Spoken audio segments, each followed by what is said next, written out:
Chapter 69. For the past 2 days, the surroundings of the Green Spirit Peak had been very peaceful. Other than Li Lingfeng, who had come to the bamboo forest at the foot of the peak when he passed on the order of the sect leader, only Zhao Ziru, a disciple of the Purple Bamboo Peak, had come. However, in the abode of the Green Spirit Peak, the heavy stone door was tightly shut. Gu Fei seemed to be cultivating in seclusion. He was originally a cultivation madman among the younger generation of disciples of the Supreme Mystery Sect. He seemed to have no idea that Zhao Ziru had come here. Time passed in cultivation. Very quickly it was the 3rd day. On the morning of the 3rd day, when the eastern sky began to reveal a trace of light, the door of the abode of the Green Spirit Peak opened. Gu Fei slowly walked out from inside. He was dressed in white, and his long hair was simply tied behind his head with a ribbon. His face was not very handsome, but it was well defined and revealed a resolute aura. He looked up at the sky and then walked down the mountain. A faint mist lingered in the mountains. On the small path, there were still sparkling dewdrops hanging on the leaves on both sides. As Gu Fei walked on the mountain path, waves of cool air hit him in the face.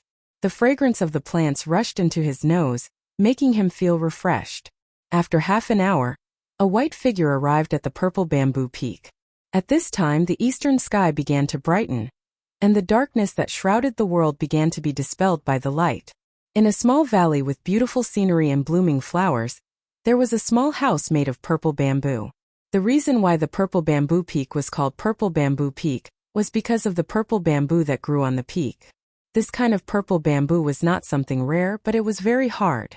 It was difficult to cut this kind of bamboo in the slightest with ordinary knives and swords. Most of the disciples of the Purple Bamboo Peak liked to use this kind of bamboo to build their training grounds because this kind of bamboo was very strong. Gu Fei silently walked into the small valley and came to the front of the small house made of purple bamboo. He could clearly sense that there was a rhythmic wave of magic power coming from the small house of purple bamboo. That person was cultivating inside but did not seem to notice his arrival. Gu Fei stood outside the door for a long time until the sun rose above the mountains in the east, like a red disk hanging on the horizon. Gu Fei looked up at the sky and knew he couldn't wait any longer. He took out a small box from his bosom and gently placed it on the ground in front of the door. He didn't want to disturb the person cultivating in the hut, so he placed the small box in front of the door and left. Just as Gu Fei's figure disappeared from the entrance of the valley, a green figure silently appeared in front of the small house. The appearance of this person was like a gust of wind, without a trace. This was a middle-aged woman wearing a green robe. Her eyebrows were like the mountains in the distance, and her face was like a lotus flower. When she was young, she was definitely a devastatingly beautiful woman. This person was Zhao Ziru's master, Yan Hengyun. She looked in the direction that Gu Fei had disappeared, then looked at the small box on the ground in front of the hut. The expression on her face became a little strange. Then Yan Hengyun's figure flashed and disappeared in front of the small house, as if he had never been there in the first place. Inside the Supreme Mystery Hall, Daoist Xintian and the 7 peak heads were all seated. There were also 9 youths standing in the hall. These 9 were the top 10 youths who had stood out during the 9 Peaks trials. Why isn't that Gu Fei here yet? Li Lingfeng couldn't help but look out of the hall. Seeing that it was getting late, he couldn't help but feel a little anxious. As the most outstanding disciple of the younger generation under the sect leader's faction, Li Lingfeng had long since understood why the sect leader's grandmaster had summoned the top 10 young disciples in the 9 Peaks trials. The trial of the ruined sky, which only happened once every 260 years, should be held by the top 10 disciples of this year's 9 Peaks trials. According to some of the martial uncles who had participated in the trial of the ruined sky, it was a place full of opportunities, but also full of danger.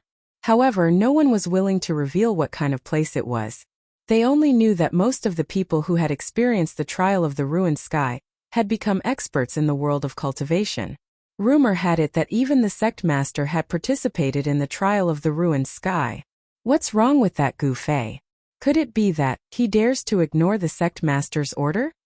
Just as Li Lingfeng and the others were getting impatient, a white shadow flashed at the entrance of the hall, and a person walked in from outside. The 9 youths standing respectfully in the hall looked up. If the person wasn't the successor of the Green Spirit Peak, Gu Fei, Then who else could it be? Greetings, sect master, greetings, first seats. Gu Fei quickly walked forward and bowed respectfully to Daoist Xiantian, who was sitting on the throne, and then to the 7 peak heads on either side of him. Daoist Xiantian nodded, and the 7 peak heads only glanced at Gu Fei indifferently without saying anything. Since everyone is here, I won't say anything more. Here are 10 jade slips. Take them and you'll know why I've summoned you here. As Daoist Xiantian spoke, he waved his sleeve, and 10 rays of white light flew out of it and floated in front of Gu Fei and the others. Gu Fei, Li Lingfeng, Ziyu, and the others hurriedly caught the jade slip that flew in front of them, and then probed it with their divine senses. In the next moment, the expressions of the 10 top young experts became extremely interesting. Shock, stupefaction, ecstasy, bewilderment. All kinds of expressions flashed across their faces like a lantern. Ruined sky realm, 9-colored grass? When Gu Fei probed the jade slip with his divine sense, he was first shocked by the contents of the jade slip, and then he frowned. There was actually not much content in the jade slip.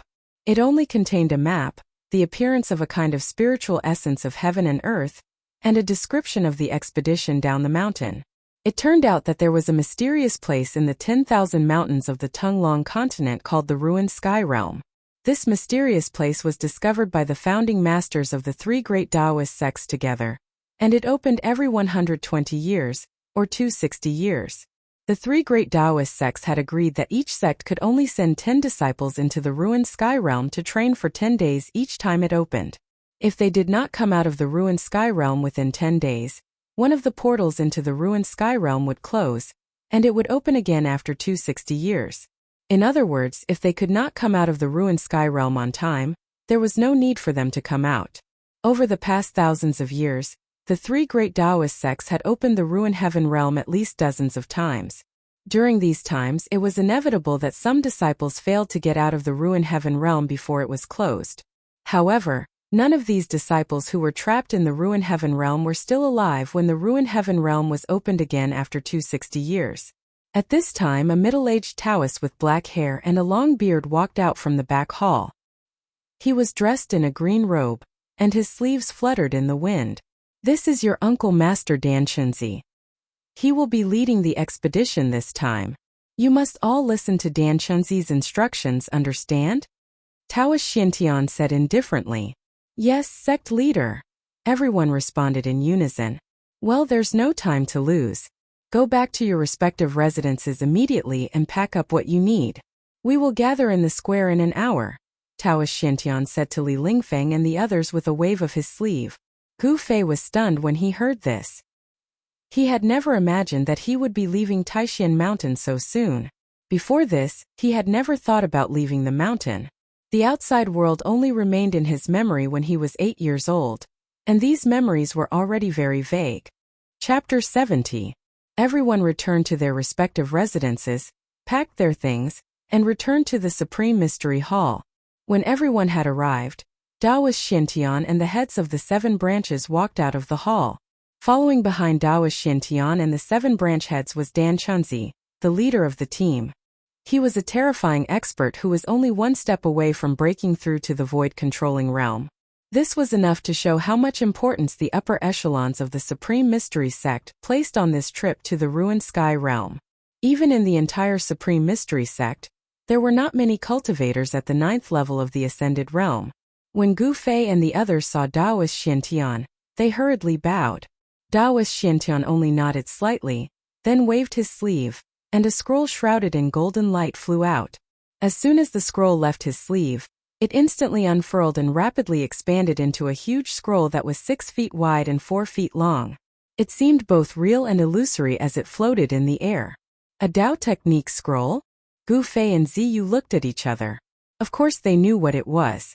The mysterious expert who tried to kill Gu Fei at the foot of Green Spirit Peak had used a Tao Technique scroll to escape. This kind of scroll that had the power of a Tao Technique sealed on it was even more precious than a Tao Talisman that had the power of a Tao Technique sealed on it, and the power of the Tao Technique it released was even more powerful. Even in a large Tao sect like the Shangqing sect, not many people were willing to spend a lot of effort to refine a Tao Technique scroll, because it was too time-consuming and laborious. Therefore, Dao technique scrolls were rare in the world of cultivation. The middle-aged Taoist Dan Chenzi leaped up and landed lightly on the huge Dao technique scroll. Then Gu Fei, Li Lingfeng, Dongfang Chan, Ziyu, and the others leaped onto the scroll one after another. The gigantic Taoist technique scroll became illusory, as if it had already transformed into nothingness. However, when Gu Qing leaped onto it, he discovered that there was a gentle force supporting him from beneath his feet. It actually made him feel as if he was standing on the ground, very stable. On the scroll, Dan Chenzi and the disciples bid farewell to Taoist Xintian and the 7 peak heads. Dan Chenzi formed a seal, and the huge scroll immediately carried everyone into the sky. It turned into a golden cloud and quickly flew south. The southern wasteland 100,000 Great Mountains was located in the southern part of the Tung-Long continent. It was a boundless and desolate land. It was thousands of miles away from the supreme mystery sect in the Qi Kingdom, and was no longer within the borders of the Qi Kingdom. Originally, the Taishan sect had planned to open its doors to recruit disciples from the secular world after the 9 Peaks trials. However, since the trip to the Void Sky, which was held once every 2 60-year cycles, would determine whether Taoist Xintian and the 7 chiefs would be able to break through to the demigod realm, the recruitment of disciples that happened once every 10 years was temporarily postponed. However, it seemed that the outside world had not received the news yet. Thus, people from all over the Qi Kingdom, and even the entire Central Plains, the royal family, the wealthy merchants, and even the common people were all escorting children of the right age to Taishan Mountain. In the eyes of the common people, if their children had a chance to enter the celestial gate and learn the way, it would be a matter of supreme glory. Thus, every time it was the day that the 3 great path schools recruited disciples, there would be a sea of people outside the stations of the 3 great path schools. All kinds of people from all over the continent would gather together, and it was extremely lively. "Grandpa, how far is it?" On a mountain road leading to Taishan Mountain, a young and crisp voice came from a black carriage coming from the other end of the mountain road. The fog on the mountain road had not dissipated, and there was still a lit lantern hanging in front of the carriage. Even though the sun was already high in the sky, the fog in the mountains had not completely dissipated. A white-haired old man in a cotton robe was driving the carriage, holding a horsewhip in one hand. The mountain road was steep, and the carriage did not go very fast. Soon, the old man replied to the child in the carriage while concentrating on driving the carriage. Walking in the mountains, especially driving a carriage, was not an easy task. If one was not careful, they might hit a big tree or hit a rock on the mountain road. The carriage would overturn and roll into a deep valley or down a cliff, and there would be no hope of recovery. The carriage was passing through a dense forest. The forest was dark and they could just barely see the road. The old man was very focused, and soon, the carriage passed through the dense forest and came out of the forest. The sun was a bit dazzling. The old man stopped the carriage by the side of the road and blew out the lantern hanging in front of the carriage. "Grandpa, why did you stop?" The curtain of the carriage was lifted, and a child with red lips and white teeth, who looked like a porcelain doll, poked his head out and asked, "Haha, young master, let's rest here for a while and eat something before we continue on our way," the old man said with a smile, and then jumped out of the carriage. He untied a linen bag tied to the horse's back and took out some dry food from it. "Hey, Grandpa, look, what's that?" Suddenly, the child looked up at the sky in surprise, and his little finger pointed to the southern sky as he shouted to the old man. The white-haired old man quickly looked in the direction that the child was pointing and saw a golden cloud rushing out of the mountains, flying quickly toward the south. The golden cloud moved very quickly, and after a while it disappeared into the southern sky. That is, the old man's face was full of surprise. He seemed to think of something and could not speak for a long time. He stared blankly in the direction that the golden cloud disappeared. "Grandpa, what is that? Could it be that the immortals who ride on the clouds in the mountains have come out of the mountains?" The child was excited, and his little face was flushed, which made him look very cute. "Yes, the immortals who ride on the clouds and ride on the mist," the old man murmured to himself, but no one knew what he was thinking. He was already a person who was about to be buried in the soil. The immortal path? He had no fate with it in this life, but he hoped that it would be in the next life. The golden cloud that the old man and the child saw was the giant path technique scroll that Dan Chunzi had used to carry Gu Fei and the others south. They were flying in the mountains, but they did not hide their whereabouts, because this was still the territory of the Taishan sect. It seemed that other than the great demons, no one would dare to come here and cause trouble. There were not many great demons like the demon lord of 6 paths in the entire cultivation world of the Tung Long continent. Otherwise, the whole world would be plunged into an abyss of misery. High up in the sky, Dan Chunzi controlled the path technique scroll and flew between the sky and the earth. The wind was biting cold, and it was like the edge of a knife tearing through the outside of the scroll, making an extremely sharp sound that made people's hearts palpitate. Flying in the wind was not an easy task. For example, the Taoist art scroll emitted a power that protected everyone within it. The astral winds outside were enough to tear them to pieces. It was no wonder that only great cultivators in the Imperial Void Realm could soar between the sky and the earth and ignore the wind of the 9 heavens. If it were not for the path technique scroll, even Dan Chunzi would not have been able to withstand the endless attack of the wind. Gu Fei looked down from the scroll and saw that the mountains were moving backward rapidly. Soon, he saw that there were more and more people below, and some cities and towns began to appear. The kingdom of Qi had a territory of tens of thousands of miles. It was a superpower that occupied a territory of tens of thousands of miles to the east of the Central Plains. The Tung Long continent was vast and boundless, and the Central Plains was the most fertile land in the entire continent. There were also 2 empires that occupied a territory of tens of thousands of miles, one in the south and one in the west of the Central Plains. The 10,000 mountains of the southern wasteland bordered the kingdom of Yan. The southern wasteland was a unique place. Although it belonged to the southern Yan, and the kingdom of Yan had established it as the southern wasteland prefecture, the prefecture of the southern wasteland was subordinate to the kingdom of Yan. However, the prefecture of the southern wasteland was far away from the emperor of Yan, and they did not really listen to the orders of the emperor of Yan. It was like a country of its own. The first destination of Gu Fei, and the others in the southern wasteland, was the Dragon Emperor city of the southern wasteland. The people of the 3 great Taoist sects met up in the Dragon Emperor city, and then entered the 10,000 mountains together. The flying speed of the Taoist technique scroll was undoubtedly extremely fast. By noon, the huge golden scroll had already carried Gu Fei and the others out of the territory of the kingdom of Qi, and into the territory of the kingdom of Yan. According to Dan Chunzi, they would be able to reach the Dragon Emperor city of the southern wasteland by nightfall. It was a distance of tens of thousands of miles, and they could reach it in one day. The flying speed of the Taoist technique scroll was really shocking. The Taoist technique scroll under their feet should be incomparably precious. However, just as Dan Chunzi was controlling the scroll to carry them past a deep mountain range, a figure wearing a black robe and surrounded by black qi appeared on the peak of a mountain. It was a pale-faced, crimson-haired young man. His crimson-haired hair casually draped over his shoulders like a waterfall, and his body was surging with endless demonic qi. That was the demonic qi that even mortals were afraid of. The crimson-haired young man suddenly raised his head and looked at the golden cloud that was quickly passing by above his head. A trace of an evil smile appeared on his face, and then he grabbed towards the golden cloud in the sky with his right hand.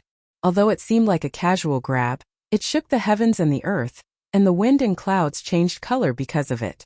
Surging demonic qi surged out of his hand, and in an instant, it covered the heavens and the earth and covered half of the sky. The heavens and the earth immediately darkened. The surging demonic qi formed a huge demonic hand, and from below, it grabbed towards the golden cloud in the sky. This scene was shocking. The demonic hand shattered the cloud in the sky, and covered the heavens and the earth. Before it could grab the cloud, it had already violently shook, as if it was about to disperse. The people on the cloud were greatly shocked. The boundless demonic qi made them feel as if they had fallen into an ice cave, and even their souls were about to leave their bodies. Roar! Dan Chunzi did not panic in the face of danger. With an angry roar, an unparalleled magical power surged out of his body. Then the golden cloud that was formed by the Taoist technique scroll suddenly increased in speed. It seemed to have turned into a flickering shadow, and in an instant, it had rushed forward hundreds of feet.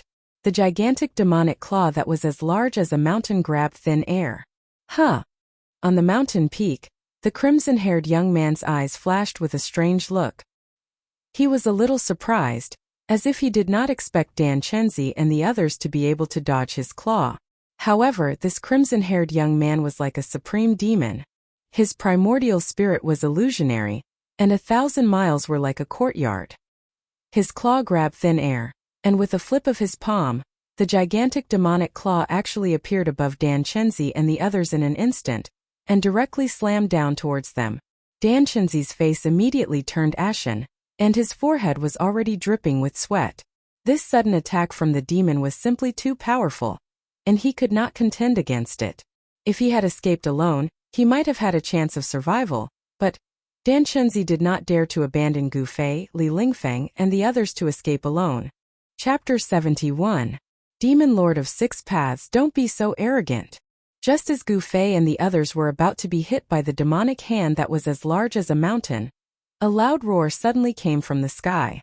The rolling sound wave shattered the clouds in the sky. Heaven and earth trembled, and the mountains trembled. In the blink of an eye, just as everyone despaired and thought that they were about to be shattered by the demonic hand, a streak of fiery light flew over from the east like a bolt of lightning. Next, it revolved around the gigantic demonic hand and forcefully shattered it. Demonic chi surged out and enveloped the sky, causing it to turn into night. At the same time, it also enveloped Dan Chenzi, Gu Fei, and the others below. The magic scrolls under everyone's feet were instantly surrounded by the exploding demonic chi. The impact of the demonic chi seemed to have stimulated the power of the magic scrolls. The magic scrolls suddenly burst out with dazzling golden light. Runes appeared and formed a rune light shield, protecting everyone inside. The golden cloud formed by the magic scrolls was like a lonely boat in a raging sea under Dan Chenzi's control. It shook violently, as if it could capsize at any time. On the peak of the mountain, the crimson-haired young man frowned, and he turned his head to look towards the eastern horizon. He saw a ball of fire flash in the horizon, and then it arrived before him in an instant. Its speed was so fast that it was truly shocking. Pung! Flames soared into the sky, as if the sun had suddenly fallen from the sky. A figure was wrapped in a ball of fire, and it quickly appeared in the sky in front of the red-haired young man. The terrifying heat wave burned the world, and the rolling demonic chi that covered half the sky was actually mostly dispersed by this pure yang power. In the flames, a Taoist wearing a feather robe and a star crown stood in the air.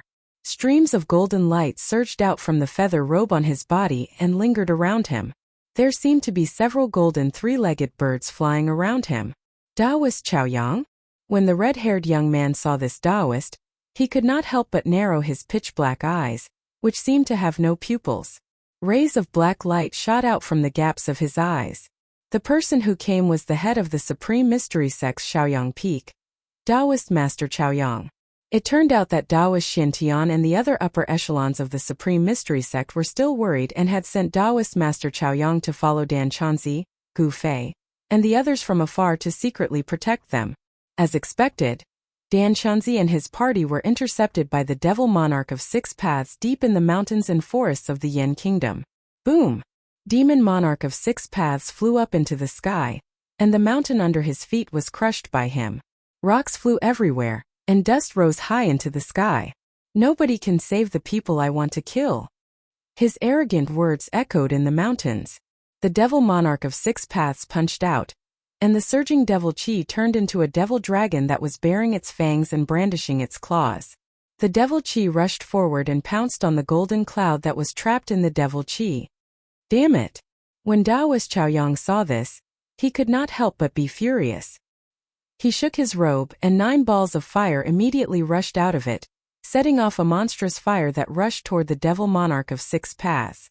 At the same time, in front of Taoist Chaoyang, the pure yang fire condensed into a 3-legged golden crow, which flew toward the devil dragon that the Devil Monarch of Six Paths had thrown out. Taoist Chaoyang's feather robe was embroidered with 9 golden crows. The golden brilliance of the pure yang fire surged like a tide, and streams of light were continuously extracted from the golden feather robe. The 9 golden crows seemed to come to life, as if they were about to rush out of the feather robe. 9 huge balls of fire, which were like suns, suddenly exploded around the Devil Monarch of Six Paths. The pure yang fire burned everything, and the terrifying heat caused the void to distort. Visible ripples spread out, and even the devil monarch of six paths had to retreat. Whoosh! The demonic monarch of six paths rushed out of the sea of fire created by the 9 pure yang flames as if he had teleported. The dense demonic aura around him was dispersed, revealing the illusory figure inside. At this time, the devil dragon that the devil monarch of six paths had unleashed reached Dan Chenzi, Gu Fei, and the others who were trapped in the devil chi. Daoist Chaoyang and the pure yang fire's giant golden crow caught up with the devil dragon.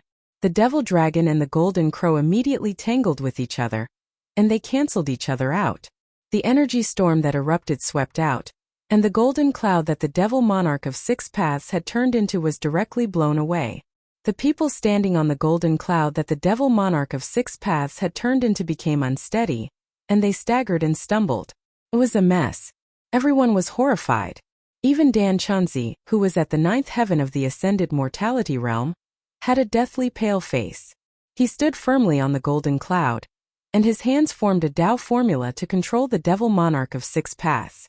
No one knew how far they had been blown away by the energy storm, but they could only hear the deafening roars of the devil monarch of six paths. On the golden cloud that the devil monarch of six paths had turned into, besides Dan Chenzi, the two people with the highest cultivation were Gu Fei and Li Lingfeng. However, at this time, the golden cloud that the devil monarch of six paths had turned into was simply trapped in the storm. The sky and earth were spinning, and it was shaking up and down. Apart from Dan Chenzi, no one could stand steadily. All of them rolled on the ground in a sorry state. After tumbling and flying for a while, Gu Fei suddenly felt a violent tremor. Then, golden light flashed before his eyes, and he fell down involuntarily. Kacha, he seemed to have fallen into a forest. His body bumped into many things, and he smashed many trees and branches.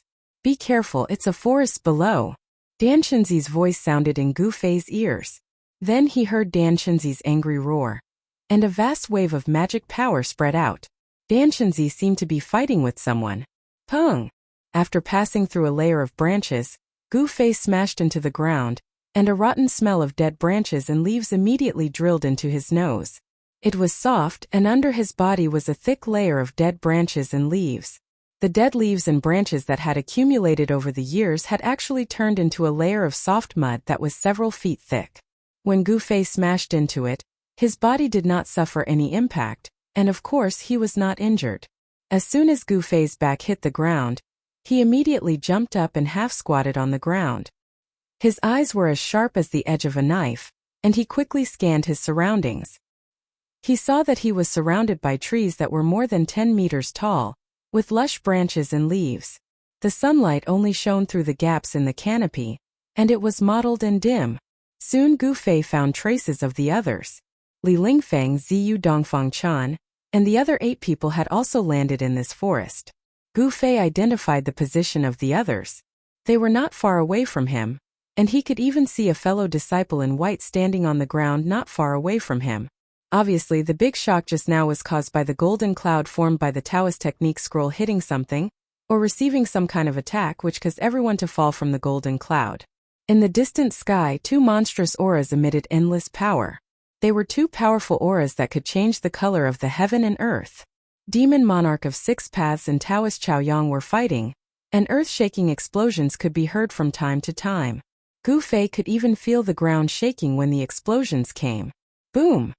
Suddenly, a loud explosion came from outside the forest. A part of the forest was completely destroyed, and the trees were all turned into pieces. 2 figures were moving quickly, and they struck out with terrifying power. The forest was destroyed one after another. In front of these 2 people, everything seemed so fragile. Dan Chenzi was fighting with someone, and the vibration caused by the battle immediately attracted Gu Fei's attention.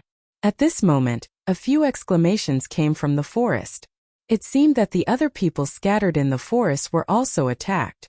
Just as Gu Fei was feeling bewildered, a pile of withered leaves in front of him suddenly exploded with a pung. Among the withered leaves that filled the sky, a ghost-like black shadow rushed toward him like lightning, and a cold light was aimed at his throat.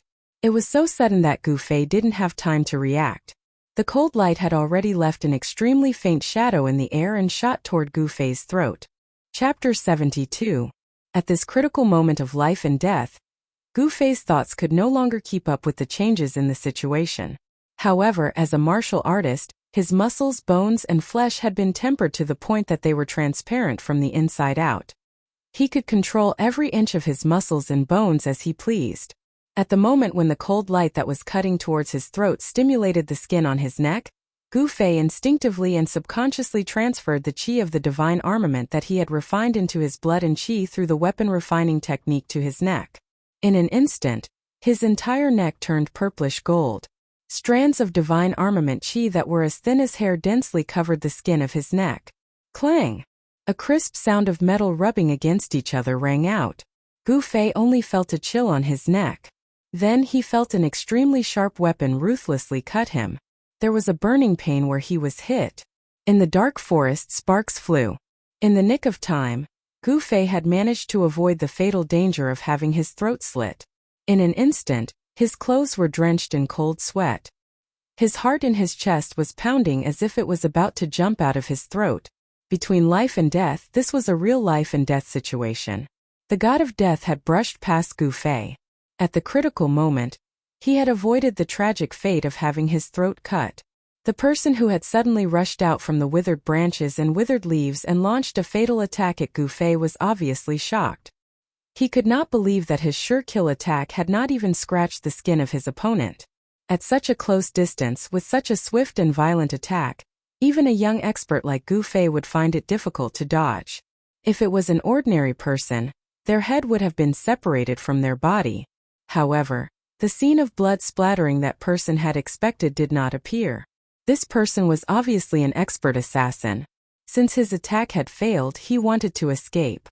Unfortunately, Gu Fei would not let this guy who had almost taken his life escape so easily. Humph! Gu Fei's eyes were like cold stars, and his gaze was as sharp as the edge of a blade. There was an infinite killing intent in his eyes. He was truly enraged, and all the yuan qi in his body instantly erupted. Rays of qi shot out from his pores like countless needles. It was as if he had turned into a hedgehog with spikes all over his body. Not a single feather could be added to his body, and not a single insect could land on it. His long hair fluttered in the wind due to the yuan qi fluctuations emitted from his body. Like a fierce beast that had been awakened from its slumber, Gu Fei's 5 fingers were like steel hooks. Swish! His 5 fingers tore through the air and made a sound like ripping cloth. He grabbed the man's right wrist with lightning speed. That person turned pale with fright. With a twist of his wrist, the cold light in his hand sliced towards Gu Fei's arm. His quick reaction showed that this person was definitely an experienced assassin. In the face of danger, he did not panic. However, this person was clearly a demonic cultivator. The demonic qi emitted from his body clearly indicated his identity.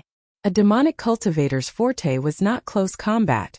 Although this person was proficient in the art of assassination, close combat did not seem to be his forte. After his attack was ineffective, this person wanted to increase the distance between him and Gu Fei. Unfortunately, he could not do as he wished. Just as Gu Fei grabbed the demonic cultivator's wrist, the sharp metal qi in his palm was suddenly released and surged into that person's arm. Crack, crack, crack. A series of bone-chilling sounds of bones and tendons shattering immediately came from the demonic cultivator's right arm. His entire right arm, tendons, bones, and flesh was completely shattered by the violent metal qi that surged into it from Gu Fei. It became a pile of meat paste. Roar! The demonic cultivator roared and struggled with all his might. He endured the immense pain and forcibly broke his right arm, then rushed forward. His entire right arm was severed at the base. A mist of blood erupted, and the pungent smell of blood immediately filled the air. This demonic cultivator was truly ruthless. He actually cut off an arm in a heroic manner. However, even so, Gu Fei, who had gotten close to Lin Yun, wasn't easily shaken off. Trying to escape? Gu Fei sneered. A violent killing intent surged from his body.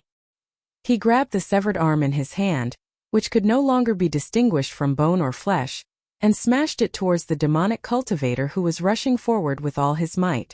At the same time he took a step forward. The ancient battle technique, 8 desolation steps, displayed its terrifying speed. Gu Fei left an afterimage where he stood, but his real body was already chasing after the demonic cultivator like the wind and lightning. When the demonic cultivator heard the strange sound behind him, he felt a strong gust of wind rushing towards his back. He hurriedly dodged to the side. Boom! An object brushed past his body and smashed into a large tree in front of him, directly splitting the tree in two. The upper half of the tree fell down, and the forest was immediately filled with dust. "You can go die now." A bone-chilling and suffocating voice sounded in the ears of this demonic cultivator. Then a fist shrouded in golden light smashed towards his chest. It was a simple and direct punch, but it contained such great power that it made it impossible for him to dodge. Just as the unstoppable golden fist was about to smash into the demonic cultivator, a huge wave of magic power surged from the demonic cultivator's body. With a pung! His entire body turned into a cloud of black chi and quickly rushed out of the forest. The heavenly demon body transformation technique? In the end, Gu Fei's punch was still a split second too slow. It was as if the punch had hit empty air, unable to exert any force. However, all of his power was gathered in his flesh, blood, tendons, and bones, so he could withdraw it at will. There was not the slightest bit of delay in his punch, so he withdrew it without any hesitation. Then he pressed his palm towards the cloud of black chi. The force of his palm enveloped the sky and immediately blasted the demonic cultivator out of the surging black chi. The demonic cultivator seemed to have suffered a great impact. He staggered a few steps and spat out a mouthful of blood, almost falling to the ground. "You want to use your broken arm to activate a demonic escape technique and escape? You're delusional." Gu Fei took a step forward and instantly appeared behind the demonic cultivator. He opened his right hand and with a crack, his fingers directly pierced into the demonic cultivator's head. The force of Gu Fei's 5 fingers directly penetrated into the demonic cultivator's Naiwan palace and destroyed his origin spirit. The demonic cultivator's eyes rolled back, and he died instantly. With Gu Fei's current cultivation level, he could be said to be undefeatable in the awakening self realm. It was difficult for him to meet an opponent of the same level. This demonic cultivator was only at the 7th or 8th ascending heavens realm. How could he be a match for Gu Fei? Only cultivators at the transcending mortality realm could threaten Gu Fei in a head-on battle. This demonic cultivator had actually made Gu Fei his target. He was truly unlucky. In just a short moment he was killed by Gu Fei with lightning speed. There were all kinds of extremely cruel and horrifying secret techniques in the demonic path. Even if the physical body was destroyed, as long as the origin spirit did not dissipate, there might still be a glimmer of hope to avoid death. However, if the origin spirit was destroyed, the trace of life would return to the reincarnation cycle of heaven and earth. Even a powerful cultivator would not be able to save it. Pung! With a bang, the demonic cultivator's corpse fell heavily onto the withered leaves like a broken sack. His body was still twitching slightly.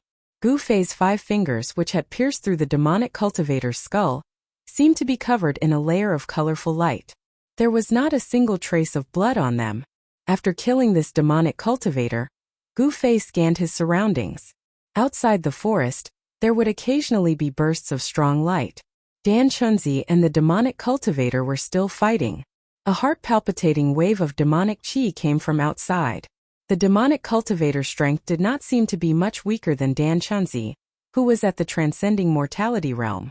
At this moment, Gu Fei had already understood that the people of the Devil Dao had clearly calculated the place that they would definitely pass through, and had set up an ambush here in advance to ambush them.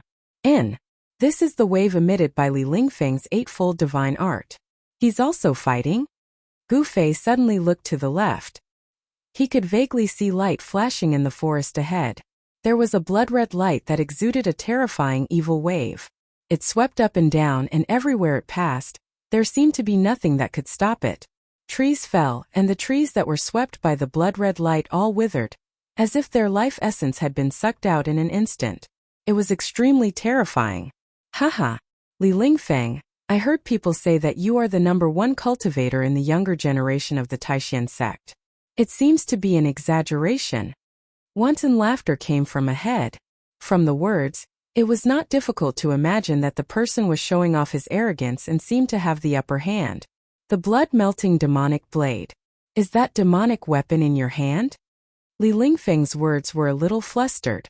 It seemed that the blood-red light had a great background, making it difficult for him to remain calm.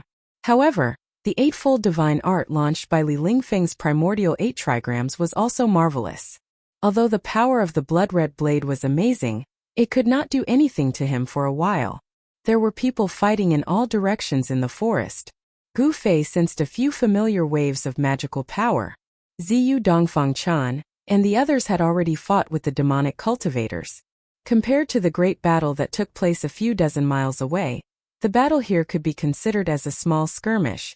Tens of miles away on top of a mountain range, a devilish aura as black as ink blotted out the sky, emitting an extremely evil aura that struck fear into all living beings. Within a radius of 100 miles, all the animals that sensed this devilish aura frantically fled for their lives from the mountain range as if they had gone mad. Such a terrifying demonic chi covered half the sky. On the other side of the sky, raging flames burned the sky. In the sea of fire, there was a great righteousness that was the complete opposite of the demonic aura. In the demonic clouds there seemed to be demonic dragons rolling, and in the sea of fire, there were faint 3-legged giant birds flying. The battle between the demon lord of 6 paths and Taoist Zhaoyang had reached a white-hot stage. Below the demonic clouds and raging flames, the mountains were shattered, and the earth was cracked. The terrifying cracks were like bottomless abysses. All of this was caused by the two of them. Chapter 73. Boom! A deafening explosion suddenly erupted, and the mountains shook violently as if doomsday had arrived. Several mountains below immediately collapsed, and rubble flew into the sky. It was an extremely powerful scene.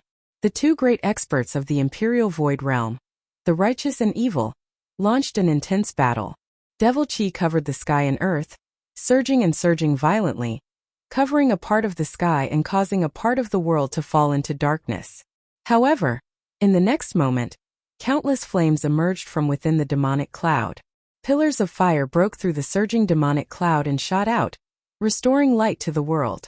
Two figures moved quickly in the sky, unleashing powerful divine abilities that were powerful enough to shake the heavens and the earth. Taoist Chaoyang wore the most precious treasure of the Shaoyang Peak, the 9 suns' brilliant sky golden crow sky incinerating robe. 9 balls of fire surrounded him like scorching suns, sweeping away the heavy demonic chi.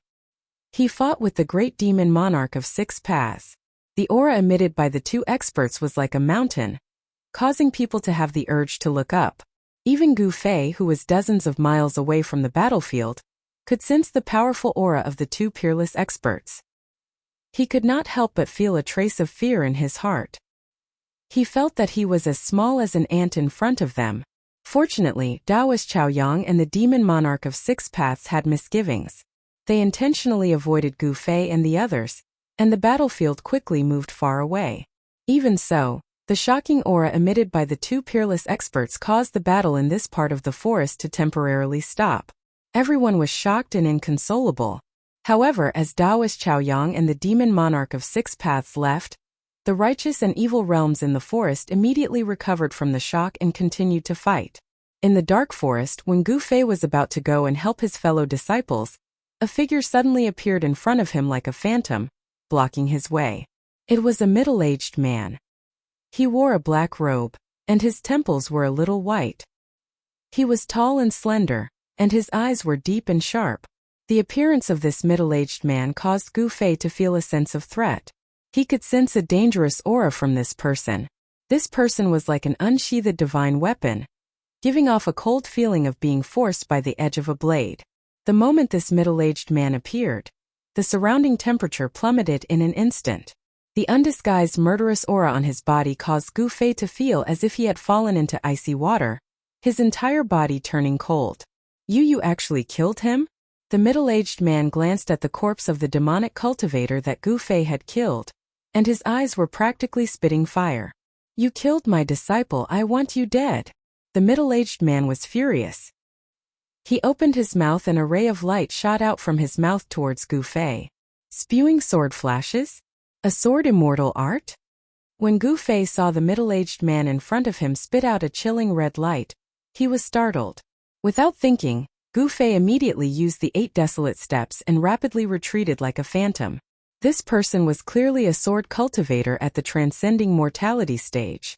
It was difficult for him to contend against him. No wonder the person who attacked him just now also used an incomparably sharp sword light. It turned out that he was this middle-aged man's disciple. This kind of flying sword condensed from a sword immortal art was much more powerful than the ordinary magic treasures of martial cultivators. The sword immortal Dao was said to be able to break through all techniques with a sword in hand. It didn't matter if it was a magic treasure. As long as one slashed out with the sword, everything would be destroyed. It was truly domineering. Boom! Boom! Boom! Gu Fei's figure moved quickly in the forest. However, the middle-aged man pointed at the fiery red sword light with one hand and chased after it. Wherever the sword light passed, trees were immediately chopped in half and fell to the ground with a loud noise. Countless withered branches and withered leaves were stirred up on the ground. How can there be such a sword expert in the demonic path? Why does this person's sword light look so familiar? The 8 desolate steps was indeed a top-notch movement technique. With Gu Fei's cultivation, although he only knew a little about it, he had already displayed the wonders of this combat technique. It allowed him to often avoid the sword light strangulation at the most critical moment. However, it also made Gu Fei break out in a cold sweat. You are the mysterious person who attacked me at the foot of Green Spirit Peak that night," Gu Fei exclaimed. He could already see that the sword light used by this middle-aged man was the same as the one used by the mysterious person who attacked him at the foot of Green Spirit Peak the night before the 9 Peaks trials. The sword light of the Li Fire Sword Qi was cold, but the sword qi it emitted was vast and mighty with a terrifying wave of heat. I didn't kill you that night. You won't be so lucky now." The middle-aged man's face was full of anger. His expression was ferocious, and there was actually a thick demonic aura on his face. He had actually entered the demonic path of the sword and cultivated a uniquely fire demonic sword. A crimson-red demonic sword light swept up and down, and Gu Fei could only retreat, unable to fight back at all. One chased while the other fled. The two of them were extremely fast. Soon, the two of them rushed into the depths of the forest, far away from the battlefield where everyone was. However, the strange situation on Gu Fei's side attracted the attention of Dan Chenzi, who was fighting with another demonic cultivator outside the forest. Although Dan Chenzi was fighting with someone else, his eyes and ears were alert in all directions, constantly paying attention to the movements in the forest. The demonic path's ambush this time seemed to be made up of outstanding figures of the younger generation. There were only 2 demonic cultivators in the transcending mortality stage. These demonic cultivators seemed to be training their troops, letting the outstanding figures of the younger generation fight endlessly with Gu Fei and the others, using this kind of life and death battle to temper the outstanding figures of the younger generation of demonic cultivators. Since ancient times, it had been an unchanging law that the righteous and evil could not coexist. When the righteous met the demonic cultivators, there was no need to say any unnecessary words, and they directly drew their swords against each other. Roar! Dan Chenzi shot out thousands of silk-like golden rays, forcing the demonic cultivator who was fighting against him to retreat. Then, he turned around and rushed into the forest, chasing in the direction in which Gu Fei had escaped. The people from the Heavenly Demon sect are really hateful. They actually sent 2 experts in the transcending mortality stage. That Gu Fei is definitely not a match for an expert in the transcending mortality stage. Dan Chenzi was a little anxious. If anything happened to Gu Fei, he, Dan Chenzi, would also be punished by the higher-ups of the sect. Each of the top 10 young experts had unlimited potential. If any one of them was killed, it would be a great loss for the Supreme Mystery Sect. Dan Chenzi, who was leading the team, would certainly not be able to escape the blame. Dan Chenzi, where do you think you are going? Your opponent is me. The demonic cultivator who was fighting endlessly with Dan Chenzi was a black-faced man with the back of a tiger and the waist of a bear. He used a supreme demonic technique to shoot out layers of demonic light, scattering the thousands of golden rays. Then when he saw Dan Chenzi rush into the forest, he shouted loudly and immediately chased after him into the forest. Gu Fei used the 8 desolate steps with all his strength. Although the middle-aged man was in the transcending mortality stage, it was still difficult for him to catch up to Gu Fei, but Gu Fei also could not lose the middle-aged man. 4 extremely fast figures, one in front and one behind, ran through the forest. Soon they had chased each other for dozens of miles. After rushing out of the forest, Gu Fei could not help but be dumbfounded. In front of him was a bottomless abyss. There was no way forward, and there were pursuers behind him. Gu Fei had actually fallen into a desperate situation. Chapter 74. In the face of the middle-aged man who was approaching step by step, Gu Fei's muscles tensed up, and his body faintly emitted strange crackling sounds. It was the sound of yuan qi rapidly surging in his body, flowing through his bones and joints. The middle-aged man with a gloomy face seemed to have transformed into a divine sword that had been unsheathed. His whole body surged with a cold sword aura that made Gu Fei feel great danger. Gu Fei did not dare to be negligent. He hurriedly spread the divine weapon qi of the short purple rod that had been smelted into his body all over his body. The silk-like divine weapon qi of the essence passed through his flesh and blood. His skin suddenly turned purplish gold, as if his body was cast from fine iron, giving people a feeling of unparalleled strength. Humph! Struggle on your deathbed, die. The middle-aged man smiled sinisterly, and then he formed a sword finger and pointed it at Gu Fei. The fiery red sword light that was circling and dancing around him suddenly shone brightly, and then emitted an unparalleled cold sword qi, shooting toward Gu Fei. This was a sword immortal flying sword. Not to mention flying to kill the enemy from 100 steps away. The flying swords released by some mighty figures could even take the head of a person from 1,000 miles away. Killing people was as easy as taking something out of one's pocket. Moreover, the flying swords used by those who cultivated the way of sword immortals were not ordinary objects. They were tangible objects that were condensed from the essence of the 5 metals, which were rare in the world. Those who cultivated the way of sword immortals only had their swords in their lives. They breathed and exhaled at the sword every day, using their own essence, qi, and spirit to communicate with the sword, tempering it to be full of spirituality, and its power was unfathomable. With the current strength of Gu Fei's body, even if he could withstand the ordinary magic treasures of cultivators, it would be difficult for him to withstand the sword immortal flying sword that was refined from the essence of the 5 metals. However, Gu Fei had the weapon refinement technique. He had smelted the short purple rod that had been passed down from his master into his body. After the divine weapon qi of the essence spread throughout his body, he could ignore the sharpness of the flying sword. Want to kill me? Not so easy. Gu Fei bellowed angrily and directly punched at the crimson sword light that was about to strangle him. The fist force was as fierce as a surging river. However, the middle-aged man's cultivation level was a full realm higher than Gu Fei's after all. Although the art of sword immortals was a branch of Taoism, it was a divine power with the greatest offensive strength. However, Gu Fei's surging fist force was directly split apart by the crimson sword light, and the sword light and the fist instantly collided. Boom! A strong light burst out from the point of impact, and Gu Fei felt an unstoppable force coming from the surface of his fist. Immediately, half of his body went numb, and he involuntarily took 4 or 5 steps back. Roar! Gu Fei let out a roar as his long hair danced in the wind. His eyes emitted a terrifying murderous glint. Pung! The ground under his feet was left with a large pit, and the soil shattered. He desperately tried to stop himself from retreating, but in the end, he did not take the 6th step, because there was already a bottomless abyss behind him. Once he took the 6th step, he would fall into the abyss. Good boy, what kind of divine power is this? The middle-aged man's gloomy face revealed traces of demonic qi. He was very surprised that this boy, whose cultivation level was only at the realm of awakening self, could directly use his flesh and blood to directly resist his flying sword. It was really unexpected. So this boy had this kind of divine power. No wonder last time in the Taishan sect, even when he tried to kill him, he could not kill him. The middle-aged man was shocked. This middle-aged man was a member of the demonic path, but the cultivation method he practiced was the orthodox way of the sword immortals. Last time at the Jade Spirit Peak of the Taishan sect, he wanted to kill Gu Fei and frame the Guangqing Celestial sect, thus provoking a dispute between the 3 great Taoist sects, so that the demonic path could benefit from it.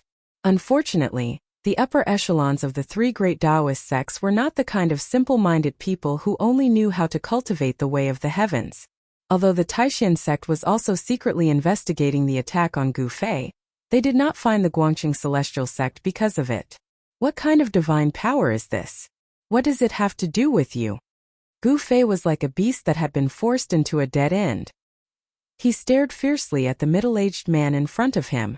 At the same time, all the muscles and bones in his body trembled, and a huge amount of yuan qi suddenly burst out. The half of his body that had been paralyzed by the huge sword qi on the flying sword immediately recovered. That's true. Why talk so much to someone who is about to die? The middle-aged man said as he waved his hand. The fiery sword light immediately flew toward Gu Fei like a waterfall. The sword light covered all directions, making it impossible for Gu Fei to escape. The middle-aged man actually wanted to force Gu Fei to jump off the cliff. "Zhao Xuanji, don't you dare!" A loud shout suddenly rang out. Then, a vast wave of magic power rippled out from the forest behind him. Numerous golden threads shot out of the forest soundlessly like lightning bolts, flying towards the middle-aged man. Dan Chunzi. The middle-aged man was shocked. The sword light that had flown in front of Gu Fei was immediately called back by him, protecting him. Ding ding. Sparks flew everywhere. The middle-aged man used the sword light to protect himself, blocking the countless golden threads that were shooting toward him. The golden threads collided with the sword light, making a series of crisp sounds. The thousands of golden threads seemed endless, as if they had a mind of their own. They surrounded the middle-aged man and shot randomly. This sudden attack immediately caused the middle-aged man to be thrown into a fluster. The light of the sword was right in his face. Gu Fei had thought that he would not be able to escape death today, but things took a turn. Dan Shenzi, the uncle of the head of Taishan Peak, arrived in time, and Gu Fei was lucky enough to avoid being buried in the abyss. Gu Fei looked at the golden threads that were shooting out from the forest in front of him, and found that these golden threads were actually extremely sharp golden needles. Damn it! The middle-aged man roared furiously repeatedly. He was about to kill Gu Fei in an instant and take revenge for killing his disciple, yet Dan Shenzi had suddenly attacked and spoiled his plans, and it truly caused him to be indescribably shocked and furious. A strand of rage was stuck in his chest, and it simply caused him to have the impulse to go berserk. At this time there was a flash of shadows in the forest. Dan Shenzi had just arrived. "All of you go to hell." The middle-aged man Zhao Xuanji was furious. His pale face was already so gloomy that it was about to drip water. After he let out an angry roar, the red sword light around him rushed into his body. He and the sword became one, and a towering sword qi broke out. The thousands of golden needles that surrounded him were all shaken away. There was only a light clang, like the cry of a dragon in the ninth heaven. In an instant, Zhao Xuanji turned into a shocking sword light, and the sword qi shot straight to the bull star, turning the world red. Demon sword 9 parts kill kill kill. Zhao Xuanji became one with his sword and let out a mad roar. An astonishing sword rainbow suddenly shot out. 9 beams of sword qi turned into 9 beams of scarlet sword light. The golden needles that filled the sky were immediately shattered by the 9 beams of sword light. The 9 red sword lights rushed out like 9 fire dragons. 8 of the sword lights quickly flew toward Dan Chanzi, who was rushing out of the forest, and 1 of the sword lights slashed toward Gu Fei. Oh no! Gu Fei was shocked. The red sword light was extremely fast, and in an instant there was no time for him to dodge. The cold sword qi had already caused a piercing pain on his skin, and a great sense of danger instantly enveloped him. At this moment all the hairs on his body stood on end. Pung! Gu Fei only had time to gather the essence of the divine weapon in his body to protect himself. He used his arms to block in front of his chest, and then he was ruthlessly struck by the red sword light. The scarlet sword light traversed 2,000 to 3,000 feet. This was Zhao Xuanji's most powerful killing move. It was as if the void had been split in half by the sword light. Ripples could be seen with the naked eye as the sword light passed through the space. Wah! Gu Fei cried out miserably as he was sent flying 1,000 feet away by the peerless sword light. The sound of bones breaking rang out from his arms, and they drooped down limply. He vomited large mouthfuls of blood as he flew backwards. The essence of the divine weapon protected his skin and flesh. Even such a powerful sword qi was unable to break through the defense of his skin and flesh. It only left 2 white sword marks on his arms. However, the terrifying impact from the sword chi caused his arm bones, which were as hard as metal, to break. Gu Fei was sent flying out of the cliff. Below him was a bottomless abyss, shrouded in mist, making it impossible to see what was happening below. This time Gu Fei was scared out of his wits. He, who was already heavily injured, was startled once more, and it immediately aggravated his injuries. He spat out a mouthful of blood, and his vision went black before he fainted.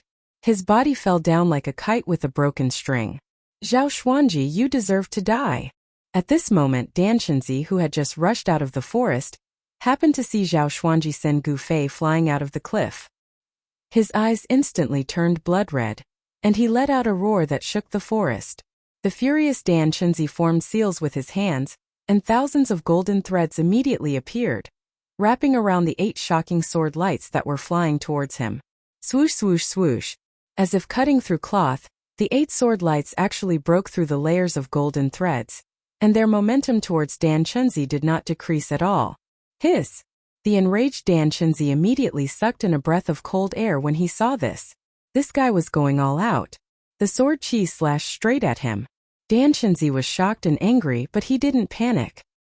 He fiercely stomped on the ground with both his feet. Pung! Soil splattered, and the ground under his feet immediately burst open.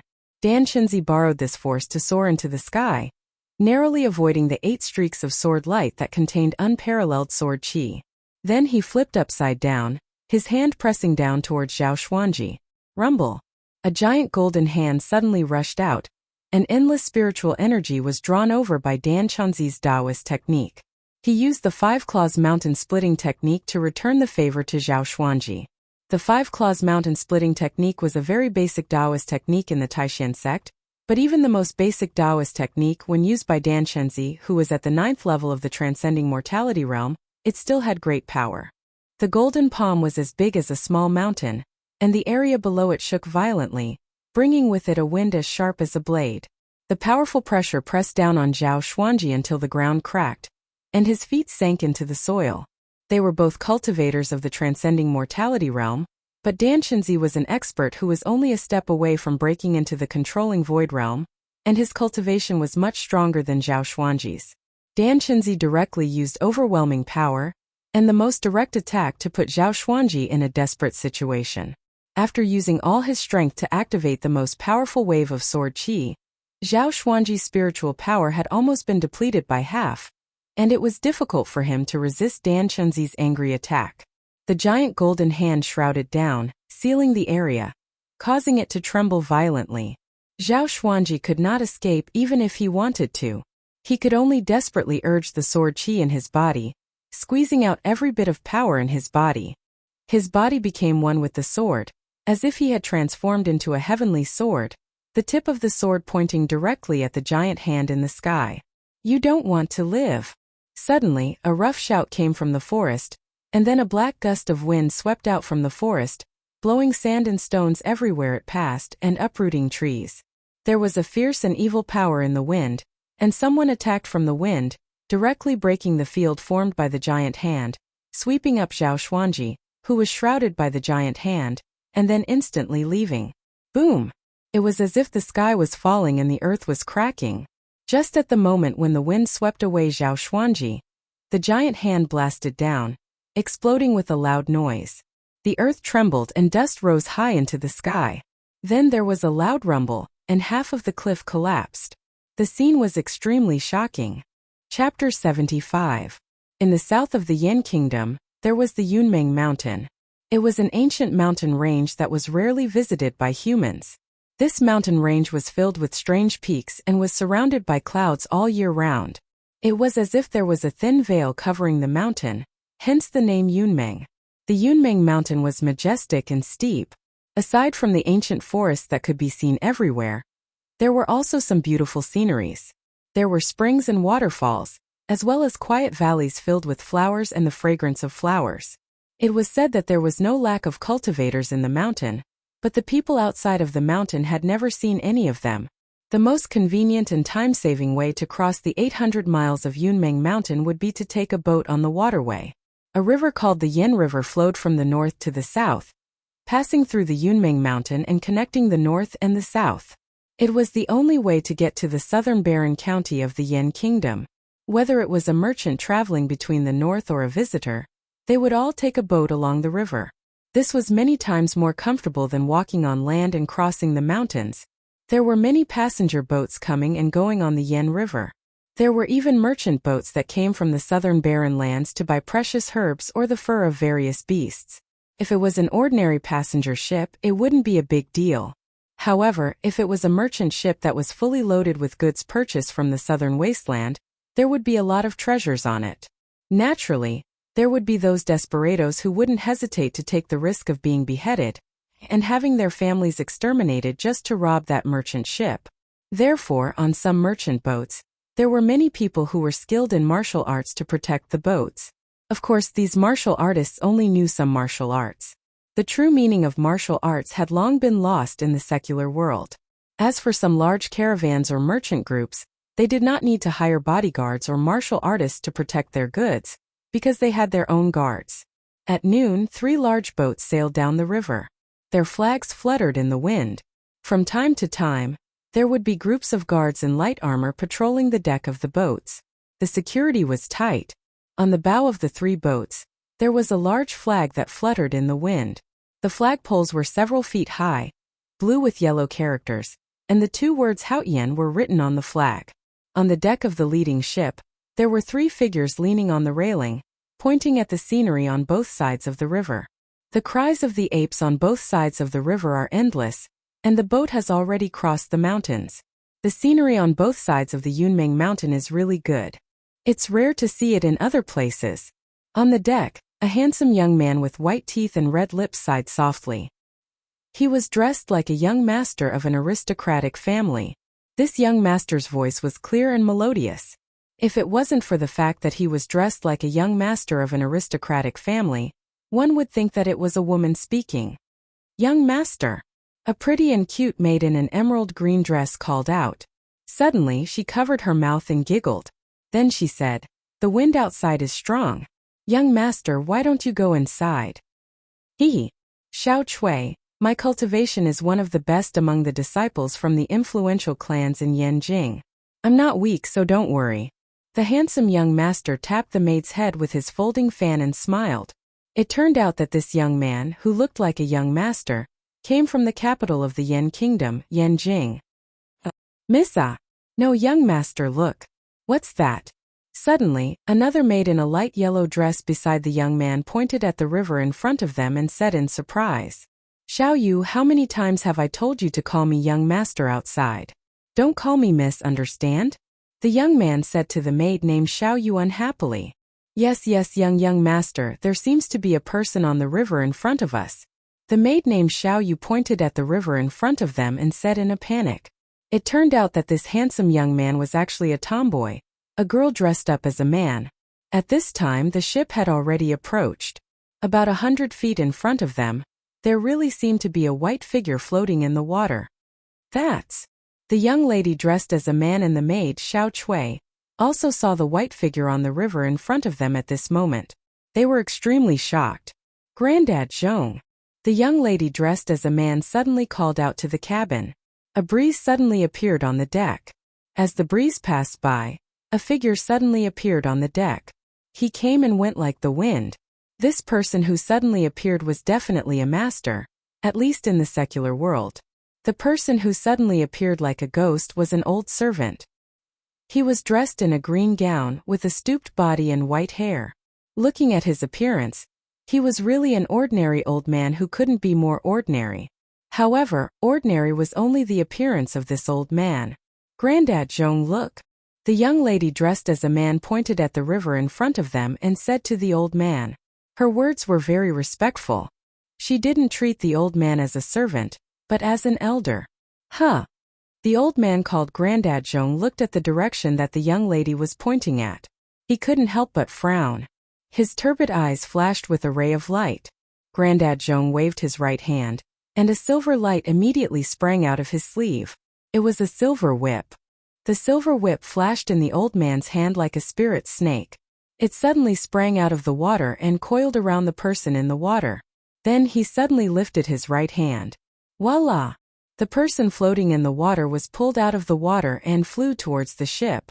Grandad Zhong took 2 steps back, then reached out his hand to catch the person who was coiled by the silver whip and flew towards the deck. Then he put the person on the deck. The person's clothes were tattered, and his eyes were closed. He was in a coma. He's still breathing. It seems that he can be saved. Grandad Zhong quickly checked the person's physical condition and found that the person was not dead yet. There was still a faint power surging in the person's body. Even if this person can be saved, so what? It has nothing to do with us. After saying that, Grandad Zhong put away the silver whip, then lifted the person with one hand and was about to throw him into the river. It seemed that Grandad Zhong didn't want to cause any trouble. This person was seriously injured, and the bones of his arms seemed to be broken. Who knew who beat him up like this? This person floating on the river looked a bit strange. After all, Grandad Zhong had been in Jianghu for a long time, so he was far more vigilant against these strange things than ordinary people. Grandad Zhong, wait. Since this person is not dead, let's save him first. Seeing that Grandad Zhong was about to throw the person back into the river, the young lady dressed as a man hurriedly stopped him. Chapter 76. He didn't know how long he had been unconscious. Suddenly, a clear and melodious sound of a zither entered his ears, causing Gu Fei to wake up from his drowsy state. The sound of the zither was like flowing water, extremely beautiful. It made people feel as if they were in the mountains, with a cool breeze blowing on their faces, making them feel comfortable. Sometimes it was like rain pattering on banana leaves, as if a storm was approaching, and dark clouds were pressing down. Sometimes it was romantic and sometimes it was sad and heavy. Just by listening to the sound of the zither, one could already tell the ups and downs of the zither player's state of mind. Gu Fei opened his eyes and saw that he was lying on a bed. It seemed that this bed could move, moving up and down slightly. What is this place? Gu Fei abruptly sat up, but a bone-deep pain suddenly came from his arms and chest. The sudden pain caused him to involuntarily cry out in pain. At this moment the sound of the zither stopped. Then Gu Fei heard a series of footsteps approaching. Looking down, Gu Fei saw that the fractures on his arms had been fixed with wooden planks. However, when he sat up on the bed, his injuries were shaken, so the pain was unbearable. Creak! Bang! The door was pushed open from the outside and a few people walked in. Gu Feilian quickly raised her head and saw 4 people walking in. The person in the lead was a youth so handsome that it made people's eyes light up. This young man looks a little like Ziyu. Why do they both look like boys and girls? Gu Fei's gaze swept across the 4 people. The figures and appearances of the 4 people who came in were immediately reflected in his eyes. Yes, you're finally awake. The young man in the lead was not very old. He looked to be around 17 or 18 years old. However, he seemed to have purposely lowered his voice when he spoke. Even so, the young man's voice was too delicate. The voice sounded like a girl's. Gu Fei couldn't help but feel that something was strange. This was a kind of intuition, and he didn't really sense anything strange about this youth. Who are you? Where is this place? At the same time, Gu Fei's eyes flashed and a fiendish aura immediately spread from his body. This person, standing behind the young man, was an old man with a hunched back and white hair. He was dressed in a green robe, and he felt that the young man's aura had changed drastically. He suddenly became extremely dangerous, causing his heart to palpitate. The old man quietly took half a step forward. Although the old man had only taken half a step forward, the angle was just right. Could even be said to be flawless. Not only could he advance to attack and retreat to defend, he could also vaguely protect the youth and the 2 pretty maids by his side under his wings. Obviously, this old man dressed like a servant was an expert with rich combat experience. My surname is Ling, and this is the Haotian Trading Group's merchant ship, the youth replied with a chuckle. He didn't seem to notice Gu Fei's hostility towards him. However, the youth's clear and deep voice, which was trying to pretend to be mature, sounded a little awkward to Gu Fei's ears.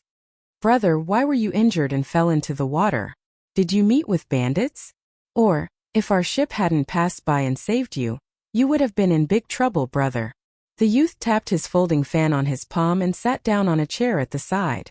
The youth didn't say the words "enemies are hunting me down," but everyone could hear the obvious meaning behind his words. Haotian Trading Group? Gu Fei couldn't help but ponder. This was the first time he heard of this name. Gu Fei had been cultivating on the mountain since he was young. To the outside world he was like a blank piece of paper. Everything in the outside world was unfamiliar to him. "I'm Gu Fei. Thank you for saving me." Gu Fei was a person who could clearly distinguish between kindness and hatred. Furthermore, he was determined to keep his mind pure and unaffected by the outside world. Therefore, Gu Fei didn't think too much before saying his name. "Gu Fei? There aren't many people with the surname Gu in the Tunglong continent. There aren't any families with the surname Gu in the Three Kingdoms. May I know where Brother Gu is from?" the youth asked after thinking for a while. At this moment, the hostility on Gu Fei's body had already subsided. The old servant's tense nerves finally relaxed. Gu Fei glanced at the old man in the green gown casually. His gaze made the old man's heart palpitate. It was as if he could see into the depths of the old man's heart. This youth was no ordinary person. The old man couldn't help but be wary of Gu Fei. A person of unknown origin and who wasn't simple made the old man, who was used to seeing the world, feel uneasy. The old man naturally stood behind the handsome youth. In reality, he was protecting the youth at all times. Even the slightest movement in the surroundings couldn't escape his eyes. This person's body doesn't have any waves of spiritual power. He isn't a cultivator. Could it be that he's the same as me and practices the martial way? Gu Fei had already seen that this old man wasn't simple. His aura was restrained and his footsteps were silent. He looked like a very ordinary old man.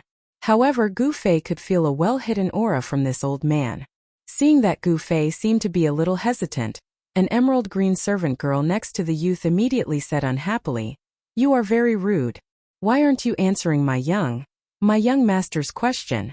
If my young master hadn't saved you from the river, you would have been fed to the tortoises in the river."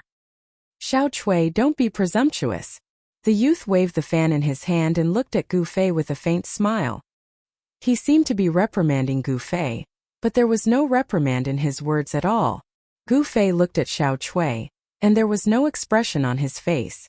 He said lightly, "I am from Taishan Mountain of the Qi Kingdom.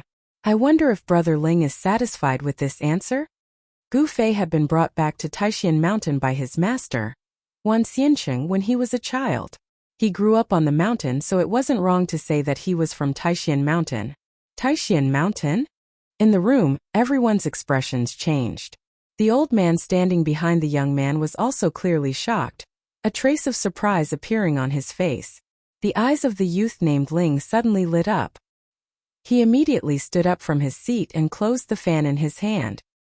He said with some excitement, "Could Brother Gu be a disciple of Taishan Mountain?"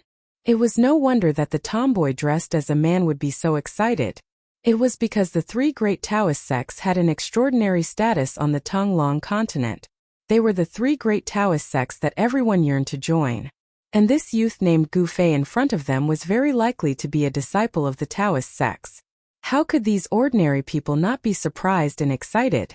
Now one of the three great Taoist sects, the Taishan sect, opened their doors once every 10 years to recruit disciples. In the entire Central Plains, there was no one who did not want to be selected by the Taishan sect. They wanted to step into the ranks of Taoist cultivators and have the opportunity to understand the great path of immortality. And the two servant girls next to the youth were already tongue-tied. They looked at Gu Fei in shock, as if they were looking at a monster. Recently, the Ling family had been worried about which child of the right age to send to the Taishan sect of the Qi Kingdom to participate in the disciple selection. This girl named Ling, who was dressed as a man, had come out to play and relax because of this. She wanted to stay away from the open and hidden struggles of the family. In a large family, no matter how smart the leader of the family was, no matter how powerful he was, there would inevitably be disputes for the sake of profit. Whether it was in the open or in the dark, mutual deception was the most annoying thing. Brother Ling also knows about the Taishan sect? When Gu Fei saw the surprised expressions of the crowd, he was startled. He did not understand. He had never been to the outside world, so of course he did not know what the three great Taoist sects meant in the Tunglong continent. Cultivating Taoist cultivators and becoming immortals meant that they could enjoy longevity, and even live as long as the heavens and the earth. This was something that every ordinary person yearned for. Haha, Brother Gu must be joking. As he spoke, the youth named Ling also knew that he had lost his composure. He sat back down in his chair. The three great Taoist sects are the Taoist holy lands of the Tunglong continent. Who doesn't know about them? Oh, Gu Fei was a little surprised. At this time he had a rough idea of what kind of existence the sect he belonged to was in the Tunglong continent. Gu Fei did not have any ulterior motives. Everything he did was done as he pleased. Whatever he thought, he put it into action. He did not have as many scruples as the rest of the world. That's right. I am from the Green Spirit Peak of the Taishan sect. May I know where Brother Ling is from?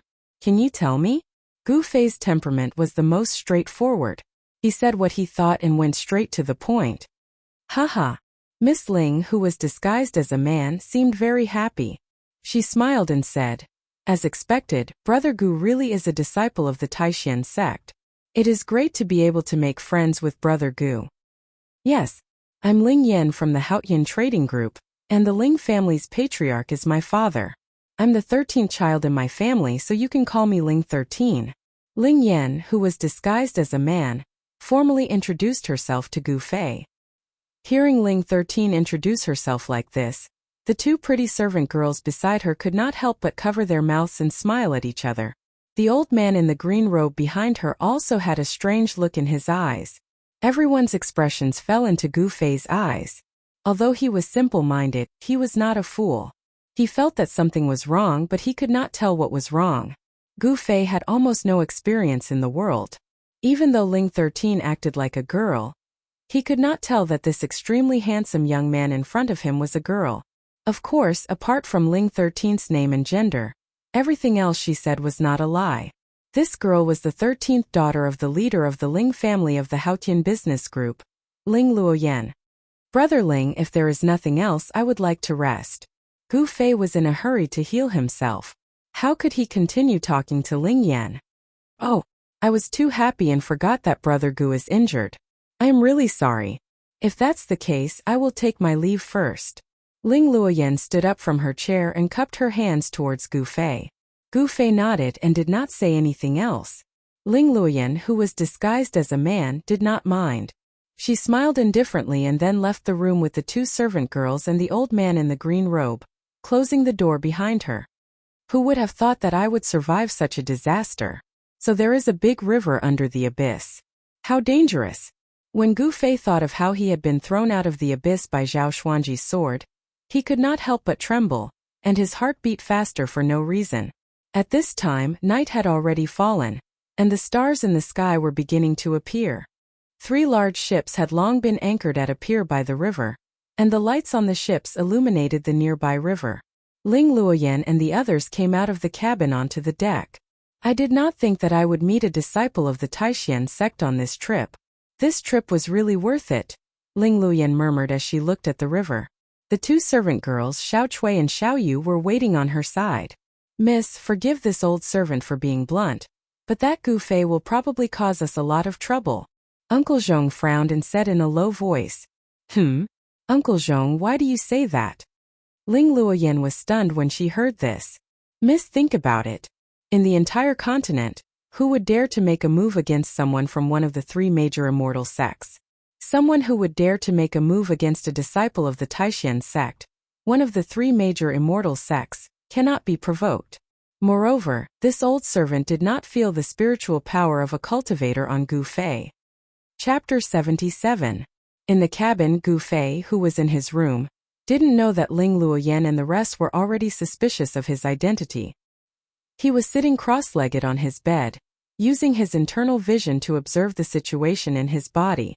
However, it was no wonder that Ling Luoyan and Uncle Zhong were suspicious. How could there not be a disciple of the Taishan sect, one of the 3 great Taoist sects, who did not cultivate the way?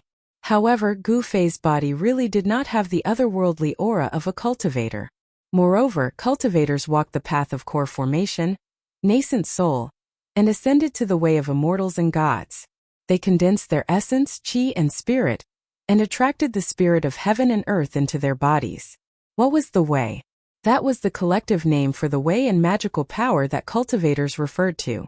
Therefore, there was bound to be a fluctuation of magical power spreading from the body of a cultivator. However, Uncle Zhong could not have imagined that Gu Fei was different from the Taishan sect. The cultivation method of the Green Spirit Peak was not a way, but a martial art. It was a kind of body refining technique that originated from ancient times and was now lost.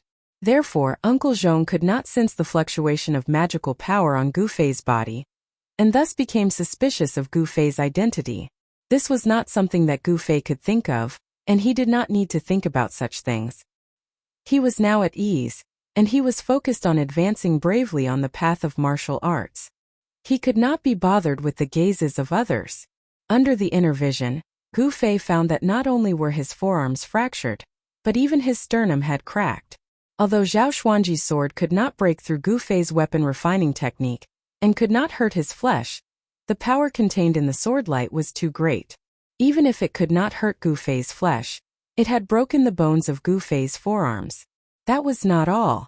Gu Fei's hands were in front of his chest, and when the sword light hit his arms hit his chest.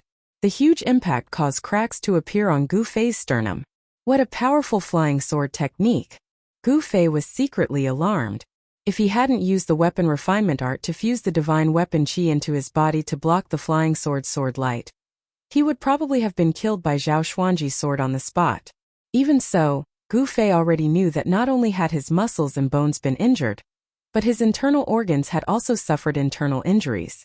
Zhao Xuanji, I will return all of this to you tenfold. Gu Fei had never wanted to kill someone so badly before. Zhao Xuanji had already threatened his life twice. The first time was at the foot of the Green Spirit Peak in the Taishan sect, beside the bamboo forest. At that time, Zhao Xuanji, dressed in black and masked, had strangled Gu Fei with the fiery sword qi, almost taking his head from his body. This time he had sent him flying off a cliff. Fortunately, below the abyss was the Yin River that spanned 800 kilometers across the Yunmeng Mountains. Otherwise, even if Gu Fei's body was as tough as steel, he would still have broken his bones and died on the spot. The impact of falling from the bottomless abyss was simply too great, and Gu Fei would definitely not be able to withstand it. If he really smashed into the ground, not only would his muscles and bones not be able to withstand such a great force, even his internal organs would be shattered. Someone had already reattached his arm and fixed it with a wooden board, so Gu Fei began to use the body refinement art to heal his injured body. Gradually, a strange sound came from within Gu Fei's body. It was a soft and muffled explosion. As his tendons, bones, and flesh trembled, a huge amount of vitality emerged from his qi and blood, converging on his injured body. The cracks on his sternum immediately healed at a speed visible to the naked eye. Where his forearm was fractured, the vitality turned into threads of light that penetrated his flesh and wound around his broken bones. The threads of vitality gathered around the wound from all directions, connecting the bones and muscles, circulating qi and promoting blood circulation. The clotted blood that had accumulated in the broken bone was immediately forced out of his body. The pain in Gu Fei's wound gradually subsided, and a refreshing feeling slowly seeped into his muscles and bones, giving him an indescribable sense of comfort. At this rate of recovery, my arm will be able to move in less than 2 days. I estimate that it will be completely healed in 5 days. Gu Fei felt the condition of his wound and was already well aware of the state of his injury. As the saying went, it took 100 days to recover from an injury. This meant that if one's muscles and bones were injured, they wouldn't be able to recover without a few months of medical treatment. However, Gu Fei cultivated the body refinement art. Not only was his body 100 times stronger than an ordinary person's, but his flesh and blood also contained the vitality of the 5 elements. Even if his forearm was fractured, the broken bones and broken tendons could be regenerated in a few days, and he would be completely healed. It had to be said that Gu Fei's body's recovery speed was truly astonishing. This was perhaps the advantage of being a martial artist. Not only was his body strong, but he could also quickly recover from injuries. The Haotian merchant group's ship rested at the pier of the Yen River for a night, then set sail again when the sun rose. Even if the wind and water were smooth, the Haotian merchant group ship could only travel 100 or 200 kilometers a day. Of course, this was also because the ship only traveled during the day. There weren't many boats that dared to sail on the Yen River at night, as it was simply too dangerous. There were countless dangerous shoals and submerged reefs along the waterways of the Undying mountain. Even during the day there were still dangers. Who would take the risk to travel at night? In the next 2 days, apart from the servants who brought him 3 meals a day, no one else came to disturb Gu Fei. Perhaps because they knew that he was recuperating, even that handsome young man who looked like a girl didn't appear. Gu Fei couldn't have asked for more than anyone to disturb him, so he naturally seized the time to recuperate. Now the broken bones in his forearms had already healed, and he could move them again.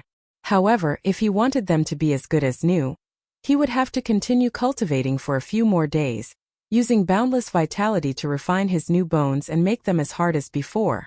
However, through the idle chatter of the other people on the ship, Gu Fei also learned about the general situation of the Haotian merchant group's 3 ships, as well as their destination.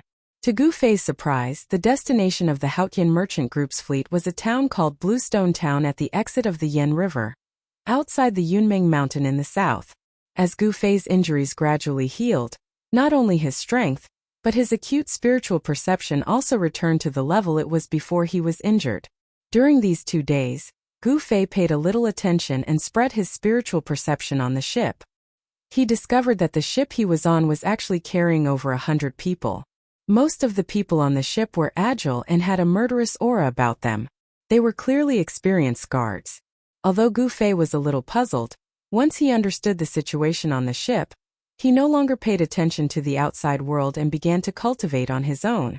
On the evening of the 3rd day, the Haotian merchant group's 3 ships sailed into another dock. After the ships anchored at the dock, young Master Ling Yan sent servant girl Xiaoya to invite Gu Fei over. Chapter 78. Fishermen sang in the evening as the sun set. Those who had gone out to fish returned one after another with their fishing boats and fishing nets. The Yen River basin within the 800 miles of the Undying Mountains wasn't completely deserted. On both sides of the Yen River, where the water flow was steady and slow, there were docks every 1 to 200 miles for ships traveling from the north to the south to rest. Although it was in a primeval forest like the Undying Mountains, there were many people living at the docks along the river. In order to ensure that this 800 miles of waterway would be unimpeded, the Yen Kingdom had set up relay stations at each of the docks, and there were even troops stationed in the relay stations. Even so, there were still many cases of bandits robbing merchant ships in these remote areas. Some fugitives were constantly eyeing this waterway that connected the north and the south. The Haotian trading group's 3 large ships were docked at the dock, their flags fluttering in the wind. In the evening, many people walked out of their cabins and stepped onto the dock, entering the small village at the dock to buy some food or daily necessities. At this time, Gu Fei followed the servant girl Xiaoya to the deck at the bow of the ship. There were more than 10 ships of various sizes anchored at the dock, but there was no doubt that the Haotian trading group ships were the most eye-catching. Haha. Brother Gu, how's your injury? I've been busy with chores these few days and haven't been able to visit you. I hope Brother Gu doesn't mind. Ling Luoyan, who was disguised as a man, hurriedly stood up when she saw Gu Fei walk out of the cabin. Thanks to Brother Ling, my injury is no longer a problem. I'll be completely healed in a few days. Under Xiaoya's guidance, Gu Fei sat down at a carved red sandalwood table on the deck. When Ling Luoyan heard this, a strange look flashed across her eyes. At the same time, she also noticed that the wooden planks used to fix the broken bones on Gu Fei's arms had disappeared. Evidently, the broken bones in Gu Fei's arms had been reconnected and could be moved in the past few days. How could his injury have healed so quickly in just a few days? Although Ling Luoyan was shocked, she remained calm and collected as she sat down with a faint smile. Brother Gu's injuries actually healed so quickly. It's really surprising. Ling Luoyan said with a smile. She was very curious. Could it be that Gu Fei had taken an elixir of immortality? For normal people, it would take at least a few months for broken bones to regenerate. Ling Luoyan no longer doubted Gu Fei's identity. Actually, in these 3 days, Ling Luoyan hadn't been busy with the ship, but had used the Ling family's information network to investigate Gu Fei's identity. Although they were on a ship, And the ship was sailing in the Yunmeng Mountain. Ling Luoyan had ways to communicate with the outside world. With the power of the Haotian trading group, news about the Taishan sect and Gu Fei quickly reached Ling Luoyan. My cultivation method is a little unique, so even if I'm injured, I can recover very quickly. Gu Fei told the truth and did not intend to hide anything. The reason why Gu Fei was so calm was because he already knew that there were no particularly powerful experts on the 3 ships of the Haotian trading group. Although this young man called Ling Luoyan also had a good cultivation base and was not an ordinary young master, he was still a far cry from Gu Fei. Even if Ling Luoyan was playing some tricks behind his back, he was not worried at all. Strength. Gu Fei had overwhelming strength.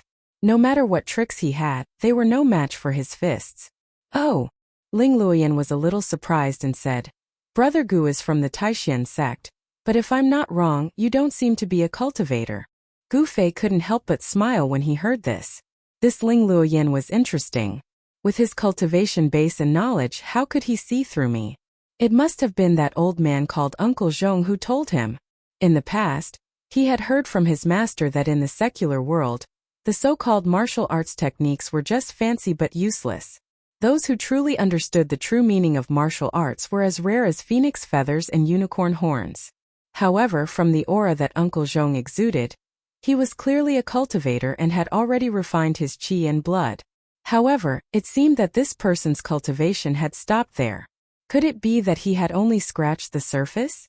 Had he not truly inherited the true meaning of martial arts? After Gu Fei left the mountain, he immediately met a warrior with a strong cultivation base. This made him a little curious. He faintly felt that in the secular world, there were crouching tigers and hidden dragons. I'm not a cultivator, and not everyone in the Taoist sect is a cultivator. Gu Fei replied. Although he had a straightforward personality, he was still very clear about what could be said and what couldn't be said, and he would never be vague about it. Oh! Ling Luoyan smiled non-committally. She didn't seem to want to continue discussing this with Gu Fei. She then changed the topic and said, Brother Gu, would you like to come ashore with me? Come ashore. Gu Fei was a little stunned. Looking at this person's manner, he must be from a wealthy family. What was there on the boat? Why was he going ashore? Could it be that he was going ashore to play? A small village by the pier. I've never been to such a place before. I want to go up and take a look. I'd like to invite Brother Gu to come ashore with me. In fact, this Ling family's 13th daughter, who was disguised as a man, had been on the boat for the past few days and was bored to death. Hearing Ling Luoyan say this, Gu Fei knew that if he didn't agree, it would be a little unreasonable. Moreover, it was this youth called Ling Luoyan who had saved him from the river. Gu Fei had never wanted to owe anyone any favors. There were no restraints in the world better than favors. This was the so-called, agreeing to something is worse than owing someone money. Too many restraints would affect one's state of mind, which in turn would affect one's cultivation. In the eyes of Taoists, this was karma. Taoists were particular about the unity of heaven and man. The Supreme was emotionless, and only by severing all karma in the world could one comprehend the Tao and become an immortal. Alright, since Brother Ling has invited me, I'll decline, Gu Fei said. After 3 days of recuperation, the crack on his sternum had already healed, and the bones in his arms had also regenerated. As long as he didn't engage in any violent collisions, there wouldn't be any problems.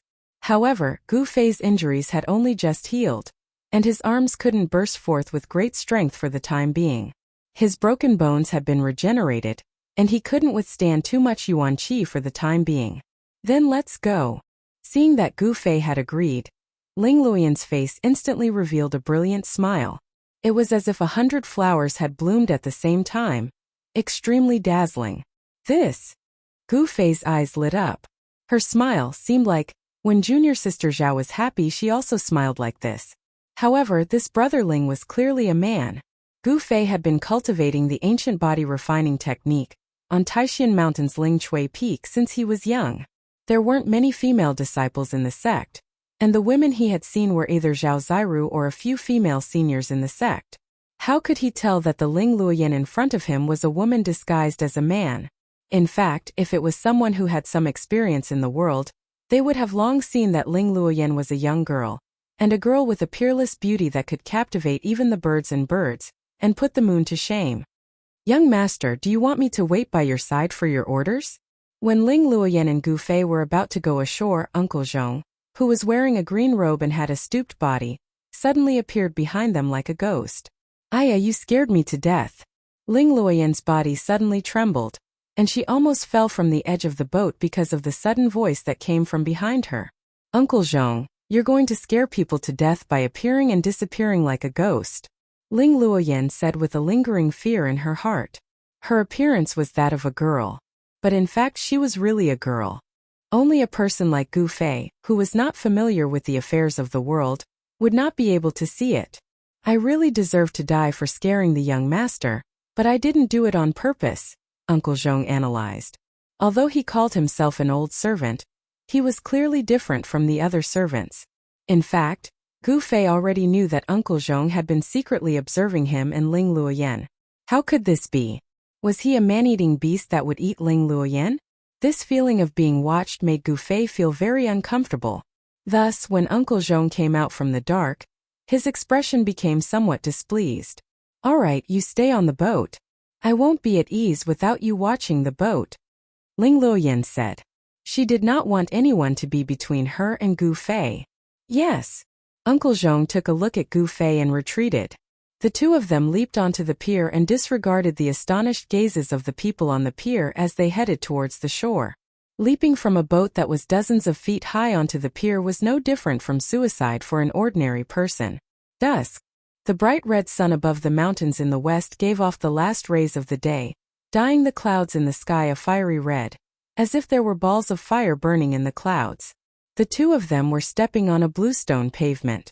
Gu Fei realized that the bluestone pavement not only had traces of horses and carriages passing through it over the years, it was obvious that this pier had some history.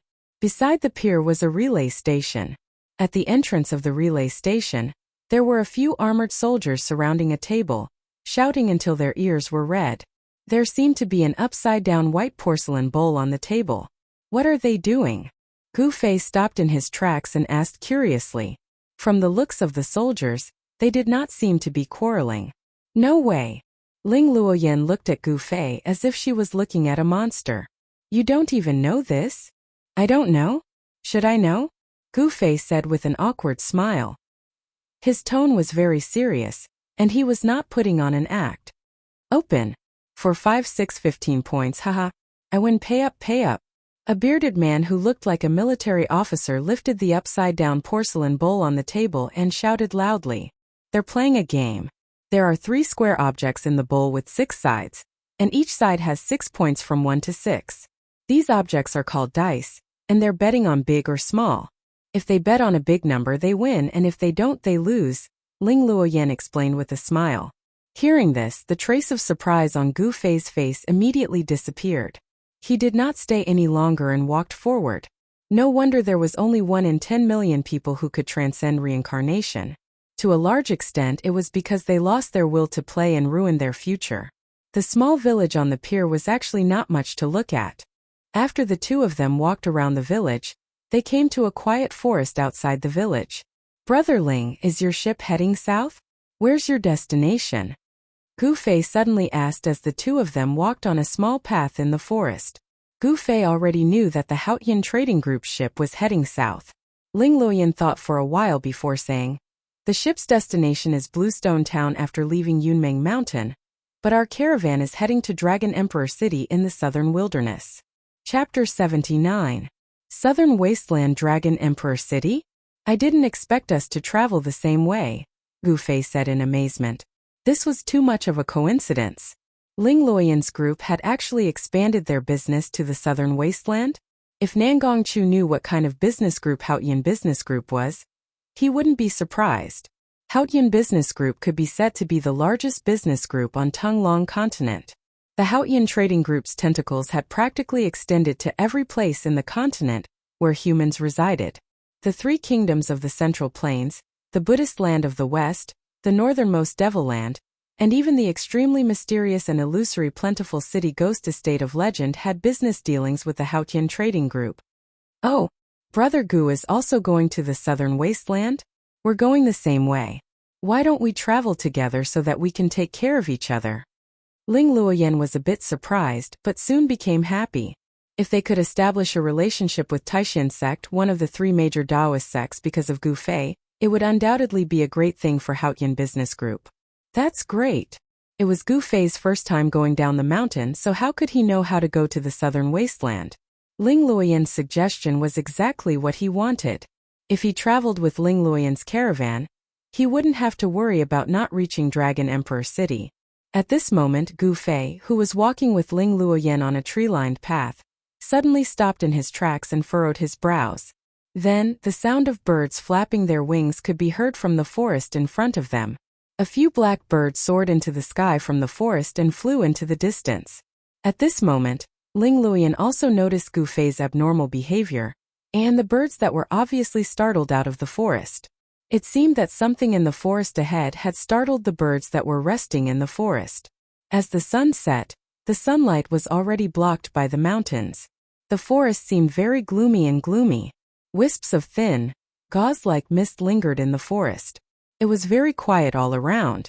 Just as Ling Luoyan was in a state of shock, Gu Fei, who was beside her, suddenly pulled her along and quickly rushed into the forest beside the small path.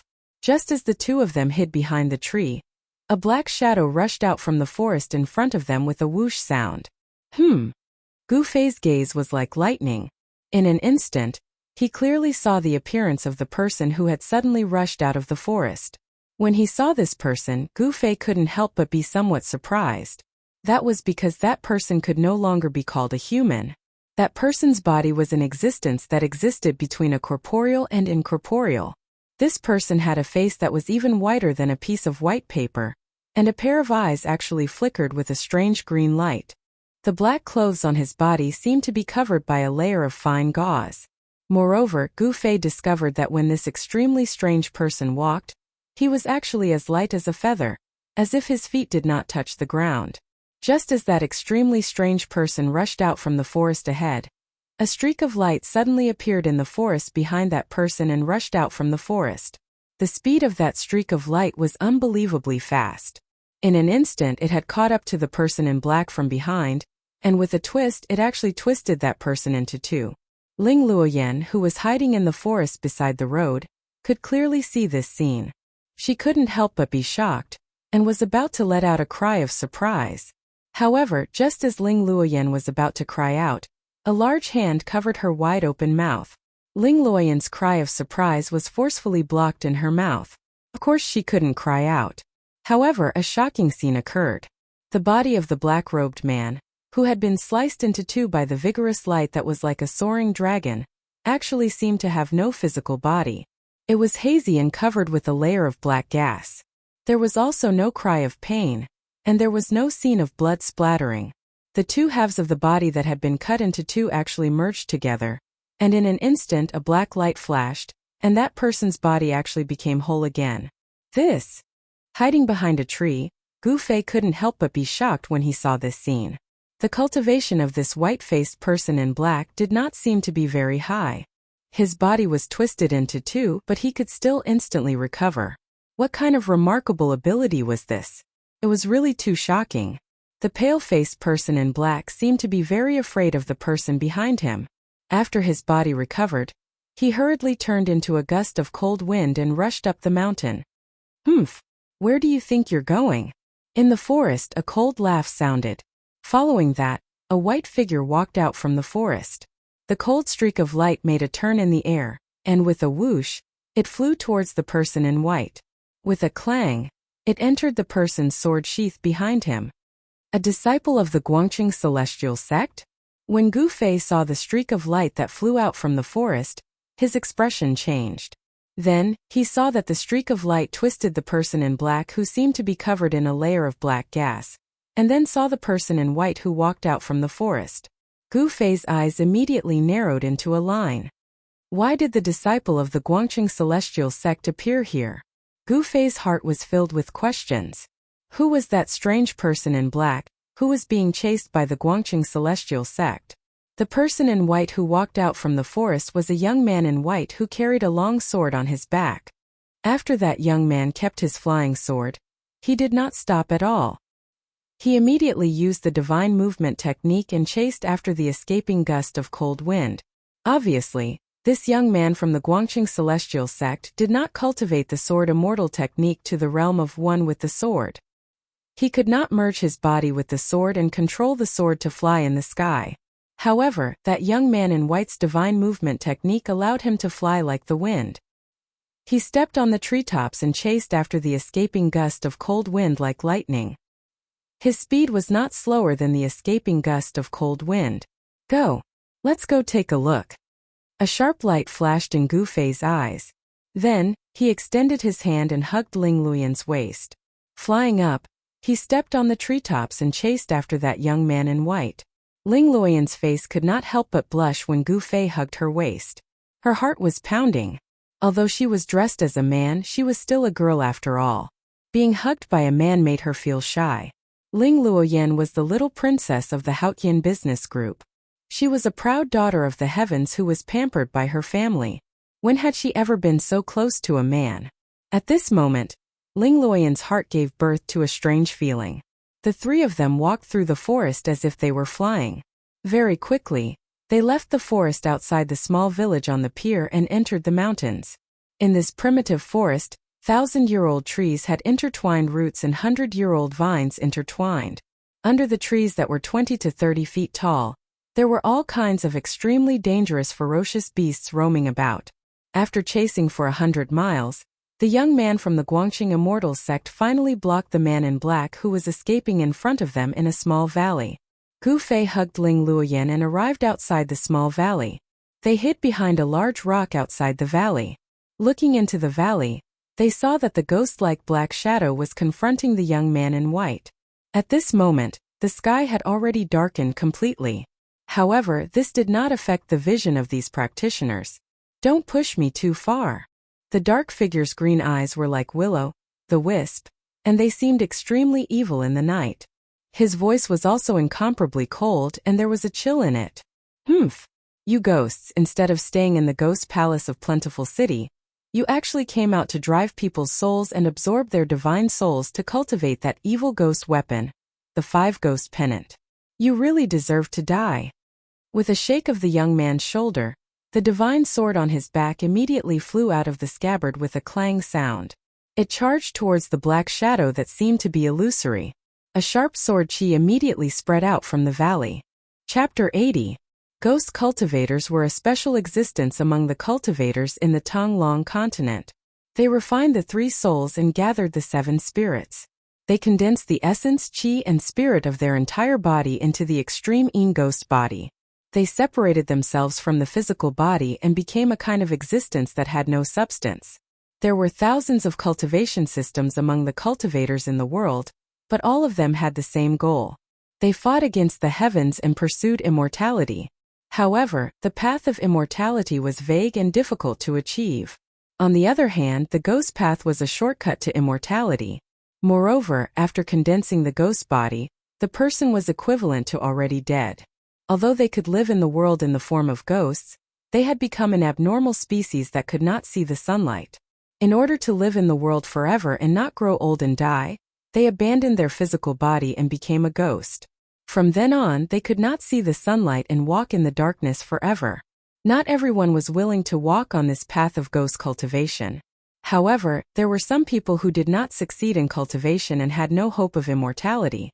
They would rather live in the darkness forever than fall into the cycle of reincarnation, and suffer the pain of reincarnation. Thus, they chose to enter the ghost palace of Plentiful City and cultivate the ghost path. At this moment in the valley, the young disciple of the Guangqing Immortal sect had already started fighting with the ghost soldier of Plentiful City. The sword light was like a rainbow twisting and turning in the air. It emitted a dense sword aura and continuously attacked the ghost shadow. Everything that was swept by the sword light, whether it was a boulder or a tree, was all shattered. The power of the 100 steps flying sword could not be underestimated. And in the hands of the ghost soldier of Plentiful City, there was a pitch-black long banner that was surrounded by black gas. As the long banner waved, the ghost aura surged and the ghost shadow blocked the sword light, not allowing it to get close to its body. That is the 5-ghost banner? Gu Fei's heart shuddered. That strange black banner that was shrouded in ghostly aura and seemed to be haunted by countless vengeful spirits did not seem to be an ordinary object. It was actually able to withstand the slash of that youth's 100 steps flying sword. Ling Luoyan curiously followed Gu Fei to look around the valley. The ghostly cultivator holding the 5 ghost banner had already started waving it. The ghostly aura that surged out from the banner immediately engulfed the ghostly cultivator, and a ghostly head appeared on the banner. Ling Luoyan only took a single glance before she felt her mind become unsettled, as if her soul was about to fly out of her body. She couldn't help being shocked and hurriedly focused her mind. How sinister! Ling Luoyan didn't dare to look anymore. At this moment, Ling Luoyan suddenly felt a gust of cold wind blowing behind her, and a creepy feeling welled up in her heart. In the next moment, she felt Gu Fei's arm around her waist tighten, and her body soared into the air. Boom! There was a huge tremor, and a golden light flashed. Ling Luoyan's body shook, and she was carried into the valley by Gu Fei. At this time she saw that 4 pale, skinny people had appeared out of thin air around the valley. They were shrouded in black gas. One of them was surrounded by black aura and had a ghostly aura. He was holding a black banner that was about 2 feet long, and his body was faintly discernible. He was looking at them with a face full of surprise. Mist and clouds rose in the mountains. On this Haitian night, 4 people holding black banners suddenly appeared. Their expressions were indescribably gloomy and mournful. Pung! Gu Fei floated down from the sky with Ling Luoyan in his arms.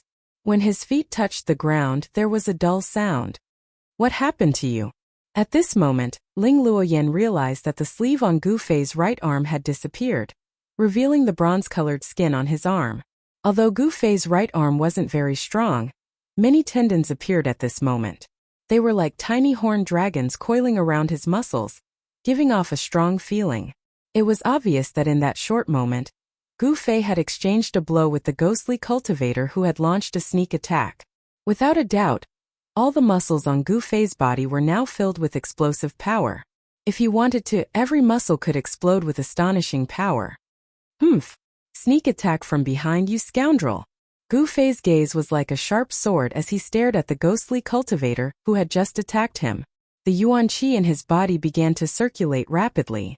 Only a small portion of his power was concentrated in his dantian, forming a 5-colored ball of light to refine the spiritual energy of heaven and earth that he had absorbed through his pores.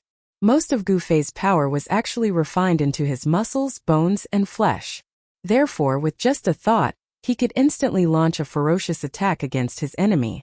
He didn't need to be like other cultivators, who had to spend time to cast spells or use treasures. Although the time it took to cast spells and use treasures was actually very short, it was that short instant that allowed Gu Fei to gain the upper hand when fighting against cultivators of the same level. The 2 people fighting in the valley didn't expect that there would be uninvited guests outside the valley. The young man from the Guangqing Immortal sect, and the ghostly cultivator who was controlling the ferocious ghostly head with the 5 ghost banner were both shocked. When the young man from the Guangqing Immortal sect saw the other 4 ghostly cultivators holding the black banners, his expression instantly changed. With a split second of concentration, the ferocious ghostly head that was spitting out jade-green ghostly fire immediately spat out a mouthful of ghostly fire at the sword light. Buzz! The sword light that was spat out by the ghostly fire seemed to have dimmed a little. The young man was instantly shocked. The ghostly fire that the ghostly head formed from thousands of ferocious souls from the 5 ghost banner spat out was actually able to damage the split sword.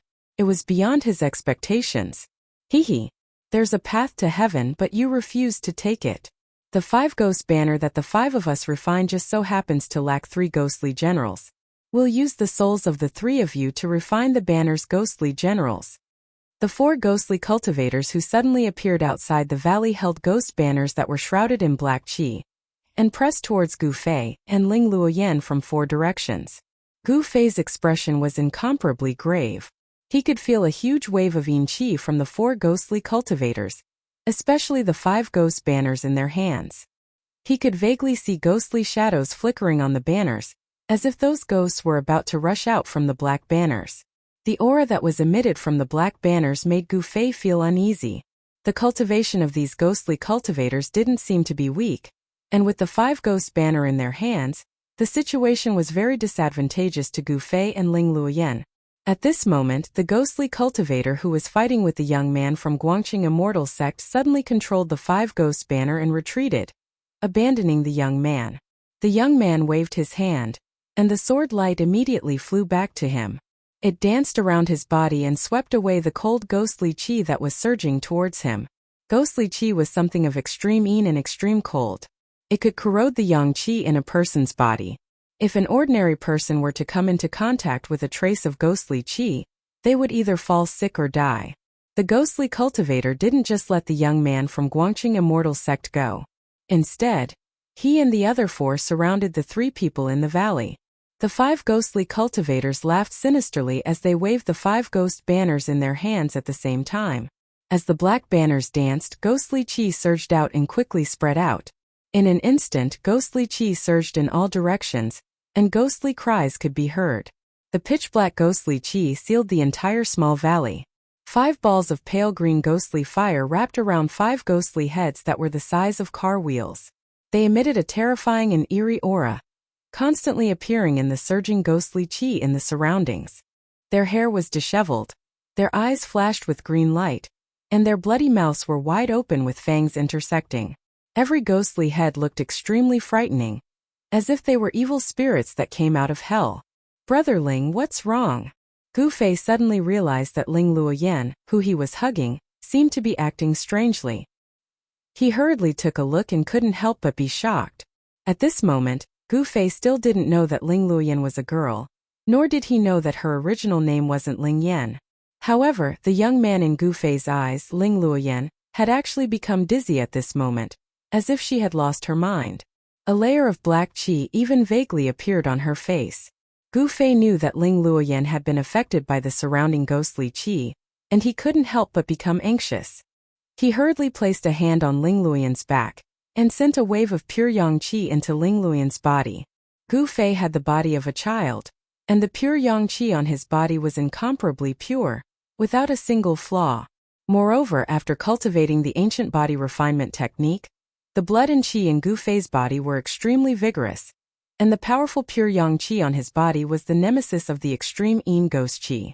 "He, obediently accept your death." A deep and cold voice came from within the surging ghostly qi. It was sometimes near and sometimes far, making it hard for people to grasp. Gu Fei couldn't be bothered with these ghosts. After a wave of pure yang qi entered Ling Luoyan's body, the black qi on Ling Luoyan's face was immediately dispelled, and her face regained its normal color. Gu Fei couldn't help but be delighted. "Roar! Even if I have to destroy my Dao power today, I'm going to exterminate all of you ghosts." The young cultivator from the Guangqing Immortal Sect roared angrily. He actually bit the tip of his tongue and spat a mouthful of blood on the sword light. Wang! A crisp sword chime soared into the sky and resounded throughout the entire valley. The sword light in front of the young man instantly shone brightly, and grew to a height of 10 zhang. The young man formed a seal, and the bright sword light immediately protected the 3 people who were forced together in the middle. The sword light was like a dragon, and also like a bolt of lightning, forcing the surging extreme yin ghost qi away, making it difficult for them to take another step forward. "I am the disciple of the Guangqing Immortal Sect, Lu Yunhe. This is a pure yang pill, and it can dispel this kind of demonic qi. Quickly consume it." The young cultivator from the Guangqing Immortal Sect suddenly took out 2 golden elixirs, and handed them to Gu Fei and Ling Luoyan. "Many thanks. I am Gu Fei from the Taishan Sect, and this is my friend Ling Luoyan." Gu Fei didn't act pretentious. After revealing his identity, he took the 2 elixirs from Lu Yunhe's hands. "So you are a disciple of the Taishan Sect. That's great." Lu Yunhe was startled, but his face was also filled with joy. The Taishan Sect and the Guangqing Immortal Sect were both part of the 3 great Taoist sects, and they were of the same branch. If the 2 of them worked together, they might be able to break through this ghost formation. At this time, Ling Luoyan, who had received the pure yang qi from Gu Fei to force the extreme yin ghost qi out of her body, also woke up. After consuming the pure yang pill, the surrounding ghost qi couldn't touch her body anymore. As for Gu Fei, he didn't need to consume the pure yang pill at all. His body was full of blood and yang qi, and the extreme ghost chi couldn't get close to him at all. This. What's going on? I was scared to death. Ling Luoyan, who had woken up, couldn't help but scream when she saw the surging ghost chi around her. This was especially so when the huge ghost head suddenly spat out green ghost flames from the surging ghost chi and bit towards her. However, she was so scared that she almost fell to the ground. Chapter 81. The power of the swordlight that was imbued with the essence of the young disciple of the Guangxing Immortal sect, Lu Yunhe, was greatly increased. It was no longer afraid of the profound ghost fire that was spat out by the ferocious ghost head that was condensed from the essence of thousands of souls on the five ghost banner. The swordlight that was like a waterfall completely blocked the surging black gas and ghostly mist. The swordlight formed a light screen that protected the three people within it. Good. The Guangxing Immortal Sword is indeed extraordinary. Brothers, activate the formation and turn them into ashes. Then, capture their souls and refine them into the main ghost general of the banner. A soft and ethereal voice that seemed to have floated up from the depths of hell sounded out from the surging ghostly mist. When Gu Fei and Lu Yunhe heard this voice, they didn't feel any discomfort. They weren't affected in the slightest. However, when Ling Luoyan heard this voice, it was a completely different matter. The ghostly words drilled into Ling Luoyan's ears, immediately causing her to feel as if she had fallen into an icy cavern. Her entire body trembled as a chill ran down her spine, causing all the hair on her body to stand on end and goosebumps to fall to the ground. Don't be afraid. Gu Fei held Ling Luoyan's hand and said in a deep voice. His pair of bright eyes constantly swept across the surroundings. He wanted to find the five ghost cultivators of the ghost palace of Plentiful City that were hidden in the black gas and ghostly mist. Lu Yunhe, who was standing beside the two of them, looked at them with a strange expression. The intimacy between the two of them made him feel a little surprised. Weren't cultivators supposed to have a pure heart and few desires? Why was this Gu Fei so intimate with a girl? Compared to Gu Fei, Lu Yunhe had more experience in the world. From the first time he saw Ling Luoyan, he could already tell that this fair-skinned and extremely handsome youth was actually a girl disguised as a man, and not a man. At this moment, the five ghost cultivators had already activated the formation. 5 terrifying waves of evil energy spread out from the surging black gas and ghostly mist. Then the three of them heard the sound of teeth grinding. Following that, 5 ferocious ghost heads the size of wagon wheels appeared from the black gas and ghostly mist. Their bloody mouths violently spewed green flames as they charged towards Gu Fei, and the other two from 5 directions. The skulls of the 5 evil spirits were so solid that they seemed to have solidified into tangible objects. They directly and fiercely pounced on the sword screen formed by the dazzling sword light. When Lu Yunhe, who was controlling the sword light, saw this, his expression couldn't help but change. The attack of the 5 ghost heads was extremely ferocious, and it greatly increased the pressure on him. He hurriedly formed a sword seal and pointed towards the golden light. Wang! With a loud bang, the sword light exploded and swept away the 3 ghostly heads that were surrounded by ghostly flames that were charging at him like a bolt of lightning. Taking care of 3 sides was already the limit of Lu Yunhe's current sword path. After sweeping away the 3 ferocious ghost heads with the sword light slowed down. It was too late to force back the other 2 ferocious ghost heads. Humph! Gu Fei let out a cold laugh. He pulled Ling Luoyan behind him and shook his fists. His fists instantly turned purple. Then his fists blasted towards the 2 gigantic ghost heads that were spewing flames from their mouths and pouncing towards them. Instantly, a purple aura surged out from Gu Fei's fists. The fist force was like a torrential river, unstoppable, and dyed the heaven and earth purple. Boom! Boom! Almost at the same time, 2 loud sounds exploded. The dull sounds made people feel endless pressure. Gu Fei's fist force instantly collided with the 2 ghost heads that were surrounded by ghostly flames. Under the incomparably shocked gazes of Lu Yunhe and Ling Luoyan, Gu Fei directly dispersed the mysterious ghost flames around the 2 ghost heads. The 2 ghost heads were blasted away and disappeared into the churning black ghost fog behind them. Using the essence of the divine weapon that had been refined into his body to protect his newly healed arms, Gu Fei directly blasted away the 2 ghost heads. At the same time, he also avoided the danger of his new bones breaking. Gu Fei let out a low roar as the muscles, bones, blood, and flesh in his body surged. Then, a powerful aura spread out from his body. At the same time, streams of essence shot out from the pores on his body. Ling Luoyan, who was standing behind him, immediately felt as if a breeze had come out of nowhere from Gu Fei's body, making her feel as if she was in the wind. Under the control of Gu Fei's divine sense, invisible streams of essence qi spread out and formed a force field around him, blocking the surging cold ghostly aura and enveloping Ling Luoyan and Lu Yunhe. However, compared to Lu Yunhe's sword light, it was even more pervasive and impenetrable. What kind of technique is this? Seeing this, Lu Yunhe could not help but be shocked. The magic power that Gu Fei had displayed was too strange, and it was beyond his understanding. There was no fluctuation of magic power, but he was still able to explode with such shocking power. He did not see Gu Fei use any technique, but he was able to block the black ghost fog that rushed over like a storm. This not only surprised Lu Yunhe, but also made him doubt Gu Fei's identity. Is he really a disciple of the Taishan sect? Lu Yunhe thought to himself. This Gu Fei had displayed a technique that he did not know, but he was sure that it was definitely not a magic power of a cultivator. At this time, Lu Yunhe did not have much time to think, because the black ghost fog that enveloped them was getting thicker and thicker. It was as black as ink, comparable to the monstrous demonic qi of the demon lord of Six Paths. In the ghost fog, there seemed to be thousands of ghosts roaming and howling. The ghostly cries made one's hair stand on end. Ling Luoyan, who was hiding behind Gu Fei, was so scared that her whole body was shaking like a sieve, and her face was deathly pale. She, who had been pampered since childhood, had never seen such a terrifying scene. In the ghost fog, the 5 ghost cultivators who were hidden in the fog were obviously very angry after the first wave of attacks from Gu Fei and Lu Yunhe.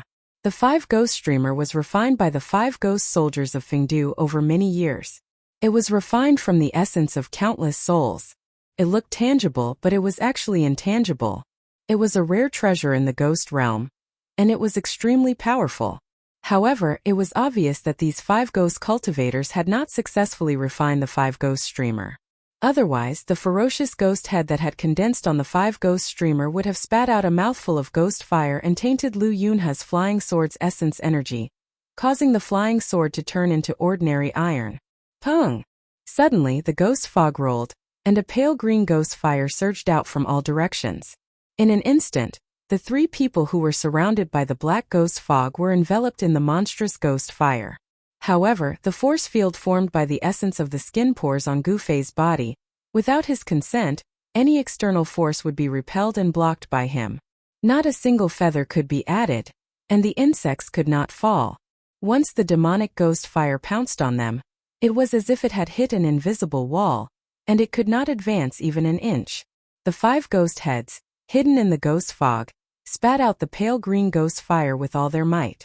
It was as if they really wanted to use the ghost fire to refine Gu Fei and the others.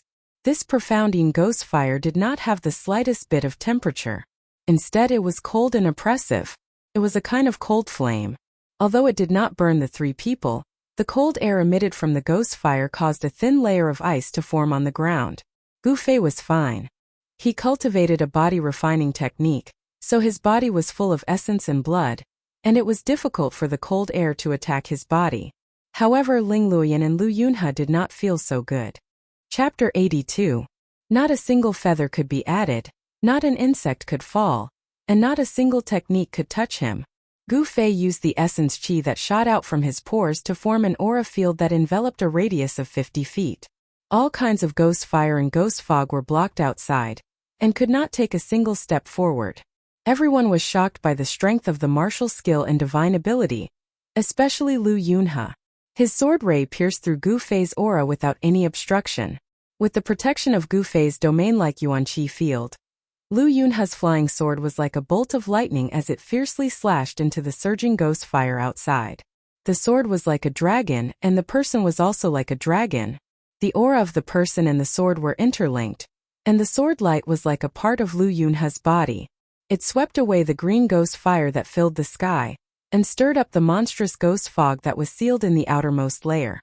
Wherever the sword light passed, ghostly cries and screams could be heard. Dozens of ghostly figures appeared and disappeared from the ghost fog. They were the evil spirits that had been refined from the five ghost banner. After being slashed by the divine sword, they once again turned into a cloud of mysterious ghost chi. However, these ghosts relied on the fact that their bodies were refined from the true Yuan spirit. They could separate and combine, gather and disperse, and were not afraid of the sword light's slash. At most, they would only need to be refined again, and then they would once again turn into evil spirits.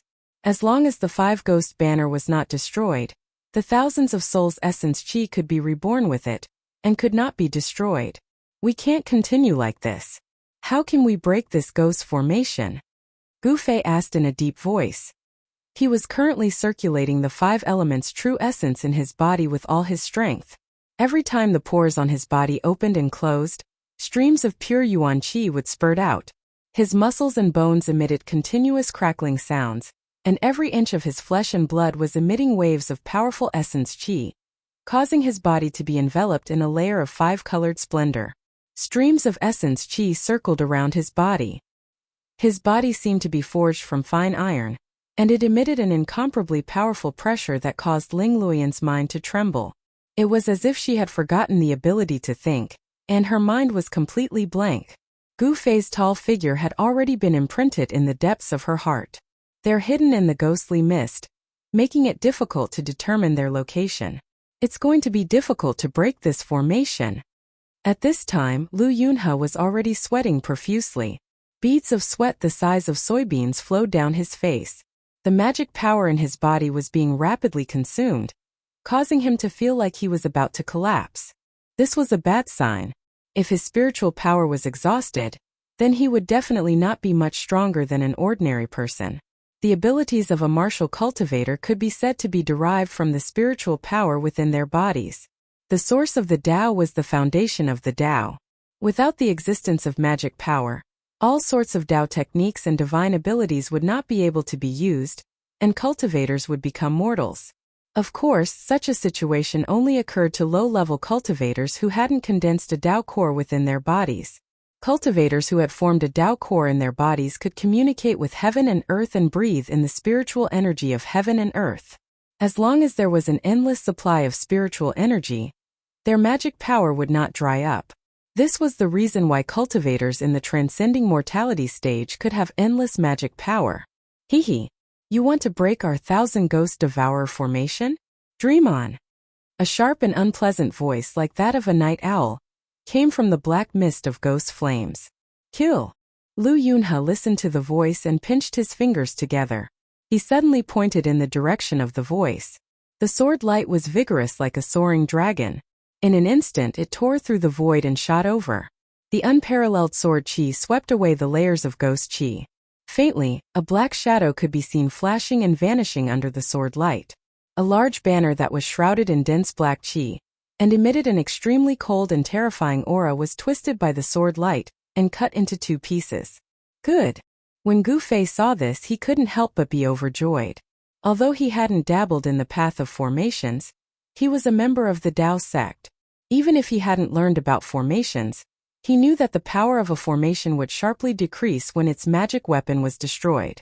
However, the ghost banner in the black smoke did not dissipate because of this. Instead, it continued to be broken and restored to its original state. Moreover, it swayed continuously, causing people to feel their minds shaking and their souls wanting to fly away. It was as if the 3 souls and 7 spirits were about to be pulled out of the body. Only then did Gu Fei know that these 5 ghost cultivators' ghost Tao magic was really powerful. The 5 ghost banners were condensed from the essence of evil spirits and spirits. They couldn't be underestimated. Perhaps only a pure yang magic weapon could destroy the 5 ghost banners. Gu Fei and Lu Yunhe hurriedly calmed their minds. They knew something was wrong. Dark clouds rolled around them like galloping horses. Mixed with the chilly wind and ghost howls, it was really terrifying to the extreme. Suddenly there was a thud. Someone fell behind them. Gu Fei was shocked and hurriedly turned to look. He saw Ling Luoyan's eyes tightly shut. She fell to the ground with a face full of pain. She had already fainted. What's going on? The Xianying ghost qi didn't penetrate into the area covered by my yuan qi. How did he still get hit? Gu Fei was shocked. Actually, what he didn't know was that this 5 ghost banners was actually an extremely sinister magic weapon of the ghost Tao. Not only could it emit black ghost fog and condense the form of evil spirits, it could also bewitch the mind.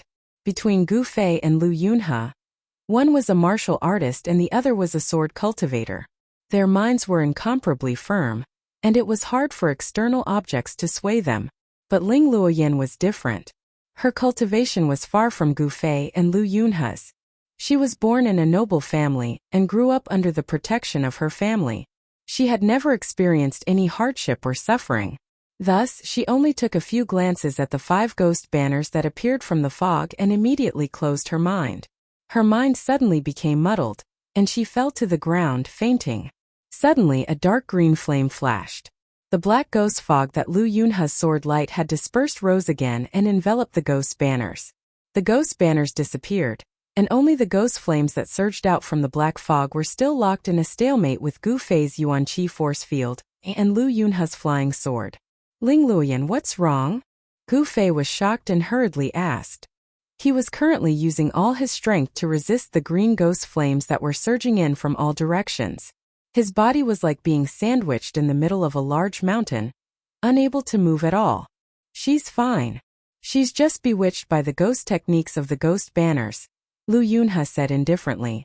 Only then did Gu Fei relax. But he immediately realized that there was an indescribable strange feeling in his heart. He's unconscious, why am I so nervous? Boom! Boom! Boom! A part of the world trembled violently. The ghost flames and black fog sealed the heavens and trapped the earth. The ghost formation once again changed. Loud noises sounded continuously, and the power was vast. It was as if thousands of vengeful spirits and evil spirits had appeared. The chilly wind howled and the black clouds rolled. Streams of terrifying lunar ghost energy attacked Gu Fei's force field, causing his body to shake violently. Gu Fei was shocked to find that the profound ghost flames from the ghost formation were refining his Yuan Qi force field. The range of the Yuan Qi force field was shrinking. 50 feet, 40 feet. He couldn't hold on any longer. His clothes were already soaked in sweat. His skin and flesh were trembling slightly. A powerful martial artist's Yuan Qi was surging in his body, flowing through his muscles and bones. There were bursts of explosive sounds. The thunder of the heavenly drum forged his muscles and bones. Even when he was fighting with others, Gu Fei's ancient cultivation method was still circulating. He was also cultivating. He was cultivating at all times. To him, fighting a life and death battle was also a way of cultivation. Could even be a shortcut. At this time, Lu Yunhe also noticed Gu Fei's strange state. He knew that the situation was extremely dangerous. The 5 ghost cultivators were actually planning to use the power of the ghost formation to drive the lunar ghost flames to refine them. If their bodies were refined and their souls were captured, they would become ghosts on the 5 ghost banner. There would only be one outcome. They would never be able to reincarnate, and their souls would scatter. If I ignore Ling Yan, I might be able to break out of the ghost formation, Gu Fei thought. His body was extremely strong, so he didn't have to worry about being attacked by the profound ghost qi. If he were to disregard everything, Gu Fei would still have a chance of escaping. However, this young man called Ling Yan had saved him in the river. With this karma, if he were to escape alone, it would definitely leave a shadow of ingratitude in his heart, and a flaw would appear in his unwavering heart of cultivation. It would become an obstacle that was difficult to overcome in his cultivation, and this was something that Gu Fei could not allow to happen. Just as the surging ghost flames were getting closer and closer, and the two of them were struggling to hold on, there was a sudden rumble.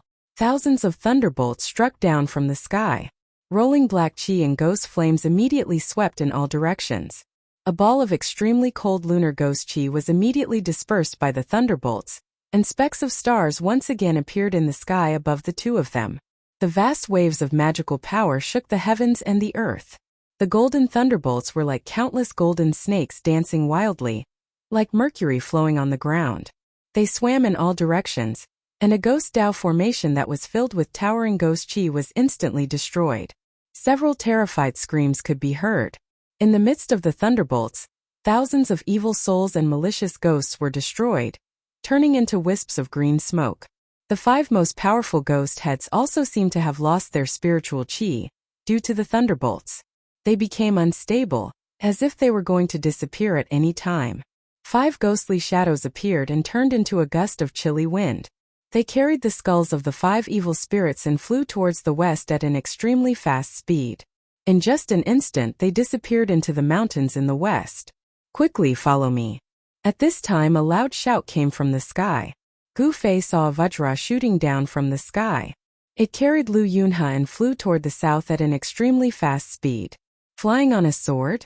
A transcending mortality stage sword cultivator? Seeing this sudden scene, Gu Fei couldn't help but be shocked, but he didn't panic. The terrifying pressure that was as strong as a mountain suddenly disappeared, causing his body to sway, and he almost fell to the ground.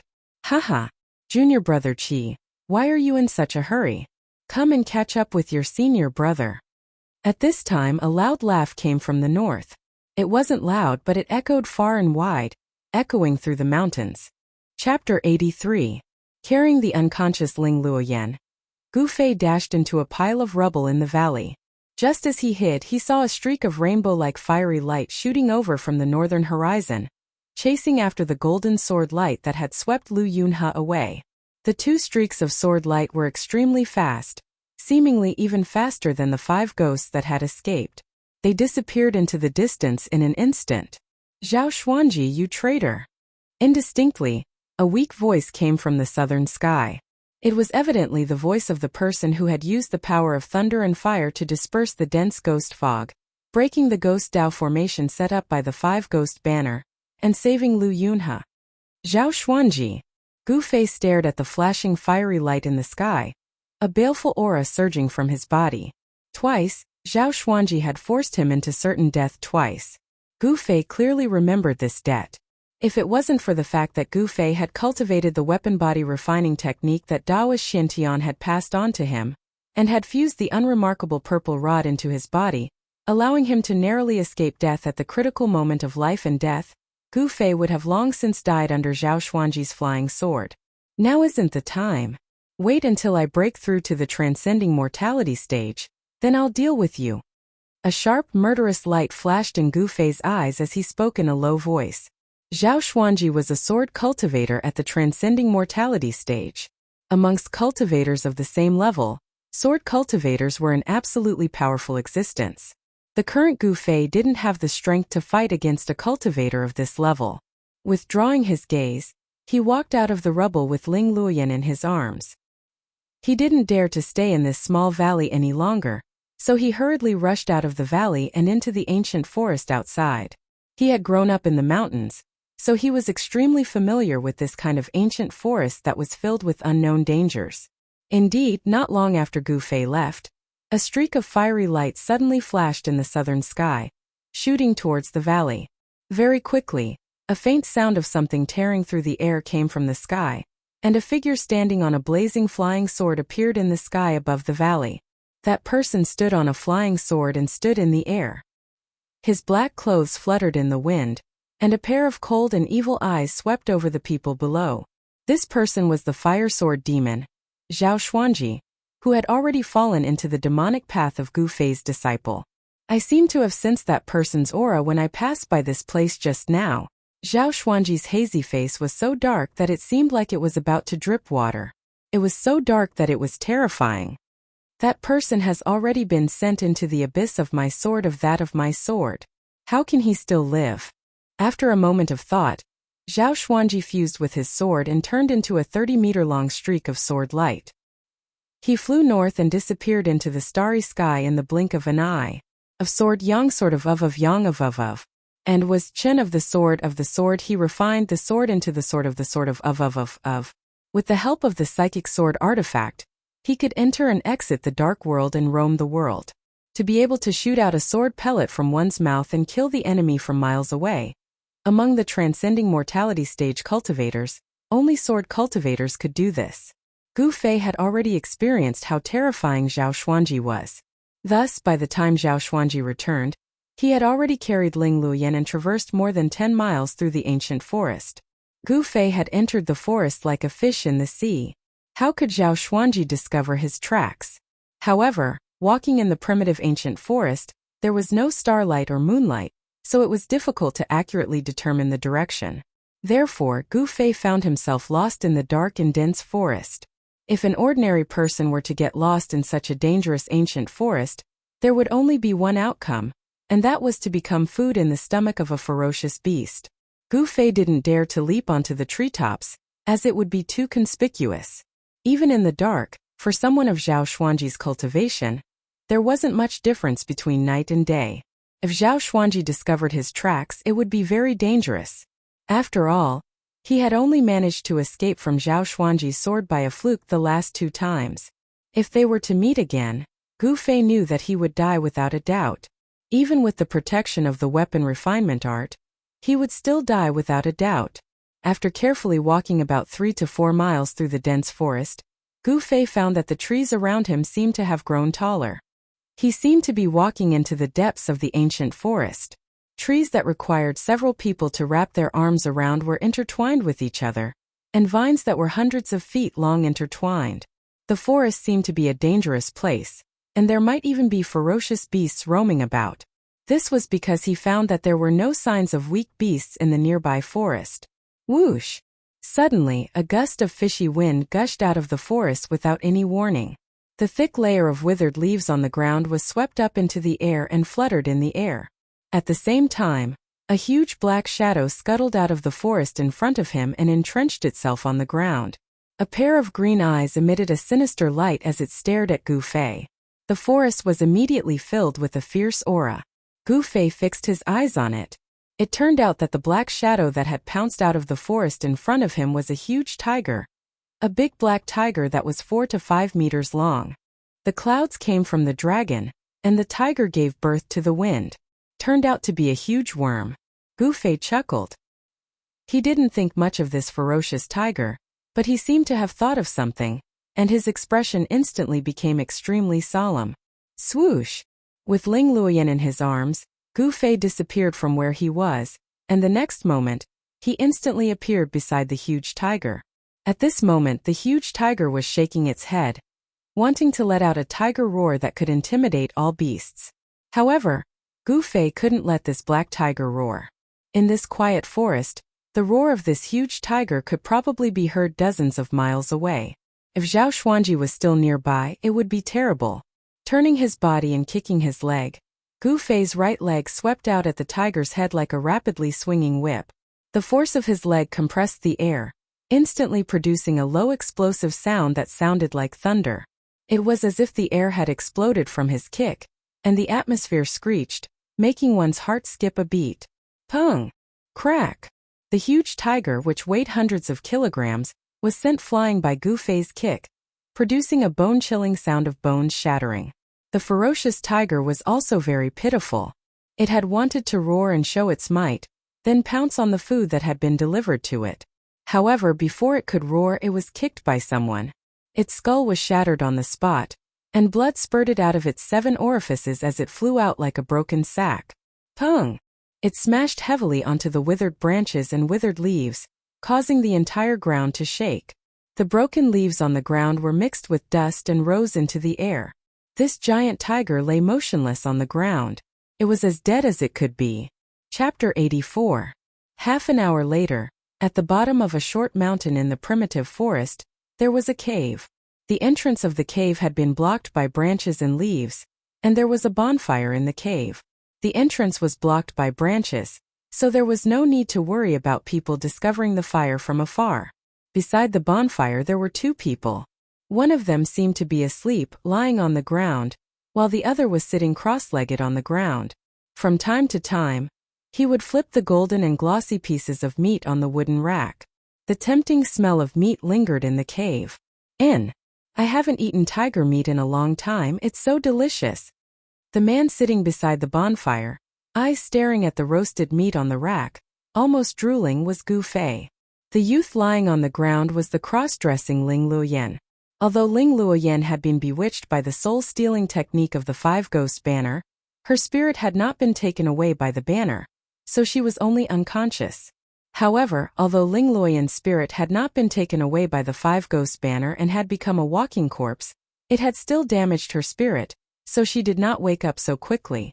Gu Fei had expended a lot of his yuan qi after the battle, and when he calmed down, he immediately felt his muscles ache and his bones go limp. He had given it his all in tonight's battle. The yuan qi in his body vibrated his muscles, bones, flesh, and blood, seeping into every part of his body. When Gu Fei looked inside himself, he could see a faint layer of five-colored light shrouding his bones. Gu Fei's cultivation seemed to have deepened. Every time he fought a life or death battle, he could feel himself improving. As long as the five elemental yuan qi in his body completely refined the muscles and bones in his body, and the yuan qi that had been refined into his bones reached a full state, then he would have completed the bone transformation. His muscles and bones would all become vessels to store yuan qi. After that, he would take the last step of transforming his flesh and blood, and Gu Fei would only be a step away from the transcending mortality realm. It was easy to say but extremely difficult to do.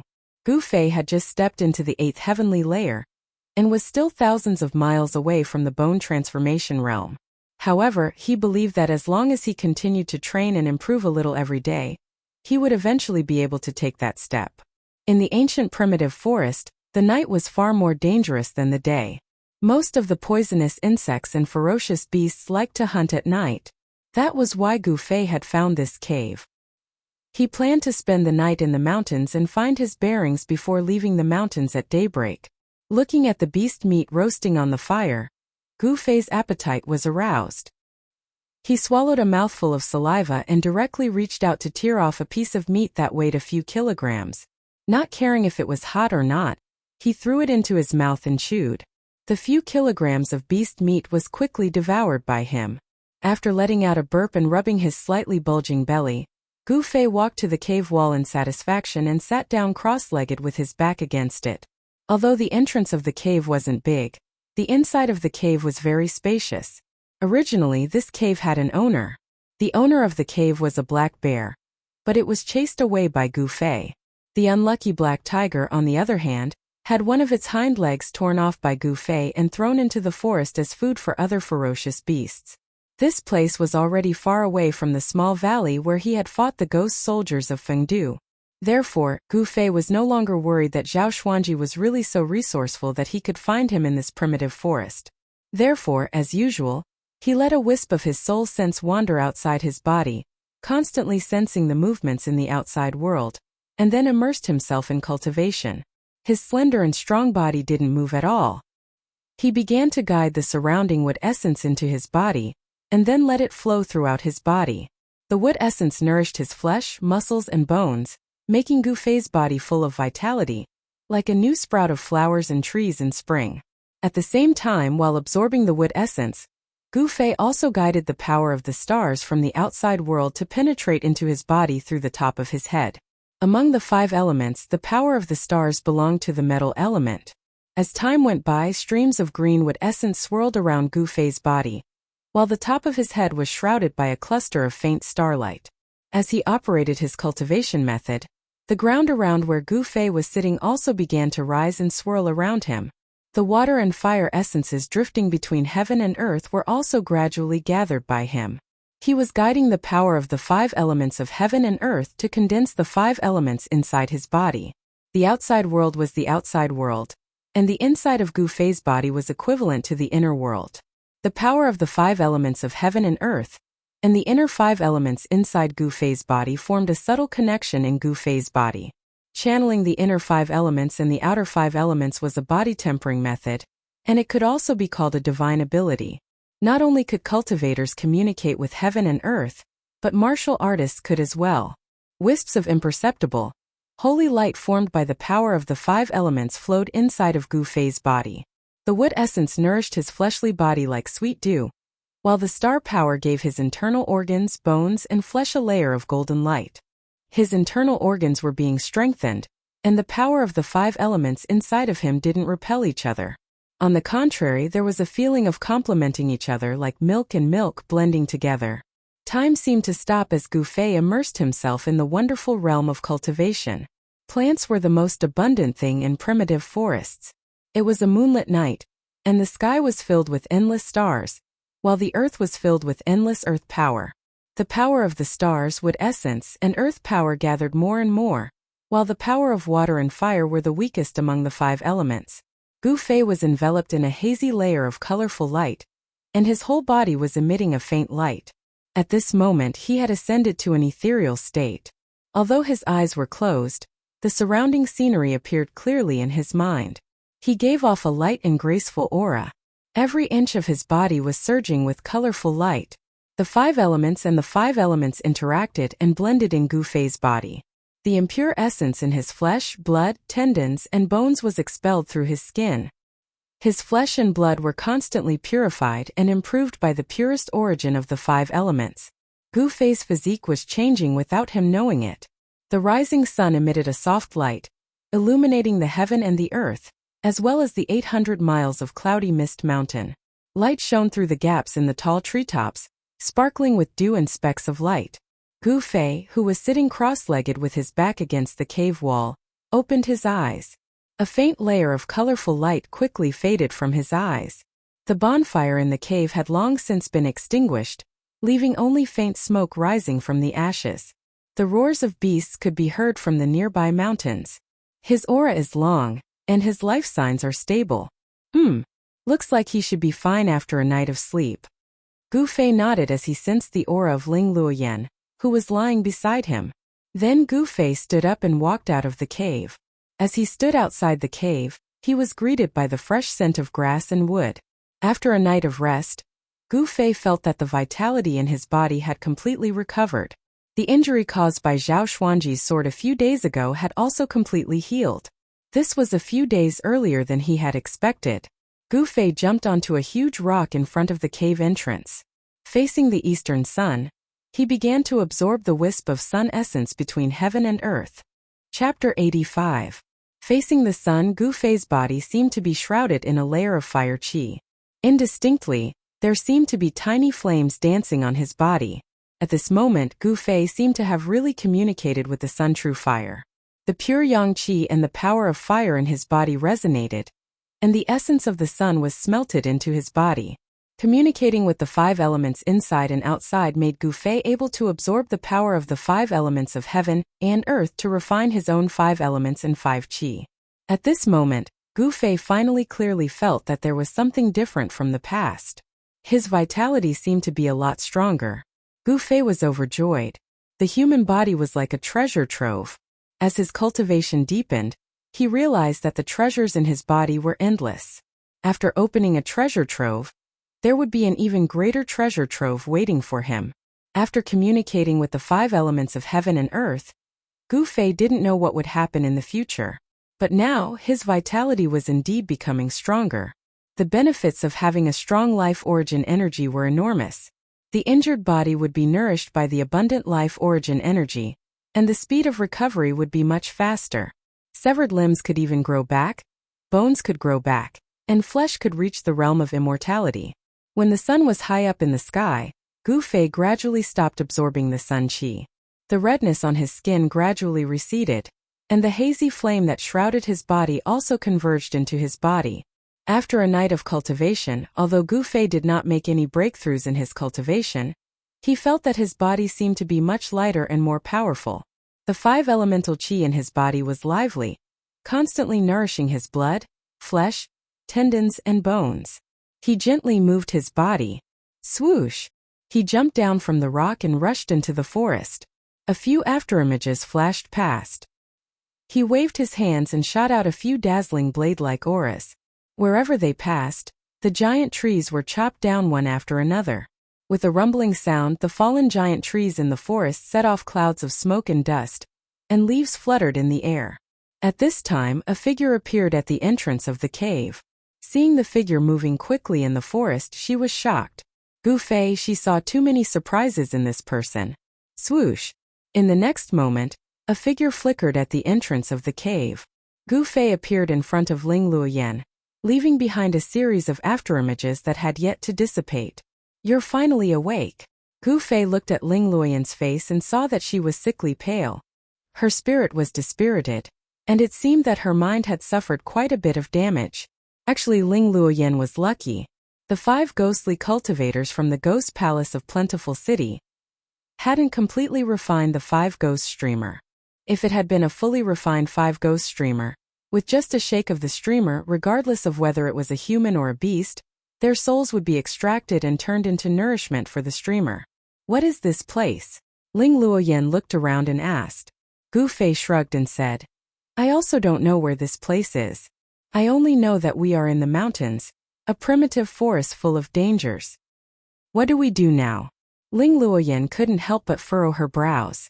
Her disappearance would definitely cause chaos in the caravan. This was predictable. You should be more familiar with this mountain than I am. Gu Fei smiled awkwardly. This was his first time leaving the mountain, so how would he know where he was? Ling Luoyan pondered for a moment and said, The 800-mile cloudy mountain. This is a primitive mountain in the south of the Yin Kingdom. We must return to the ship. Do you know which direction to go? Gu Fei asked. Although it was possible to distinguish north, south, east, and west in the mountains during the day, he didn't know which direction was towards the big river. Even with Gu Fei's sharp hearing, he couldn't hear the sounds of people and the sound of flowing water. This place should be a desolate and uninhabited land, and there shouldn't be any big rivers. Why did you bring me to this godforsaken place? Ling Luoyan couldn't help but panic. She looked at the surrounding terrain and found that this was simply a desolate land. In the distance, the silhouettes of ferocious beasts could be seen moving in the forest. There were towering ancient trees with their crowns blotting out the sun, century-old vines twisting and climbing, and the crisp cries of unknown birds resounding in the forest. This was the first time Ling Luoyan had set foot in such a desolate land. She was at a loss and didn't know what to do. After all, she was a girl, a flower in a greenhouse. She had never experienced something like this before. Her eyes reddened, and she had the urge to cry. You're a man, why are you acting like a girl? You're just lost in the wilderness. Gu Fei couldn't help but shake his head when he saw Ling Luoyan's pitiful appearance. At this time, Gu Fei still couldn't tell that Ling Luoyan was a girl. Even though he had smelled a faint fragrance when he hugged her last night, and she was very light, it didn't take much effort for him to carry her. Gu Fei pondered for a moment and suddenly said, All right, although we don't know where we are, I still have a way to return to the river. What way? Ling Luoyan hurriedly asked. She was so anxious that she was about to cry. Stupid way. The place we are at now should be no more than 200 li from the river, and the river flows from the north to the south, passing through the 800 li of Yunmeng Mountain. Then we can use this place as a starting point and walk 200 li in a straight line to the east and west. Won't we be able to return to the river then? Gu Fei said seriously. 200 li in the east and west? You're joking, right? Ling Luoyan said in shock. This was a primitive forest. Even if they didn't die, they would be half dead if they walked a few hundred li on foot. Even if it was a broad road, the soles of their shoes would be worn through after walking a few hundred li. Wouldn't their legs be crippled? Ling Luoyan couldn't help but feel her heart palpitate when she thought of this. Do I look like I'm joking to you? Unless you have a better way, this is the only way. Gu Fei said in a bad mood. If it was up to his character, he wouldn't even want to return to the river. He would just walk in this primitive forest and keep heading south. There should be quite a number of fierce beasts in the mountains, and he could fight with them as he hurried along. When he reached the southern wilderness, his cultivation would definitely improve by a lot. A comfortable life would make people lazy, and this wasn't what Gu Fei wanted. Only by constantly being in danger would his cultivation improve. Only with pressure would there be progress, and he had to constantly maintain that fierce spirit of improvement. Ling Luoyan couldn't help but be startled when she heard this. She really couldn't think of any other way at the moment. Why don't you wait for me here? I'll go scout the way. Once I've confirmed the direction, I'll come back to pick you up, Gu Fei said to Ling Luoyan when he saw her hesitation. No, I don't want to stay here. In a moment of desperation, Ling Luoyan went forward and tightly grabbed onto Gu Fei's arm. Her face was full of panic. It was no wonder that she was afraid. In this primitive forest, there was no lack of all kinds of fierce beasts. How could a girl dare to stay in such a place alone? All right. Then which direction should we go first? Gu Fei asked. East and west, the chances of returning to the river were 50-50. You said we should go in that direction.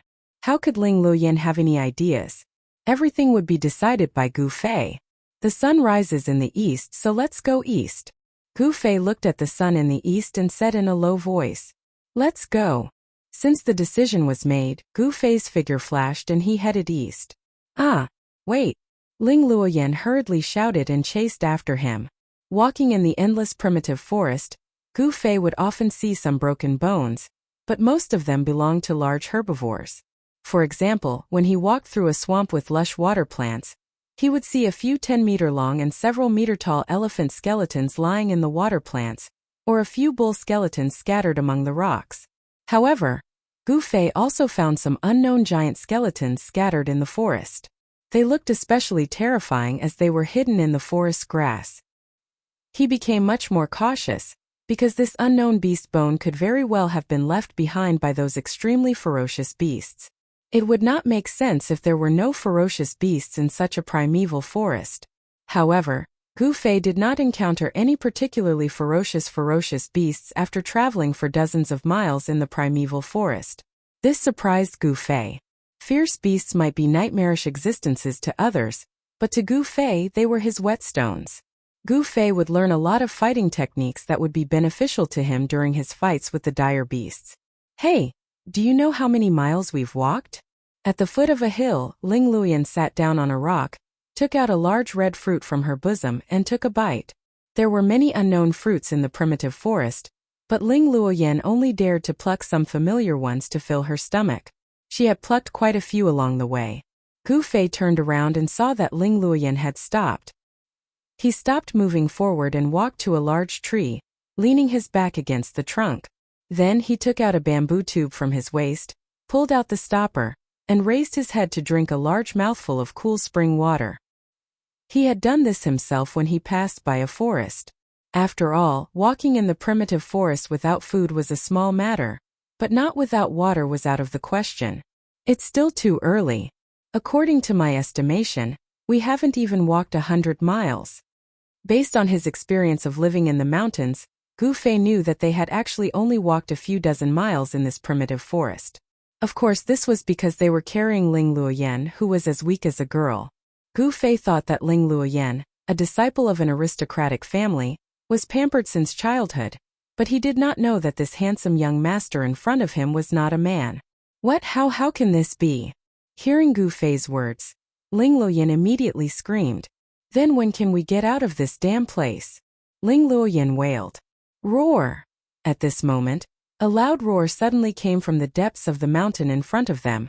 The sound was deafening, and it pierced through metal and rocks, causing chaos in the depths of the mountain. Thump! Thump! Thump! It was as if a huge creature was running. The heavy footsteps hit the ground, causing the forest in front of them to tremble. The heavy footsteps quickly approached the two of them. Not good. Gu Fei was also shaken by this sudden roar, causing his blood to surge. His body trembled, and his eardrums almost ruptured.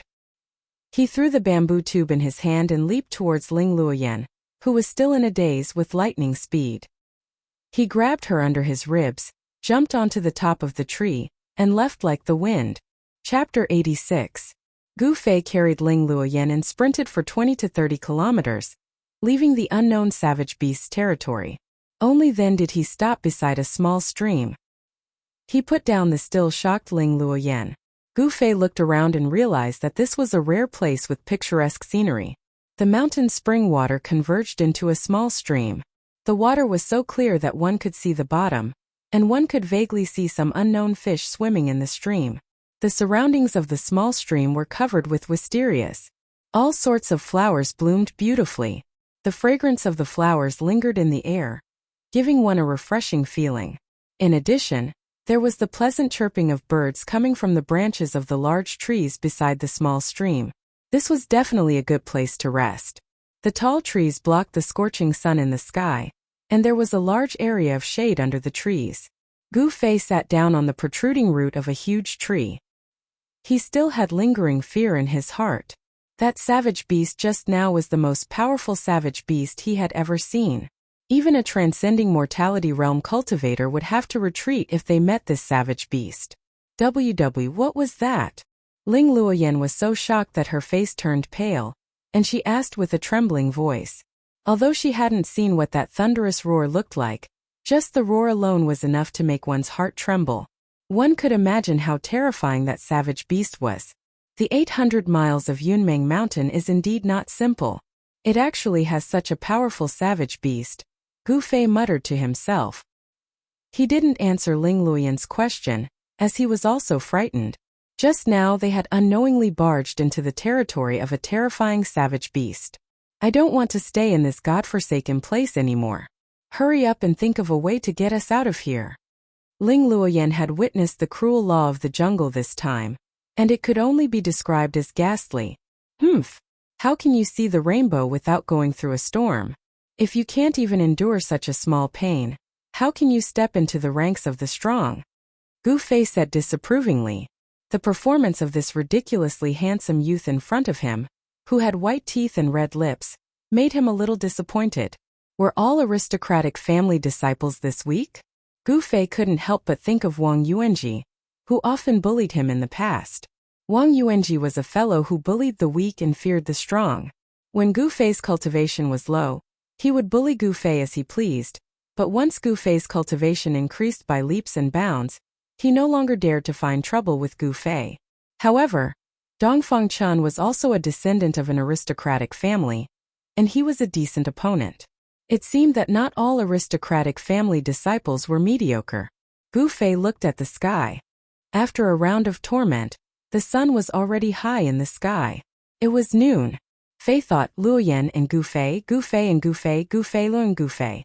Ling Luoyan glared at Gu Fei and said loudly, who said that to become an expert, one has to be a savage in the mountains? If you want to leave this place quickly and return to your comfortable ship, there's actually another way. Gu Fei suddenly looked at Ling Luoyan with an evil smile. What do you want to do?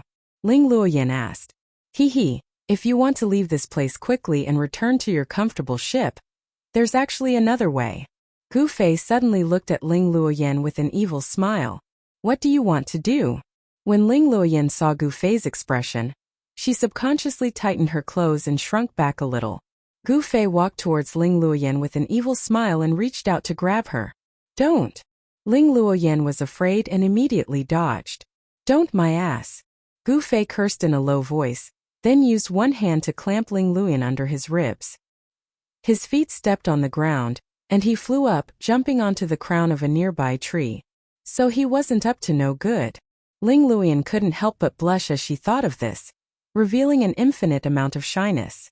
Moreover, she was dressed as a man, so compared to when she was dressed as a woman, it added a different charm.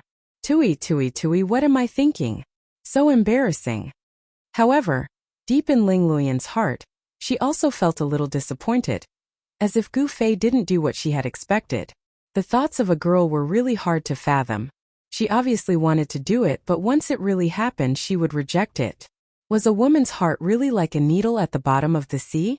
Gu Fei clamped Ling Luoyan under his ribs and stepped on the crown of the tree, flying towards the east. He didn't dare to pass through the territory of the unknown and terrifying beast, so he took a big detour and avoided it. Just the roar of the unknown beast was enough to shake the heavens and the earth, shaking one's soul. One could imagine how powerful the beast was. If he really met the beast head-on, Gu Fei would definitely die. Very quickly, Gu Fei and Ling Luoyan's figures disappeared into the forest. At dusk and sunset, a group of people traversed through the uninhabited primitive mountain forest. Walking in front were two men in green clothes who were wielding shining sabers in their hands. The two men waved the blades in front of them, chopping down the weeds and thorns in front of them, while the others were shouting someone's name. One of the shouts was slightly aged, but it was full of energy. It spread far and wide, echoing in the mountain ridges. It was much longer than the others' shouts, and it also traveled the furthest. The one who let out such a shout that was clearly different from the others was an ordinary old man with a head full of white hair and dressed in a small green gown. Granddad Zhong, do you think Miss has been kidnapped by our enemies? Otherwise, why would she suddenly disappear? A young girl in an emerald green dress, dressed like a maid, said to the old man. Tears were already welling up in her eyes, as if they would roll down at any time. Her face was full of anxiety. Yes. With young Mrs. Marshall's skills, Who would be able to kidnap her without saying a word? There must be something fishy about this, Uncle Zhong said in a low voice, his expression extremely solemn. The identity of that Gu Fei has already been investigated. There is such a person in the Taishan sect and he is an expert. With him by young Mrs. side, no one can touch young Mississippi. Could it be? Uncle Zhong suddenly thought of a possibility, and his expression immediately became very ugly. When Gu Fei was discovered by young Miss and the others, he was seriously injured and floating in the river, unconscious. Could it be that the people who injured him had come looking for him again? If that was really the case, then young Miss would be in trouble. This group of dozens of people was the Haotian caravan that had entered the mountain to search for Ling Luoyan and Gu Fei, as well as Ling Luoyan's personal maids, Xiao Chui, Xiao Yu, and the others. In fact, they did not enter the mountain with just one group. Instead, they had divided the hundreds of guards on the 3 large ships into 8 smaller groups, and entered the Yunmeng mountain from different directions to search for Ling Luoyan and Gu Fei. Unfortunately, after a night of searching, not only did they not find the 2, but they also lost 6 or 7 well-trained guards in the 8 groups. The primitive mountain forest was full of unknown dangers. Even though the guards of the Haotian caravan were all experienced and had extraordinary skills, it was difficult to avoid casualties. "Young Miss, where are you?" Xiao Yu, who was wearing a light yellow dress, murmured with an anxious expression on her face. Xiao Chui and Xiao Yu were both Ling Luoyan's personal maids. If Ling Luoyan had really met with an accident, then they would definitely not survive. A group of people searched carefully while shouting loudly. However, only the echoes of the crowd could be heard in the mountain ridge, and there was no response from their Ling 13 Mississippi. Under Uncle Zhong's lead, this group of people crossed a slope, passed through some bushes and walked into a piece of land. The group of guards carefully walked through the towering ancient forest in the piece of land with knives and swords in their hands. No one knew if there were any ferocious beasts or venomous insects hidden in the bushes or behind the trees. Among this group of people, 3 people had already lost their lives to the sharp claws and bloody mouths of the ferocious beasts that hid nearby and attacked people when they walked past. Gotcha! Suddenly, someone stepped on a bone on the ground and crushed it. Everyone was startled and stopped. Seeing that there was nothing strange, the group continued forward. Gotcha! Another sound of bones being stepped on was heard. There seemed to be many white bones hidden in the misty forest. At this moment, the crowd's shouts gradually weakened. As they walked further in, there were more and more skeletons of unknown animals scattered in the bushes. The white bones were ghastly. It was extremely terrifying. Soon, everyone could no longer shout, because they seemed to have walked into an evil place. Someone discovered that among the white bones scattered on the ground, there were actually human skeletons. This place didn't seem right. Uncle Zhong frowned and his face became incomparably dignified. At this moment, everyone felt that there was something wrong with this piece of forest. This piece of land was terrifyingly quiet. Not to mention those small beasts, even a bird couldn't be seen. The towering ancient trees in this piece of land were lush with leaves. Although it was dusk, it still looked gloomy and frightening. Clang! Even Xiao Chui and Xiao Yu pulled out the long swords from their waists and vigilantly looked around. Seeing that there were more and more skeletons on the ground, the blonde youth waved his hand to stop everyone. "Uncle Zhong, the situation is not right. Let's retreat first and take a detour," Xiao Chui said to Uncle Zhong. Uncle Zhong glanced around and then made a hand gesture to stop everyone. This piece of land was really strange. There was no fiendish aura of the ferocious beasts in the forest. It seemed that there were no powerful beasts entrenched here. Everyone relaxed their hands and feet and slowly retreated, wanting to leave this piece of land. Puff! Suddenly, a ghastly white bone claw stretched out from the leg of a guard wearing a green robe and holding a saber, and instantly grabbed the ankle of that guard. Ah! Phone! Chapter 87. No one knew when, but a layer of gray mist rose from the Pandi and shrouded the sky, causing the heaven and earth to darken. The sunlight of dusk could no longer shine into the Pandi.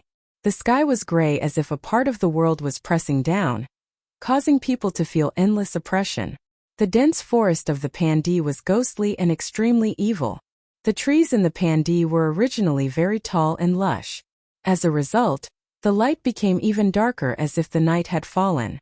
In the depths of the forest, There seemed to be spots of pale green ghost fire. There seemed to be a kind of creepy evil power that shrouded the entire Pandey. Be careful. Be on guard. The group of guards immediately cried out in alarm.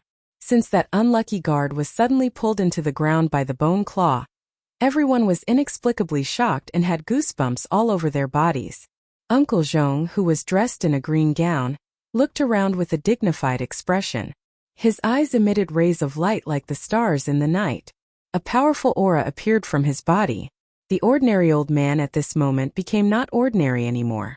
Meanwhile, the two maids, Xiao Chui and Xiao Yu, who were beside him, were already frightened by the sudden change of events. They tightly grasped the long swords in their hands and looked around anxiously. Dozens of guards in embroidered clothes held weapons in their hands and formed a circle. They were nervous and vigilant as they slowly retreated from the path they came from. The guards of Haotian Business Group were well trained. Even though they walked into such a dangerous place, they did not panic. However, at this moment the surrounding ground suddenly surged like a wave. A scene that shocked everyone to the extreme appeared. They saw a skeleton struggling to stand up from the bone fragments and soil. The white skeleton was still considered complete. What was inconceivable was that it was actually moving as if it was alive. It opened its two skeletal arms and pounced towards the crowd. The white bone claws were like 10 sharp bone spurs. If one was scratched by it, there would definitely be 10 bloody holes in one's flesh and blood. Xiao Chui, Xiao Yu, take the people and retreat first, Uncle Zhong said in a deep voice. At the same time he took a step forward. A violent force immediately penetrated into the ground from his feet. Boom! The ground suddenly shook, and the white skeleton that was pouncing towards them was immediately blown away, disintegrating into thousands of pieces in the air. The broken pieces of bone shot out in all directions. The other skeletons that were breaking through the soil and crawling out of the ground were immediately shaken to pieces, or suppressed underground and crushed into pieces by the soil. This secular world warrior showed his powerful side. Although he didn't grasp the true profound meaning of martial arts, Uncle Zhong had refined his muscles and bones. His strength was strong enough to be comparable to a practitioner in the third heavenly layer. Unfortunately, his cultivation would stop here for the rest of his life, and he would not be able to advance any further. In a situation where he did not receive the true inheritance, this Uncle Zhong was actually able to train his body to such a strong state with such a simple martial technique. This was truly an anomaly. After all, only those who had truly touched the threshold of martial arts could be called a true expert. For example, those guards only knew some fighting techniques. Once they were proficient in those techniques, they would be much stronger than ordinary people. However, in the eyes of a true expert, those techniques were merely showy but impractical, not up to standard. Martial arts had declined, and the profound things had long been lost. The martial arts that were widely spread in the world only had the form, and there was no spirit inside. No matter how refined the external moves were, they could only play the role of tempering the muscles and bones. Uncle Zhong took a step forward and shattered more than 10 skeletons that were crawling out of the ground. Then he punched out, and the rolling fist strength surged forward. The sound of kacha-kacha was incessant. More than 10 skeletons that were rushing over were immediately swept away by the fist strength. They disintegrated and collapsed in the air, and a piece of white bone sprinkled down from the sky. The scene was extremely shocking. Roar! Kill! Fight! In an instant, dozens of guards who had formed a circle roared and brandished the weapons in their hands. They clashed with the white skeletons that were pouncing on them. A great battle broke out. Suddenly, the shadows of swords and knives flashed in the forest. The cold light reflected off the swords and knives flickered in the forest. Pung! A cold light flashed, and a skeleton was chopped into 2 halves. The bones scattered on the ground. Bang! One of the skulls was sent flying, and with a kacha sound, it smashed into the sternum of a skeleton that was pouncing on him from behind, and got stuck in that skeleton's chest. Then, that skeleton was kicked to pieces. Those skeletons weren't as terrifying and powerful as they had imagined. The fear in the hearts of the guards immediately subsided. Their spirits were greatly aroused. They shouted and brandished the weapons in their hands, and ruthlessly hacked those skeletons that were rushing over. Soon, a layer of broken bones and broken skulls was spread under everyone's feet. Everyone slowly moved out of the forest. However, there were still skeletons crawling out from the ground. It seemed like there was a strange power that was summoning these skeletons from the ground. In the forest, the shadows of ghosts collided. Not all of the skeletons crawled out from the ground. There were also some skeletons that walked out from the depths of the forest. While the skeletons were walking, their bones made a kacha sound, which made people's hair stand on end. Being surrounded by thousands of skeletons that were supposed to be buried in the yellow soil, there was no one who wouldn't be afraid. Swoosh! Xiao Chui pierced the skull of a white skeleton in front of her with her sword. She said to Uncle Zhong with a pale face, "What should we do? These damn things seem to be endless." Wow! At this time, a tall guard's arm was grabbed by the sharp claws of a skeleton. He was dragged out of the circle. "Help! I don't want to die." The guard brandished the single blade in his hand in terror, chopping the skeleton that had dragged him into the crowd of skeletons. He wanted to rush back to the group, but he suddenly felt a pain in his chest. A bloody bony claw had pierced through his back. Blood spurted out from his mouth, and his eyes instantly lost their luster. After that, the guard was pounced on by the skeletons that surged from all directions, and he was forcefully torn into pieces. The scene was extremely bloody. All of this happened in a short moment. Even if everyone wanted to save him, it was already too late. Send a signal. Gather the people nearby to help. Seeing this, Uncle Zhong's eyes couldn't help but turn red. This group of guards that followed Ling Luoyan was personally trained by him. Every one of them was an elite, and they weren't any weaker than the veterans that had survived hundreds of battles. Yes. Servant Xiao Yu immediately took out a signal flare from her bosom, lit the fuse, and with a pong sound, a fist-sized fireball immediately shot up into the sky, rushing towards the layer of hazy fog in the sky. With a loud pong sound, that fireball exploded in the sky tens of feet high. A fireball that was like a brilliant firework appeared in the sky. Even though it was dusk and the sky was still bright, the light that the fireball emitted was extremely eye-catching, and it didn't extinguish for a long time. In particular, that loud bang could be clearly heard within a radius of dozens of miles. The person who designed this kind of signal flare seemed to have considered the possibility of using it during the day. Even if the fireworks in the sky couldn't be seen, the sound could still be heard. The sound traveled tens of miles, and when the people nearby heard it, they would also gather in the direction of the sound. Chapter 88. The ghastly white skeletons seemed to have received some sort of summons when this extremely evil ghost howl rang out. They fought to be the first to pounce at the crowd. They bared their fangs and brandished their claws, looking much more ferocious than before. The sound of the white bones colliding and the movement of the joints was extremely ear-piercing. Outside the defensive circle formed by the crowd, there were skeletons everywhere. What greeted their eyes was a dazzling white, densely packed together. Although these skeletons couldn't be said to be endless, there were at least 8,000 of them, if not 10,000. This was simply invincible. Uncle Zhong was secretly shocked. He knew that if he delayed any longer, he would either be torn apart by the thousands of white skeletons or be exhausted and die of exhaustion. Skeletons were not humans. These evil creatures did not know what exhaustion was. However, humans were different. Their physical strength was limited. The fierce killing and waving of the weapons in their hands consumed their physical strength. If they could not break out of the encirclement of the white skeletons, they would die after their strength was exhausted.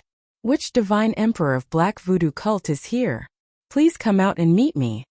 Uncle Zhong smashed dozens of skeletons that were charging at him with one punch and shouted loudly. He knew that he had fallen into someone's ambush. Someone had calculated the place that they must pass, set up an ambush, opened the pocket, and waited for them to walk into the encirclement. This made Uncle Zhong, who was extremely experienced, very frightened.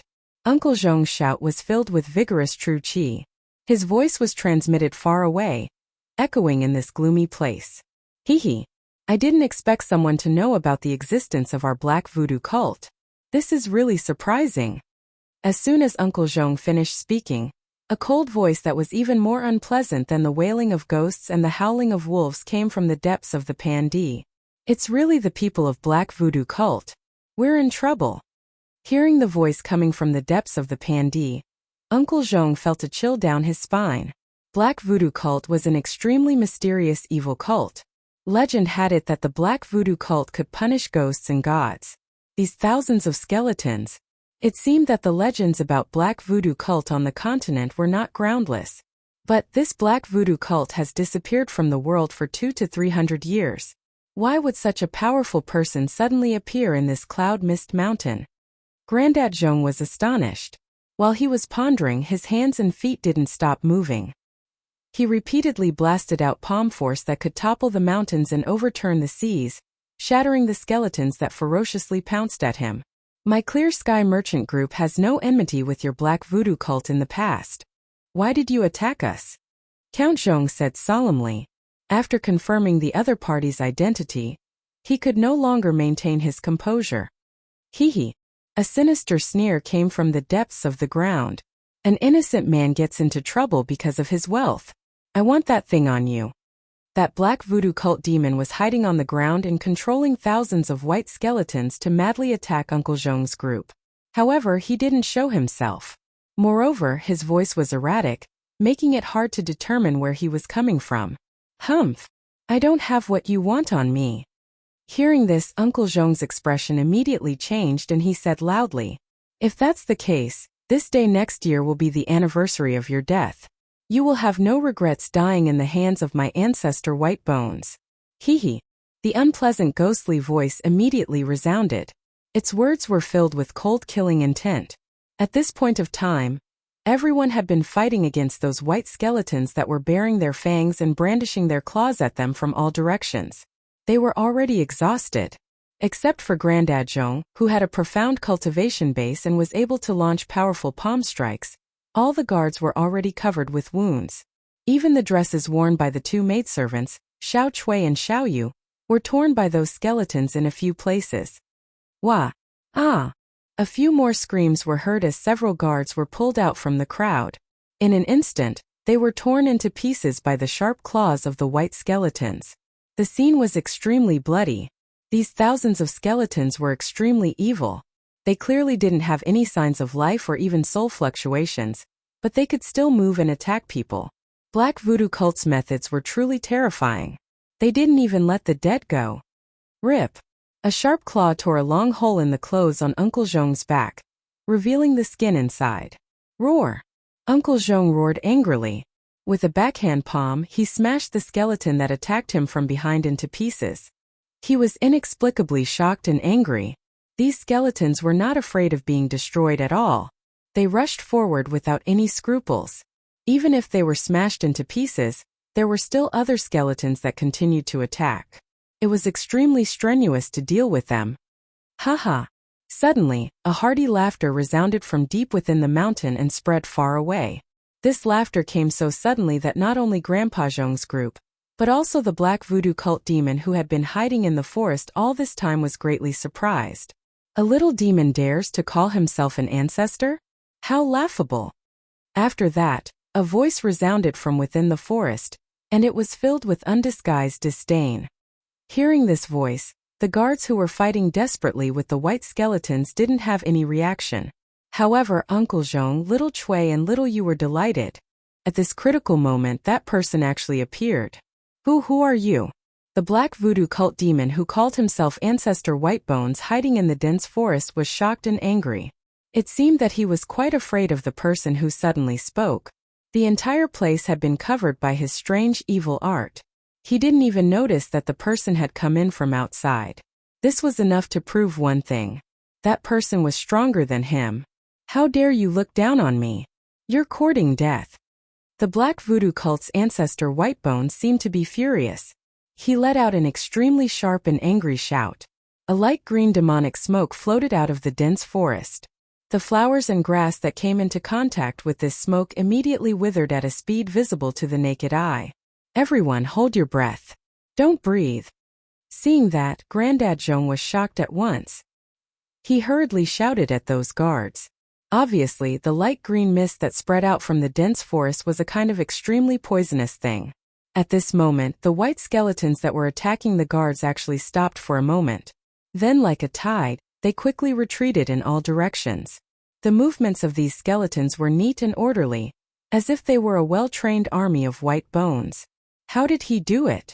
Everyone was inexplicably surprised. Uncle Zhong was even more shocked. The black voodoo cult's ancestor White Bones was really frightening. The scattered white skeletons quickly moved through the forest. However, there were still thousands of skeletons that surrounded Uncle Zhong and the others and could attack them at any time. Chapter 89. That person has appeared. Miss must be nearby. Xiao Chui, who was already drenched in sweat, whispered happily to Xiao Yu, who was standing beside her with a sword in her hand. The two maids were obviously not ordinary people. They had strong combat strength, but after the battle, their clothes were torn and their hair was disheveled. You're right, but let's talk after we get out of this damn place. Xiao Yu glanced at the white skeletons that surrounded them, and the hand that was holding the sword couldn't help but tighten. Roar! Come out! How dare you look down on me? You must be prepared to die. The voice of the White Bones ancestor was like that of an owl. He roared again and again. His sharp voice seemed to penetrate everyone's eardrums, making them feel uncomfortable. I'm right beside you, but you can't see me. Who can you blame? The voice sounded again. You. The White Bones ancestor only had time to let out an extremely frightened cry. Then, everyone saw a dazzling golden light suddenly burst out of the dense forest, and a turbulent wave of yuan qi surged out of the forest. Don't. Then, a gloomy and terrifying wave spread out. The White Bones ancestor seemed to be in big trouble, and it seemed that someone was attacking him. Die! Suddenly, the golden light turned into a raging flame, and suddenly burst out of the forest. Wherever the flame passed, not only were the trees instantly burned to ashes, but also the wandering skeletons in the forest. The light green demonic fog was burned by the flame, turned into a wisp of green smoke, and dissipated with the wind. In the depths of the dense forest, within a radius of 20 to 30 feet, everything turned into a sea of fire. The flame burned the sky, and all the visible and invisible things were all swept into the raging flame that seemed like a heavenly fire. Although Grandad Zhong and the others were far away, they could still feel an extremely hot airflow blowing on their faces. That high temperature burned their skin to the point of pain. Wah! A short but extremely shrill scream was heard. Vaguely, a person in a black robe could be seen struggling in the raging flame a few times, and then was swept up by a burst of fire and burned to ashes. Wow! With a sound, the thousands of white skeletons that surrounded Uncle Zhong and the others seemed to lose some kind of power, and all fell down. Looking at the white skeletons on the ground, the guards were all shocked. That black voodoo cult guy died? Killed by someone? The raging flame that erupted from the depths of the dense forest seemed to quickly retreat after burning the black-robed person, and disappeared in an instant. Only the area that was burned was still smoking. Just as the raging flames burned the black-robed demon into ashes, in the depths of a nameless mountain in the Tung-Long continent, there was a temple built with black stones. One of the 4 jade-green ghost flames that were being worshipped on the altar was suddenly extinguished for no reason. Then an angry roar came from a gloomy swamp a dozen miles away from the temple. A huge figure rose up from the depths of the swamp that was shrouded in black fog like a devil. Who? Who dares to kill my people? A cold voice came from the depths of the swamp. The black fog that shrouded the swamp immediately shook, and a huge demonic shadow appeared and disappeared in the black fog, emitting an endless amount of fiendish and evil aura. The black mist on the periphery of the swamp was swept away. Within the swamp, the pitch-black muddy water was tumbling, constantly bubbling with a fishy smell. Skeletons were floating in the ink-like muddy water. Whoosh! A figure flashed in front of everyone, and a young man dressed in white was already standing in front of them. Gu Fei? Uncle Zhong blurted out as soon as he saw the young man. The young man dressed in white who appeared in front of everyone was Gu Fei. The signal flame that the maid Xiao Yu had sent out had attracted Gu Fei. Gu Fei didn't think that a demon from the black voodoo cult would force Uncle Zhong and the others into a desperate situation. It seemed that it was because of something on Uncle Zhong's body. Of course, Gu Fei had no interest in that thing on Uncle Zhong's body.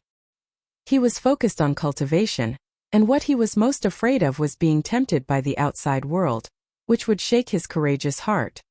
Gu Fei, where's our miss? Seeing that the mysterious person who killed the demon in the depths of the forest was Gu Fei, Xiao Chui was happy at first, but then she hurriedly asked, What's your miss? Could it be? Gu Fei's expression immediately darkened.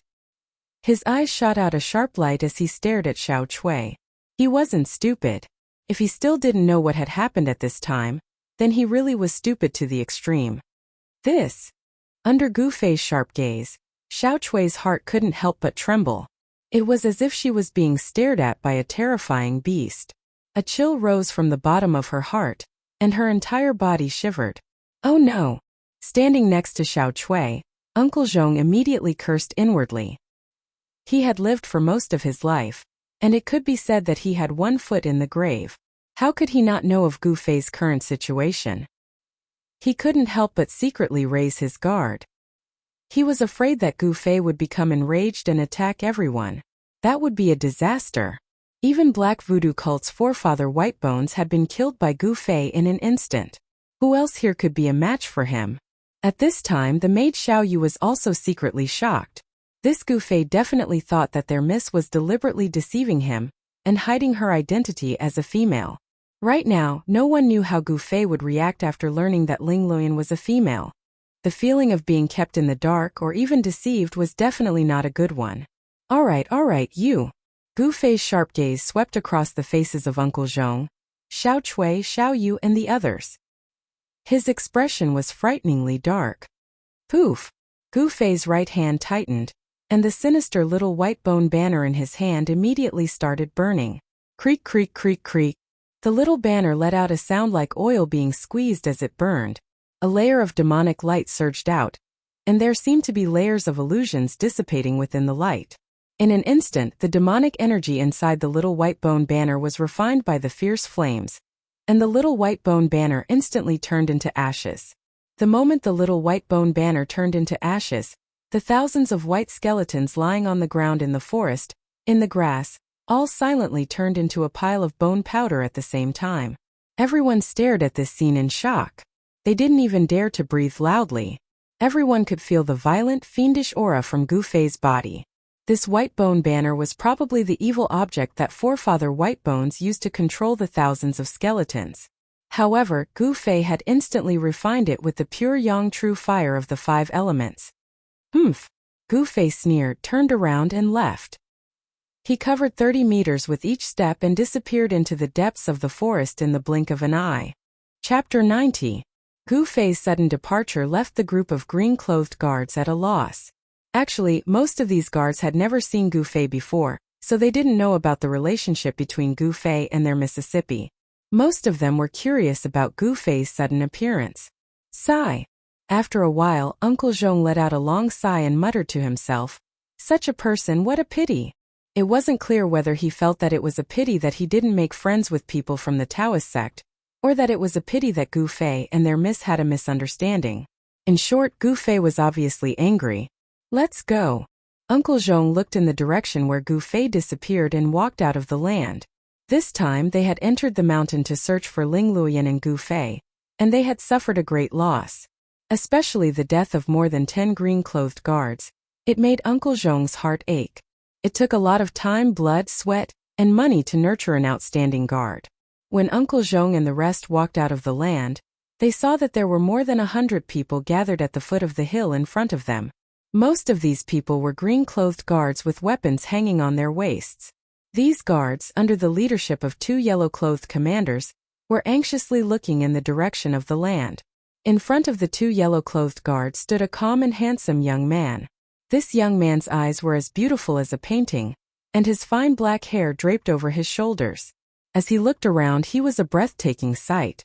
This young man was Ling Luoyan, who was disguised as a man. With Gu Fei's help, he should be able to rescue Uncle Zhong, Xiao Chui, Xiao Yu, and the rest who were trapped inside, so she wasn't worried. Ling Luoyan saw Uncle Zhong, Xiao Chui, and Xiao Yu walking out of the land with a group of guards, and immediately greeted them with a smile. The 2 yellow-clothed guard commanders hurriedly brought their men and followed. "That's great, all of you are fine," Ling Luoyan said with a smile. However, when she looked around, it seemed that one person was missing. Where's Gu Fei? Ling Luoyan couldn't help but be startled when she saw that Gu Fei wasn't among the people that came out from the dense forest, And then she hurriedly asked Uncle Zhong, Xiao Chui, and the others. Grandpa Zhong didn't know what to say when he saw his mistress's anxious look. No one expected that Gu Fei would leave. Miss Gu Fei. Xiao Chui was so frightened that she wanted to say something but stopped. Her eyes were fixed on her toes, not daring to make eye contact with Ling Luoyan. Xiao Chui, tell me what's going on? Ling Luoyan's voice turned cold when she saw Xiao Chui's expression, and her face seemed to be covered by a layer of frost. Miss, I was anxious. Gu Fei, he already knows that you are a girl. After hesitating for a while, Xiao Chui clenched her teeth and told her the reason why Gu Fei had left. What? When Ling Luoyan heard this, she was immediately shocked. Her body swayed, and she involuntarily took a step back. What should we do? Ling Luoyan panicked and lost her composure, not knowing what to do. Xiao Chui and Xiao Yu had never seen their mistress so flustered before. They couldn't help but look at each other as they thought. Could it be that the mistress has fallen in love with that Gu Fei? At this moment, Gu Fei had already walked out of the dense forest from another direction. After leaving the people of Haotian Business Group, he felt like a fish returning to the sea, and a bird returning to the woods. That's really preposterous. I treat people with sincerity, but I was fooled by them. This is really... When Gu Fei thought of being deceived by Ling Luoyan in men's clothing, he couldn't help feeling irritated. That's good too. As long as I follow the people of Haotian Business Group, I can also reach Dragon Emperor City in the southern wilderness. The mutual deception in the secular world is really annoying. After saying this, Gu Fei flashed into the mountain ahead. Gu Fei was focused on cultivation. How could he be used to the conduct of secular people? Moreover, Ling Luoyan had deceived him. He also didn't want to travel with the people of Haotian Business Group. Gu Fei's thoughts were very simple. If he wanted to do something, he would do it without any worldly restraints. On the other hand, Ling Luoyan and the others had to consider many things. Sometimes they couldn't even control themselves. As a result, they couldn't focus on cultivation. This was also the reason why most experts stayed in the woods. Only by distancing themselves from the worries and restraints of the secular world and wholeheartedly immerse themselves in cultivation could they break through the difficulties on the path of cultivation and become one of the experts. Since Gu Fei refused to meet her, Ling Luoyan couldn't do anything about it. She could only lead her subordinates and dejectedly return to the small pier by the Swallow River. The 3 ships were 20 to 30 meters long, 70 to 80 meters wide, and 3 stories high. The decorations inside were classical, but not luxurious. Moreover, there were hidden arrow pavilions on the ships. There were people on guard 24 hours a day. If there was an enemy attack, they could shoot arrows at any time. Although they weren't armed to the teeth, they were more than enough to deal with the bandits who were active in the waterways of Yunmeng Mountain. It seemed that no bandits dared to attack the ships of Haotian Business Group. Ling Luoyan was obviously in a bad mood. After returning to the ship, she locked herself in her room. Even Xiao Chui and Xiao Yu, her 2 personal maids, weren't allowed to enter. The 2 maids could only guard outside the door and await her orders at any time. Ling Luoyan's disappearance had thrown the entire caravan into chaos. After she'd safely returned, the entire caravan had started preparing to set sail the next day. Hence, from nightfall onwards, one could see green-clothed guards hurrying about on the 3 ships anchored at the pier. These cyan-clothed guards busied themselves until late at night before stopping. The cyan-clothed guards were in charge of the inventory of the goods and the supplies on the ships. The bright moon shone high in the sky, and the sound of water lapping against the sides of the ship could be heard. The pier was very peaceful in the middle of the night. The 3 ships and the other ships anchored at the pier were all brightly lit. All the ships that dared to travel along the waterway of Yunmeng Mountain hired some bodyguards and warriors. No one knew if they would encounter those ferocious bandits on this waterway. Uncle Zhong's room on the ship had its doors and windows tightly shut. Light shone through the window, but it was blocked by a layer of paper. It was a different scene inside the room. The candlelight swayed and the room was brightly lit. Although it wasn't as bright as day, it wasn't much different. At this moment, the white-haired old man, Uncle Zhong, was sitting at a table in the middle of the room. He nervously took out a rectangular brocade box from his pocket. The brocade box wasn't big. It was only 3 fingers wide and 2 thick. Uncle Jean carefully held the brocade box and placed it on the table in front of him. The way he held it made it seem as if he was holding the entire world in his hands. Chapter 91. How could such a small brocade box be so extraordinary? Even being sealed by talisman, it still gave out a faintly ferocious chi which was really creepy. What's in this box? Grandad Zhong muttered. He didn't know the existence of this brocade box until he set off. Additionally, it was the clan head who ordered him to take the brocade box with him and give it to the owner of the brocade box when he arrived at Dragon Emperor City in South Wilderness. Grandad Zhong was the one with the highest cultivation base among the caravan heading for South Wilderness. He was already a rare powerhouse in the secular world. It indicated that the head of Ling clan attached great importance to the item in this box. Grandad Zhong gazed at the small brocade box on the table in front of him for quite a while before putting it away in his private pocket meticulously. However, when Grandad Zhong put away the brocade box, he suddenly changed his face. Closely after that, he punched towards the window in front of him on the right. Bang!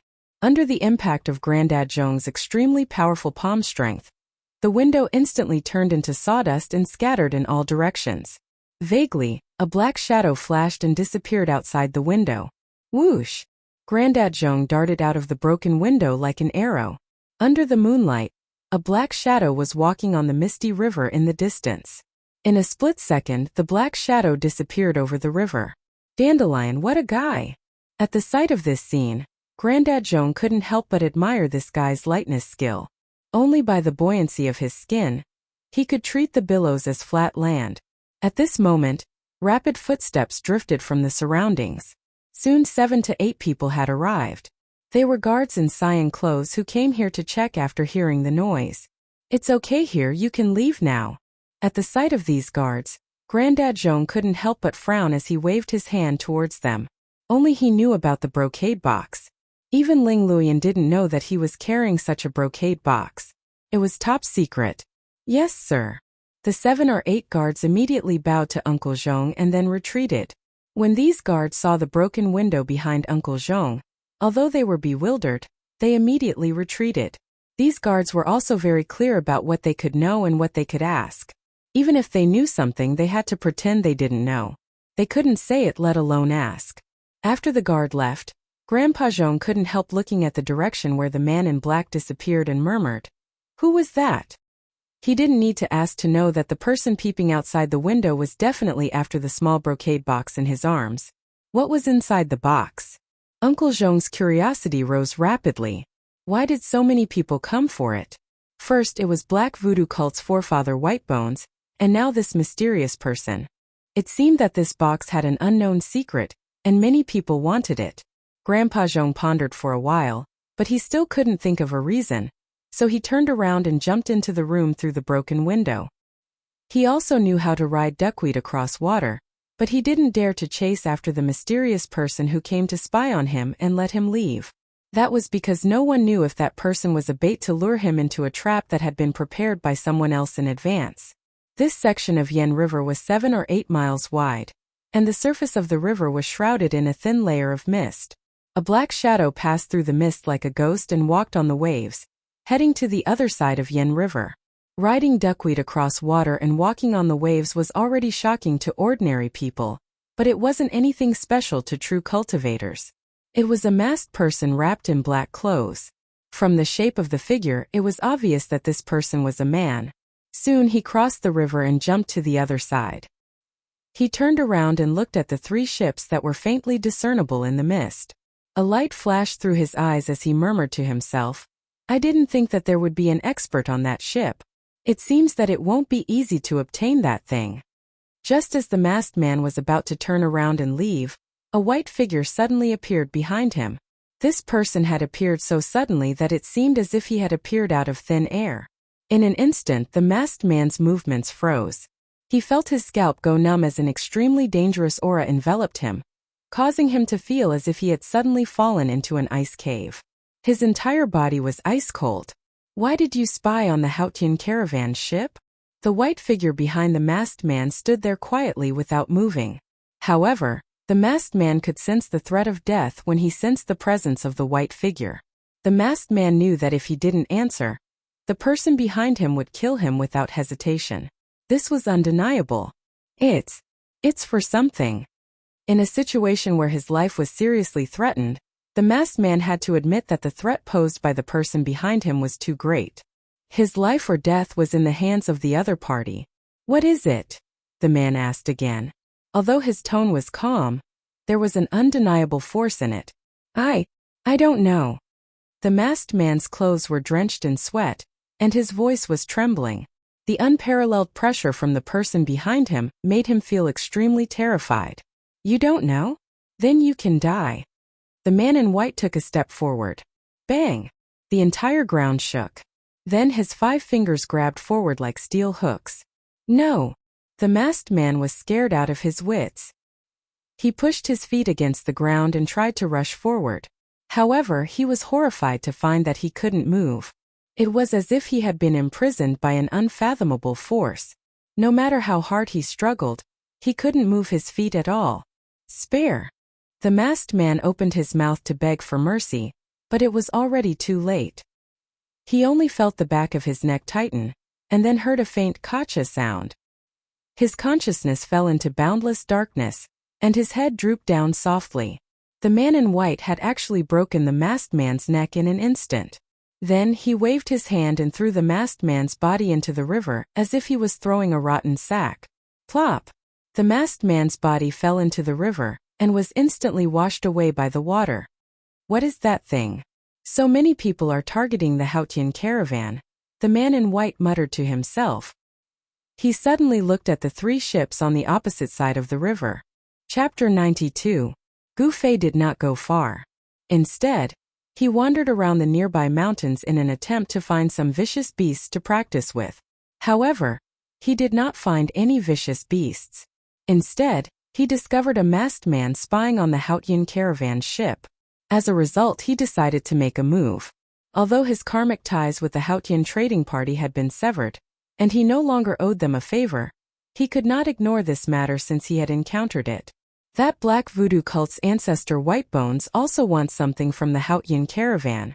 The faction behind this masked man is also after that item. What exactly is that item? Gufei could not help but feel curious. However, he did not want to get involved. Therefore, he turned and walked into the dense forest by the shore after killing the masked man. Perhaps it was because he was close to the pier and was in human contact. But Gufei did not find a single vicious beast worthy of his attention as he walked in the nearby mountains.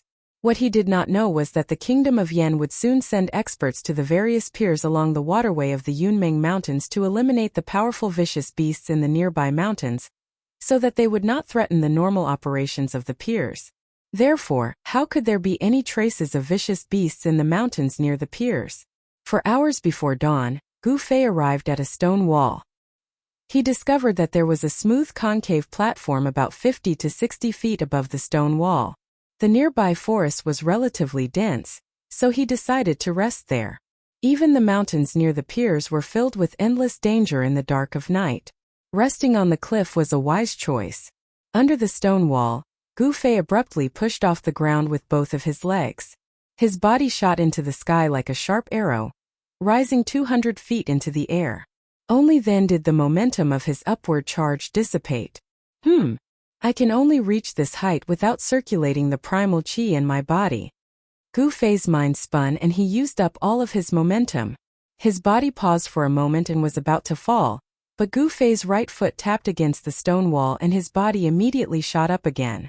Just by relying on the explosive power of his muscles and bones, he could climb up this precipitous cliff like it was flat ground. Swish! Swish! Swish! After swaying a few times on the cliff, Gufei had already stepped onto the platform.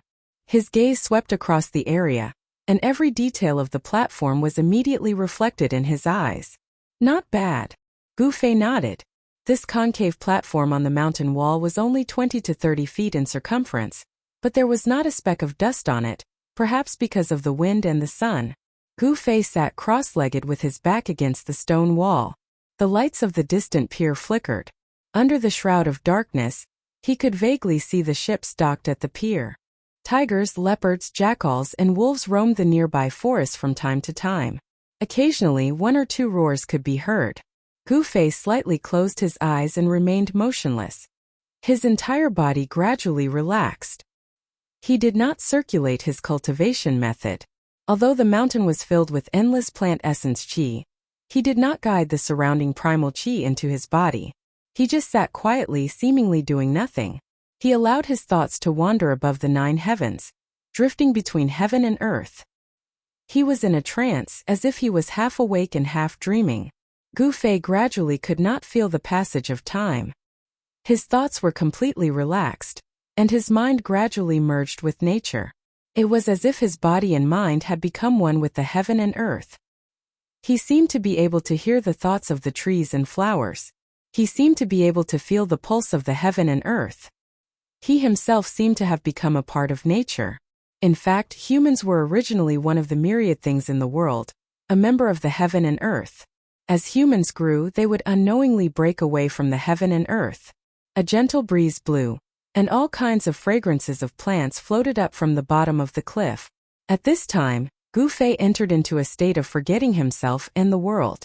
The stars in the sky slowly faded, and light began to appear in the eastern horizon. The darkness that shrouded the earth gradually receded. When the first ray of sunlight shone from the horizon, Gu Fei withdrew from that mysterious state and then opened his eyes.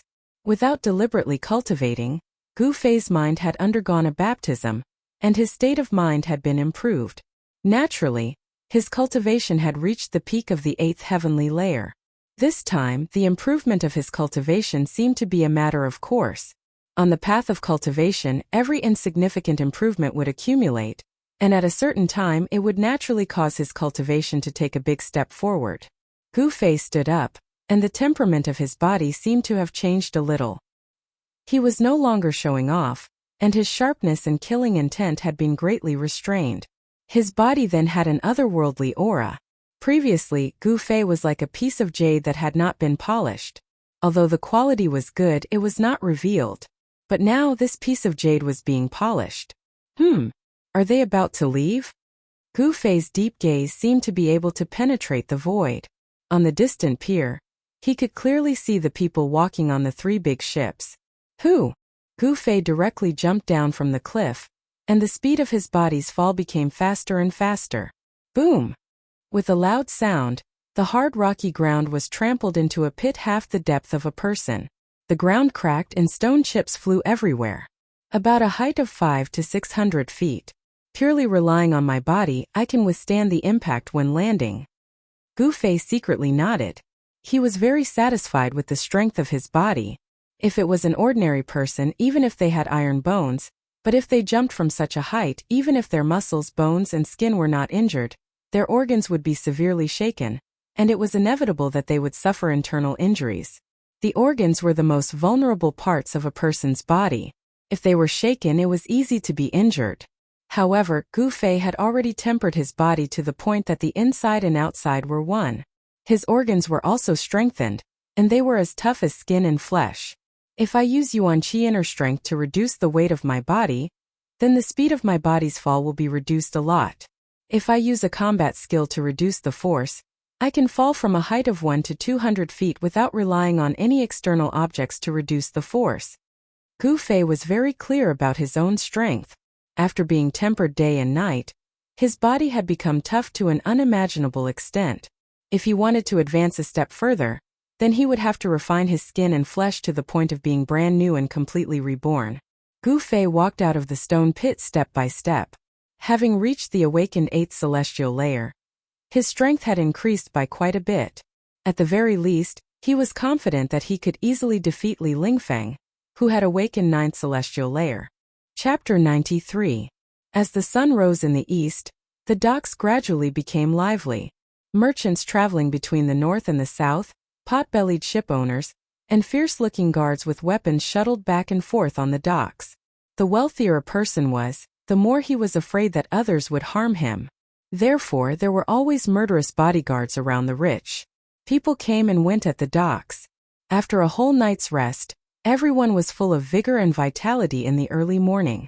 The people of the Haotian merchant group also started to get busy. Black-robed guards hurriedly walked on the ship. About an hour later, The Haotian merchant group's ship left the docks along with the other ships docked at the docks and headed south with the wind and the current.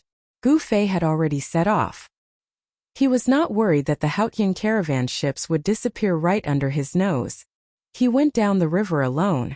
Furthermore, the terrain was steep and the forest was lush, so he went in that direction. For 2 days in a row, whenever the Haotian merchant group docked at the riverside docks at dusk, Gu Fei would go into the mountains to find the exotic beasts and fight them. Along the way, he indeed encountered a few exotic beasts in the mountains along the river and fought them. Tonight should be the last night. Gu Fei stood on the top of a mountain and gazed into the south. Under the starry sky, a huge river flowed through the endless primitive jungle. The terrain was flat, and there were no mountains or ridges. Although Gu Fei hadn't contacted the people of the Haotian merchant group in the past 2 days, he had vaguely heard their conversations. It would only take 1 day for the fleet to leave the cloudy mist mountain and arrive at Bluestone Town the next evening. One had to admit that the Tonglong continent was truly vast. Bluestone Town was only the periphery of the southern desolate region. It was still 1,000 miles away from the southern desolate region to the southern desolate Dragon Emperor City. Even the southern desolate Dragon Emperor City wasn't the center of the southern desolate region. The real center of the southern desolate region was the 100,000 mountain range, a truly boundless wilderness. The 100,000 mountain range was full of mysteries and unknown dangers. Legend had it that someone had seen the figures of primordial savage beasts in the 100,000 mountain range. Even void-controlling stage cultivators weren't willing to set foot in there. The 100,000 mountains, the Ruin Heaven Realm. There's less than a month left until the Ruin Heaven Realm opens. When Gu Fei thought about this, he couldn't help but frown.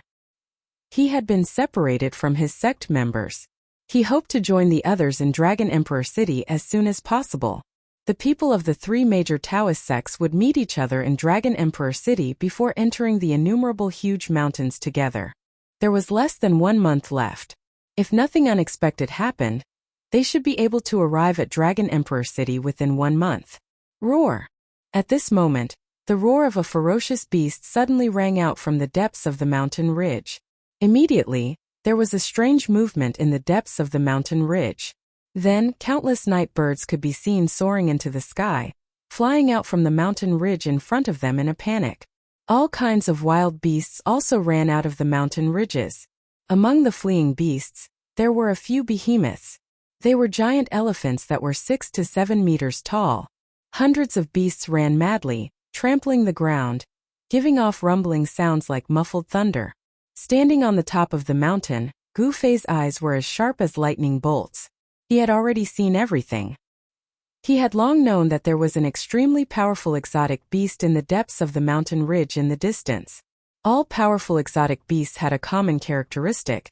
They would leave a violent, ferocious, and tyrannical chi in the vicinity of their appearance, which would frighten all the beasts. Once such a fierce beast showed its might, it would definitely wreak havoc in all directions, causing all the beasts to flee in fear.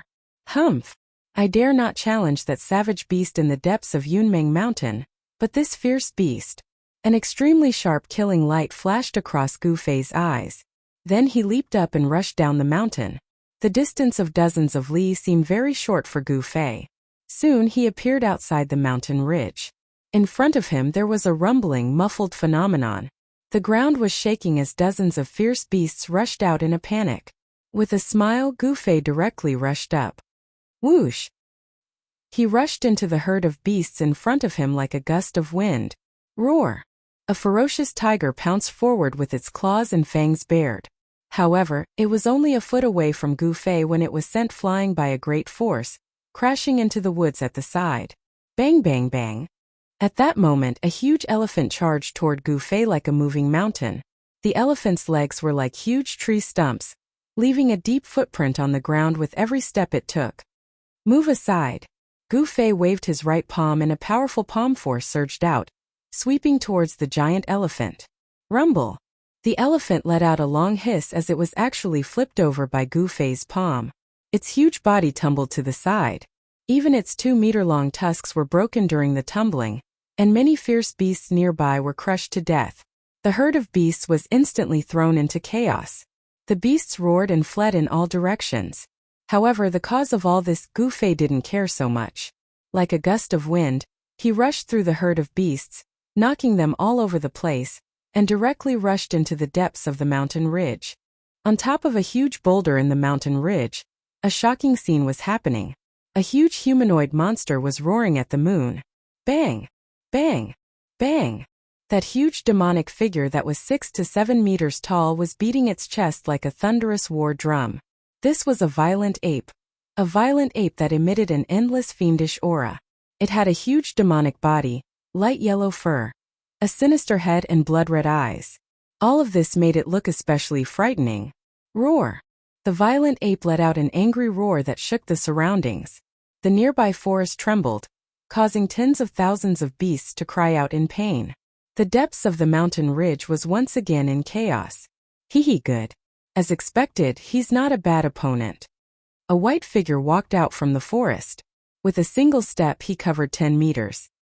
His figure flickered continuously, and in the blink of an eye, he was near. Roar! Seeing that someone had actually barged into its territory, the violent ape on top of the huge rock immediately turned its ferocious head around. Its blood-colored eyes emitted an endless ominous glint as it viciously stared at the uninvited guest. Big guy, come. Let's have a spar. The person who came was Gufei. He directly arrived in front of the huge rock and stared at the violent ape that was the size of a small mountain. He spoke as if nothing had happened. Roar! It was unknown if the violent ape understood Gufei's words, but it let out an angry roar towards the sky. After that, it leaped up from the huge rock and fiercely pounced towards Gufei. It extended its huge claws. Clang! With a sound, 5 sharp, jet-black claws that were a foot long immediately shot out from its palms and clawed towards Gufei's head. The huge palm was like a mountain, and it created a fierce wind, causing Gufei to have a feeling of suffocation. The sharp claws were like swords, and they quickly slashed through the air, leaving behind 5 rays of black light. The sharp claws made Gufei feel as if he was facing 5 incomparably sharp swords. Good! Gufei let out a light shout. At the same time, he separated his legs and his body suddenly sank. With a pali sound, the rocky ground beneath his feet immediately exploded. Chapter 94. Who? An extremely strong gust of wind surged out from the point of contact between the fist and the claw. Immediately, sand and stones flew around Gufei. The sun and moon lost their light, and a circle of air waves surged out in all directions. The huge claws in Gufei's fists were not symmetrical at all. When the violent ape's claws opened up, it covered a radius of 2 meters, forming a sharp contrast with Gufei's fist. However, it was Gufei's seemingly weak fist that sent the violent ape's claw flying. Even the violent ape's body, which was like a small mountain, was sent flying backwards. However, Gufei was not in a good condition either. The violent ape's claw was extremely powerful, and when the fist and claw collided, the hard rock beneath Gufei's feet immediately became as soft as tofu. Gufei's body directly sank into the ground, up to his waist. The violent ape's claw slammed Gufei into the ground like a wooden stake. The huge force caused the blood in his chest to churn. Roar! The violent ape that was sent flying by Gufei's fist somersaulted in the air, and actually nimbly landed on the huge rock it was originally standing on. This violent ape seemed to have gained intelligence, and was not like other fierce beasts that only knew how to instinctively pounce and bite. Its pair of blood-red eyes stared at Gufei below, and a fierce killing intent surged out from its body. It was actually a little hesitant. Heh! As expected, you did not disappoint me. Gufei sneered, and then with a leap, he rushed into the sky from the ground. Pung! With a sound, the ground around him that had already been shaken into powder immediately exploded. Billowing smoke and dust swept out in all directions. 8 desolate steps, 8 steps, 8 kills. Gufei let out a cold shout. His body was like the wind and lightning as he rushed into the sky, reaching a height of 30 meters. Then with a step, he arrived at the head of the violent ape in an instant. That step he took directly stomped down on the violent ape's head that was as big as a water tank. It seemed like a casual step, but it contained astonishing power. The space beneath his feet immediately rippled, and a terrifying power wreaked havoc. Roar! The huge violent ape instinctively felt danger and quickly retreated, wanting to avoid Gu Fei's step. The violent ape looked huge and cumbersome, but it was extremely agile when it moved. In an instant it jumped down from the huge rock. However, just as the violent ape was jumping down from the huge rock, Gu Fei had already taken his second step. Rumble! It was as if there was a wind and lightning rolling under his feet. An unfathomable power caused the space beneath Gu Fei to tremble. The 8 desolate steps could not only display the extreme speed of 8 steps, but it could also display the killing technique of 8 steps. This ancient martial art ability was enough to shock the world. At this critical moment, the violent ape let out a roar that shook the mountain forest. Then, a layer of earthy yellow light surged out of its huge body, and at the same time it raised its arm to block. Bang! With a sound, Gu Fei's second step directly landed on the violent ape's arm. Boom! The violent ape, which was as big as a small mountain, was like an earthy yellow meteorite. It smashed down from the sky, and the ground immediately shook violently. Dust flew everywhere, and this terrifying violent ape directly smashed a huge pit in the ground. Roar! The violent ape crawled out of the pit. Bang bang! It madly beat its chest, and continuously roared at Gu Fei, who was on the huge rock. This violent ape was extremely wild. The earthy yellow light on its body danced like a flame, and its fierce aura was enough to make Gu Fei's heart tremble. Earth elemental power? The power that surged out of the violent ape was not unfamiliar to Gu Fei. This violent ape could actually control the earth elemental power, which really made Gu Fei feel surprised. Everything in the world could not be separated from the 5 elements of yin and yang. However, there were very few vicious beasts that could truly control the 5 elements of yin and yang. This was because the vicious beasts that could use the 5 elements of yin and yang to cultivate were no longer vicious beasts, but existences that had evolved into demonic beasts. Demonic beasts were half-demonic beasts. They were not real demons, but they had already shed their bestial nature. They were not simply vicious beasts, but a powerful variant that was between demons and beasts. If they could finally grow into demons, then the cultivation of this variant would not be lower than that of a transcending mortality realm cultivator, and their intelligence would not be lower than that of a human. Roar! The furious violent ape fiercely rushed out of the pit, turned into a yellow shadow, and rushed towards the huge rock that Gu Fei was standing on. Boom! A loud sound rang out, and immediately rubble flew across the sky. A huge rock that was the size of a small mountain was directly smashed by the furious demonic ape. Stone fragments shot out in all directions, and the earth quaked and the mountains shook, as if the end of the world had come. Good fellow! Gu Fei soared into the sky, and his protective aura blocked all the flying stones outside his body. However, below, the violent ape's thick and strong arm that was like a tree directly grabbed him from below. Chi-chi! The 10 sharp claws were like 10 demonic swords that emitted a dark light, as if they were going to tear the void apart, and made a heart-palpitating sound. Gu Fei's expression changed, and he used the desolate steps. Swoosh! In an instant, he left an afterimage on the spot, and in the next moment, as if he had teleported, he appeared 10 feet away, and avoided the violent ape's thunderous grab. There was no way to exert force in the air, but the desolate steps could allow Gu Fei to change his position within a short distance. Gu Fei's body rapidly descended from the sky, but the moment his feet touched the ground, countless sharp stone pillars abruptly pierced out of the ground with a swoosh swoosh swoosh. Preposterous! The sudden turn of events shocked Gu Fei. Pung! 7 to 8 spiked stone pillars instantly collided with his feet and body. This demonic ape could actually control the thick earth power to launch such an attack, which made Gu Fei feel inexplicably shocked. This violent ape was not simple, and it could already use supernatural power. If ordinary cultivators encountered this kind of attack from sharp stone pillars that suddenly pierced out from the ground, they would only end up with flesh and blood. Even if Gu Fei had a steel-like body, he still felt as if his body was being bombarded by 1,000 catty heavy hammer. Although the stone pillars broke the moment they collided with his body, the force of the collision still knocked Gu Fei into the air. Oh no! Gu Fei couldn't help but cry out in his heart. Sure enough, the violent ape pung! Pung! It rushed over with large steps, and the densely packed stone pillars on the ground were crushed by the violent ape, unable to harm it in the slightest. Whoosh! The violent ape rushed out from the sky full of dust, and with a roar it directly punched towards Gu Fei. The huge fist was surrounded by a faint yellow light, and with the force of a thunderbolt, it heavily smashed onto Gu Fei's body. Even though he used both hands to block, he was in the air and had no way to exert force. Gu Fei was directly blasted hundreds of feet away, and directly smashed into the distant dense forest. Pung! Pung! Pung! Pung! Pung! After smashing through 7 or 8 trees in succession, Gu Fei finally stopped his retreat and rolled in the forest among the withered leaves. A musty smell entered Gu Fei's nose. Underneath him was a layer of soft mud made of withered branches and withered leaves.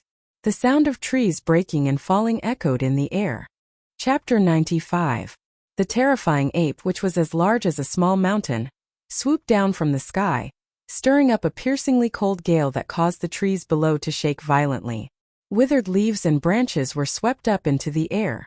An endless ferocious aura filled every inch of space in the forest, causing Gu Fei to feel a sense of suffocation.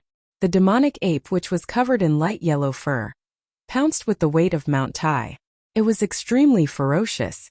Its blood-red eyes were like demonic stars, emitting an endless evil and ferocious light. It vowed to tear the creature that dared to offend it into pieces. The thinking of a ferocious beast was very simple. The demonic ape felt threatened by Gu Fei. Therefore, its most immediate thought was to eliminate the threat that was Gu Fei. Come at me. Gu Fei fiercely straightened his back. His bones and tendons immediately emitted crackling sounds. His tendons and bones roared like thunder. He raised his head to look at the demonic ape that was pouncing down from above. A trace of madness appeared on his face. He wiped the trace of blood from the corner of his mouth and a powerful force erupted from his body. His long hair that was like a waterfall fluttered in the wind. Roar! Gu Fei roared, and his expression became extremely ferocious. He separated his legs and pung! The ground immediately exploded.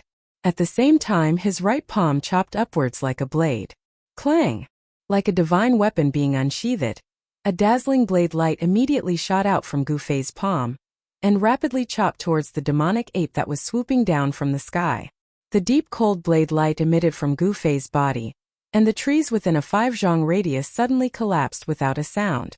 The entire forest shook, and the trees swayed crazily, causing leaves to fall to the ground.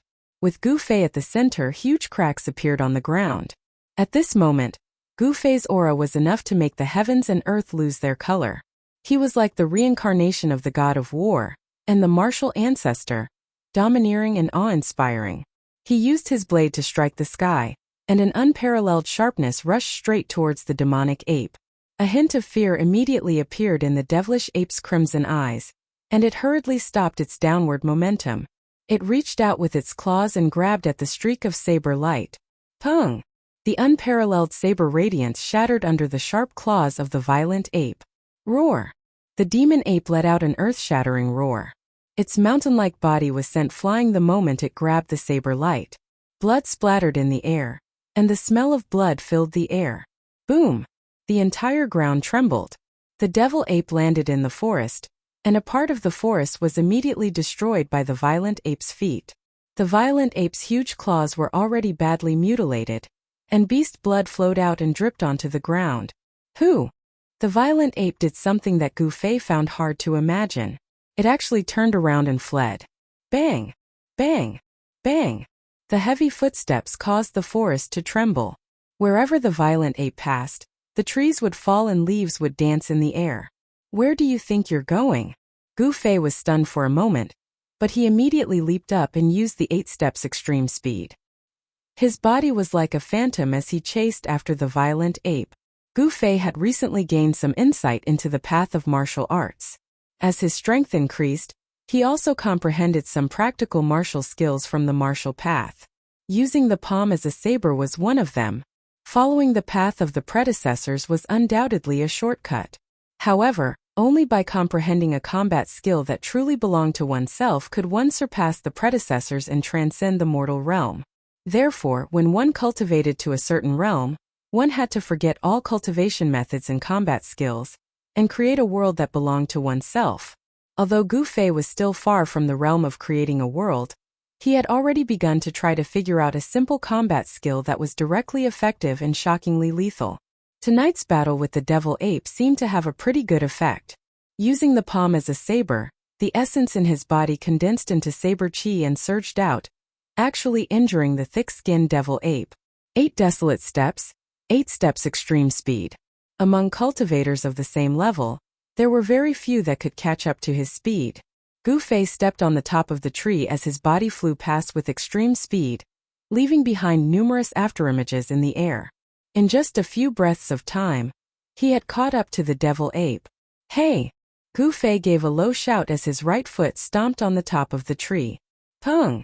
The entire crown of the large tree beneath his feet instantly exploded apart. Amidst the fluttering branches and leaves, Gu Fei was like a sharp arrow piercing through the clouds as he leaped up. The index and middle fingers of his right hand came together as he pointed towards the back of the violent ape's head. The violent ape seemed to have sensed danger, and its head that was the size of a water tank suddenly shrunk back. Chi! A streak of extremely swift and fierce finger chi barely grazed past the violent ape's scalp and left behind a faint trace of blood. Roar! With a furious roar, the violent ape that was running at high speed actually turned around in an instant. Raising its right claw, it slapped towards Gu Fei, who was leaping in the air like a door. Hoo! It was as if a tornado had appeared in the air as the huge claw set off a violent gust of wind. Before it even reached him, Gu Fei's long hair was already flying behind him from the impact. Gu Fei's expression was terrifyingly gloomy. He did not dodge or evade, the essence in his body surged, and only when the huge palm was about to hit him did he move his finger like a sword, pointing towards the center of the huge palm. Chi! The finger force was as resplendent as a divine light as it shot out from the tip of Gu Fei's finger. It was as if it tore through the void and pierced through space as ripples spread out from wherever the finger force passed. A bloody hole the size of a fist immediately appeared on the palm of the violent palm of the devil ape. Fresh blood spurted out from the bloody hole. The indestructible finger force was as sharp as a divine arrow as it directly pierced through the palm of the devil ape, causing it to let out a painful roar. Although the devil ape, whose intelligence had yet to be awakened and whose bestial nature dominated everything, was astonishingly powerful and terrifying, it was still not a match for a martial arts expert like Gu Fei. The devil ape roared and no longer dared to fight with Gu Fei. It turned around and fled for its life. In an instant, it rushed out of the dense forest and ran towards the depths of the mountain ridge. Humph! Gu Fei sneered and hurriedly chased after it. At the same time, his right hand shone with a purple light as a cold divine weapon chi was drawn out from his body. A dazzling longsword was condensed and gradually materialized. Clang! With a clang, a dazzling purple light beam shot out from Gu Fei's right palm. A purple light sword completely appeared, its brilliance dazzling and captivating. Trying to escape? It's a pity that you must die tonight, Gu Fei said in a low voice. With his 8 steps extreme speed, he had already caught up with the devil ape. His long hair fluttered even though there was no wind. A cold light flickered in his eyes, and his tall and straight body emitted an extremely tyrannical aura. Die! Gu Fei shouted and raised his right hand. The violet light divine sword immediately shot towards the demonic ape like a bolt of purple lightning. The purple sword light pierced through the back of the devil ape's heart and came out of its chest, bringing with it a large amount of blood. The devil ape let out a sorrowful roar as its rapidly running body smashed into the ground with a boom sound. It slid on the ground, smashing the mountain rocks into pieces and creating a loud noise. Everywhere it passed, whether it was rocks or trees, they were all smashed into pieces. The devil ape's huge body slid for a full 20 to 30 feet before it stopped. At this moment, the dazzling purple sword light made a turn in the air and flew back towards Gu Fei, directly entering his body. Chapter 96. The weapon refinement body transformation was a rare martial skill. Not only could it refine magic weapons into essence chi and integrate it into the body, but it could also guide the essence chi of magic weapons that had been refined into the body out of the body, transforming it into a real magic weapon. Unfortunately, the short stick passed down by Gu Fei's master was not a complete magic weapon. Judging from the unparalleled sword chi it contained, Gu Fei could only guess that the short purple stick was a sword hilt. Therefore, when Gu Fei guided the magic weapon chi in the blood and chi in his body out, It could only turn into an energy sword. Even so, this energy sword was like the 100 steps flying sort of a sword immortal. It could be controlled outside the body to kill enemies, and was not inferior to a flying sword. However, Gu Fei's weapon refinement body transformation was not the way of a sword immortal after all, so its range was limited. At most, he could take the head of someone from 100 steps away. After all, the martial way magic was not the way of a sword immortal. It could not be like a sword immortal, who could take the head of an enemy from 1,000 miles away with a flying sword. The huge demon ape lay on the ground. Its blood-colored eyes, which were the size of an ordinary person's fist, had long lost its luster. There was a bloody hole in its chest that was spurting out bright red blood. Soon a puddle of stinking blood gathered under the violent ape's body. How can there still be energy fluctuations? This is impossible. Gu Fei came to the side of the demon ape's corpse with a puzzled look on his face. He had killed many fierce beasts, but he had never encountered such a thing. Once a fierce beast died, its power would dissipate, and there could no longer be energy fluctuations on its body. Unless, Gu Fei thought of a possibility. Therefore he leaped onto the huge demon ape's body. A bright light rushed out of his right hand and struck at the demon ape's abdomen. That was where the energy fluctuations were coming from. Very soon, Gu Fei found the source of the energy fluctuation. As expected, there was an earthen yellow crystal that was even larger than an adult's fist hidden in the abdomen of the devil ape. Gu Fei held the strange crystal and jumped down from the demonic ape's body. The crystal in his hand was like a gem, emitting a misty brilliance. It was a kind of earthy yellow brilliance, the result of the thick earth chi that seeped out of the crystal. The hazy earthy yellow brilliance made this crystal look dreamy and magnificent, as if it was the most perfect masterpiece of the heavens. The crystal was rhombus-shaped, like an earthy yellow crystal, and it shone with hazy and resplendent light. Yes, in another 10 or 20 years, this devil ape will probably transform into a demonic beast. Gu Fei felt the huge spiritual yuan fluctuation in the earth-yellow crystal in his hand, and felt a little regretful in his heart. After all, not every ferocious beast could transform into a demonic beast. It would be a pity to kill a ferocious beast that could grow into a demonic beast. However, killing it was killing it. Gu Fei did not care too much about it. This crystal was not the inner core that was condensed in the body of the demonic beast, but it contained a huge amount of spiritual yuan, which surprised Gu Fei. However, after thinking about it, he understood that this devil ape was probably at the critical moment of transforming into a demonic beast. Therefore, its body condensed a crystal that was similar to the inner core of the demonic beast. This kind of beast crystal should be the predecessor of the inner core of the demonic beast. Perhaps the body of other ferocious beasts also had this kind of crystal, but it had not reached the stage of transforming into an inner core, so he could not find it. Gu Fei was right. In reality, the body of an ordinary ferocious beast did not have this kind of beast crystal. Only ferocious beasts that were much stronger than ordinary ferocious beasts, and could already rely on their instincts to cultivate, would condense a beast crystal in their body. What Gu Fei did not know was that this kind of ferocious beast crystal, although it was not a rare item in the Tunglong continent, it was not something that ordinary people could have. This was because the beast crystal contained pure spiritual yuan. When cultivators cultivated, they could refine the spiritual yuan in the beast crystal for their own use. When cultivating, they would get twice the result with half the effort. Therefore, in the secular world, this kind of beast crystal was very precious. Only some big clans or disciples of big forces could afford to use this kind of beast crystal. Of course, Gu Fei did not know about this. However, the huge amount of spiritual yuan that the beast crystal in his hand contained made him a little excited. The huge amount of earth elemental energy was much purer than the earth elemental energy in the outside world. After all, this beast crystal was condensed from the thick earth chi that the violent ape absorbed day and night. In other words, the thick earth chi in the outside world had already been refined by the violent ape once. Of course, it was much purer than the thick earth chi in the outside world. The impurities that the earth chi contained had even reached a negligible level.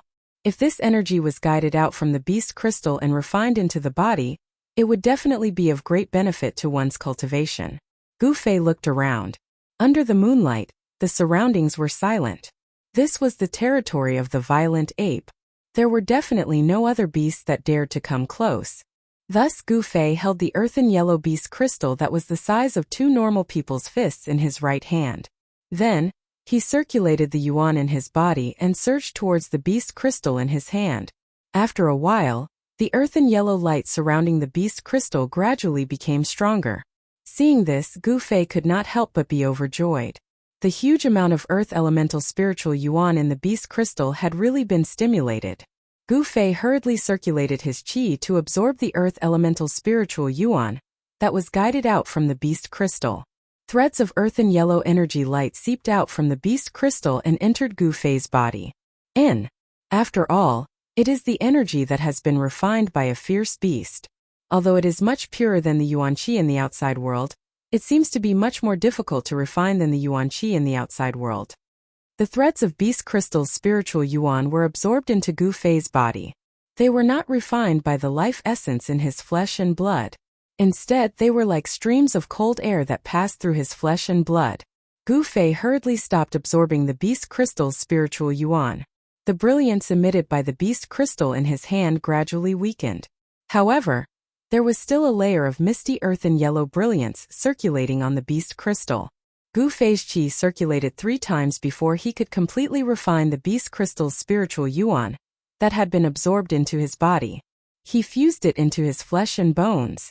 It seems that it will take some time to completely refine the spiritual yuan contained in the beast crystal. Gu Fei looked at the sky. Seeing that there were only a few hours left until dawn, he decided to put the beast crystal away. He would refine it when he had free time. However, just as Gu Fei was about to put the beast crystal into the magic treasure pouch on his waist, he suddenly felt a purple shadow flash past his eyes. His hand shook and there was a burning sensation on his wrist. It seemed that he had been grabbed by something. The beast crystal in his hand almost fell out of his hand. What is it? Gu Fei was shocked. He hurriedly looked down and saw that there was a small piece missing from the beast crystal. There were a few small teeth marks on the broken part. There were a few white scratch marks on his wrist. Squeak, squeak, squeak. Chapter 97. This beast's body was only the size of an adult's fist. Its eyes emitted a red light, and its eyeballs were crystalline and translucent like agate. Its 4 claws were extremely sharp, and its body was covered in long and fluffy violet fur. It was like a violet pompon, and it emitted an indescribable sense of spirituality. Gu Fei was incomparably astonished. This beast seemed to be a violet mink, but its body didn't seem to be that small.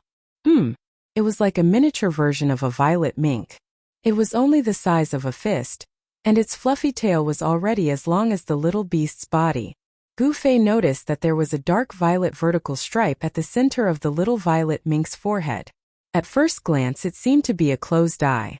At this moment, the cute little beast's large and round eyes were occasionally glancing at the beast crystal in Gu Fei's hand that was extracted from the devil ape's body, and it actually revealed an extremely human-like expression of yearning. It wants this beast crystal? Gu Fei couldn't help but think when he saw this. This little beast is truly too cute, and it's filled with spirituality. If I'm able to subdue it and give it to junior sister Zhao, she'll definitely like it. Right at this moment, the little beast actually opened its mouth and bit off half of the small beast crystal in its claws. After that, it chewed it into pieces as if it was chewing on a wild fruit, and it swallowed it into its stomach. Only now did Gu Fei understand why this little beast wanted the beast crystal in his hand. It actually took the beast crystal as food, and this truly caused Gu Fei to be extremely astonished. Although beast crystals weren't true crystals, they were the source of energy condensed within the body of a ferocious beast, after a long period of time when it breathed in the spiritual energy of heaven and earth, and relied on its basic instincts to cultivate. Although it wasn't a true crystal, the hardness of a beast crystal was absolutely not inferior to a true crystal.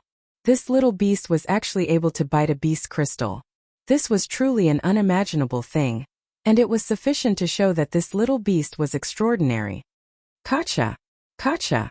The little critter chewed on the small piece of beast crystal in its paws, emitting a sound that sounded like it was chewing on ice. Not long after, the small piece of beast crystal in the little critter's paw was completely eaten. After eating the beast crystal, the little beast actually burped. Its long purple fur was flowing with a layer of purple light.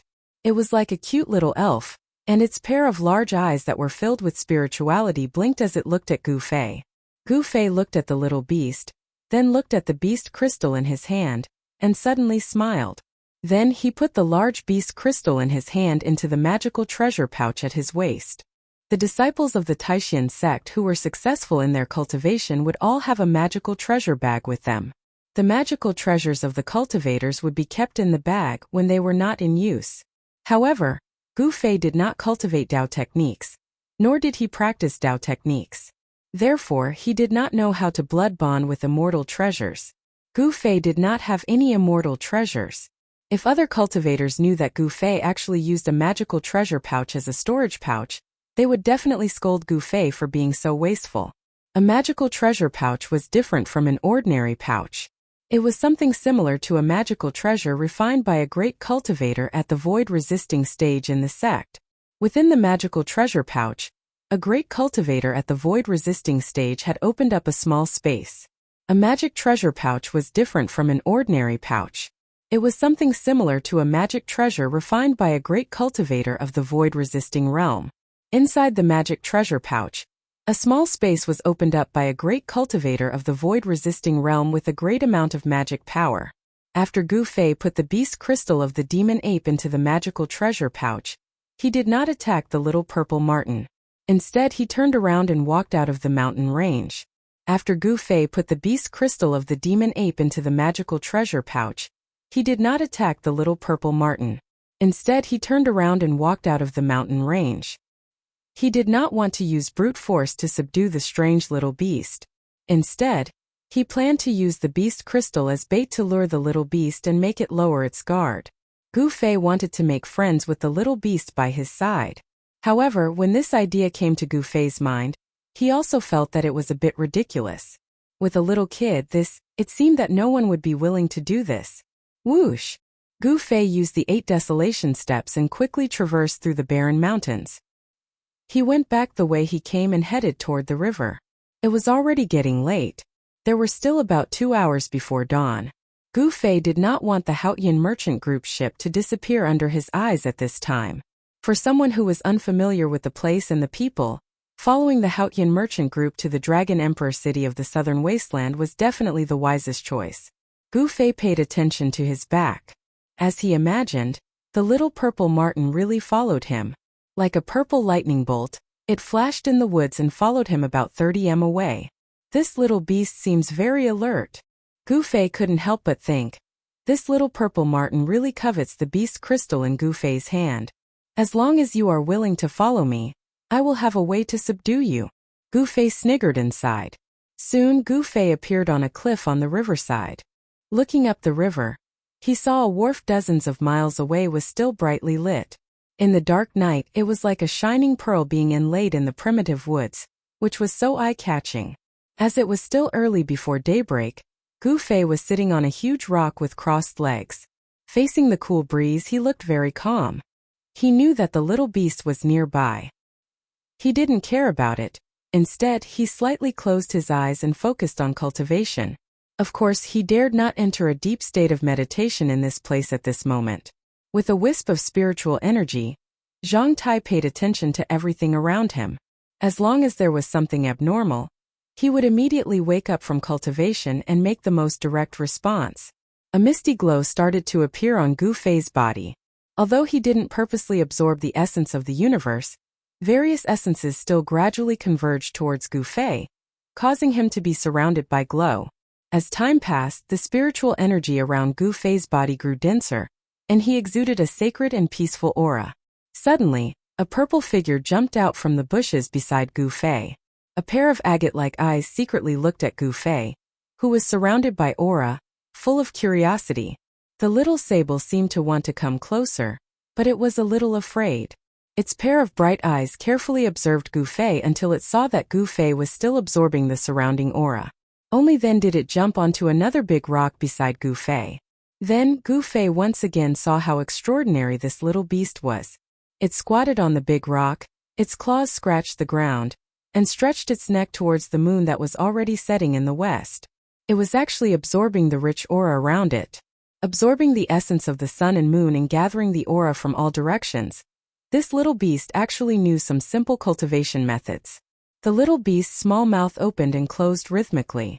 The light in its mouth was weak, but it could be seen clearly. Gu Fei, who was constantly paying attention to the movements in the surroundings, was really dumbfounded. He couldn't help but think of the legends about demons.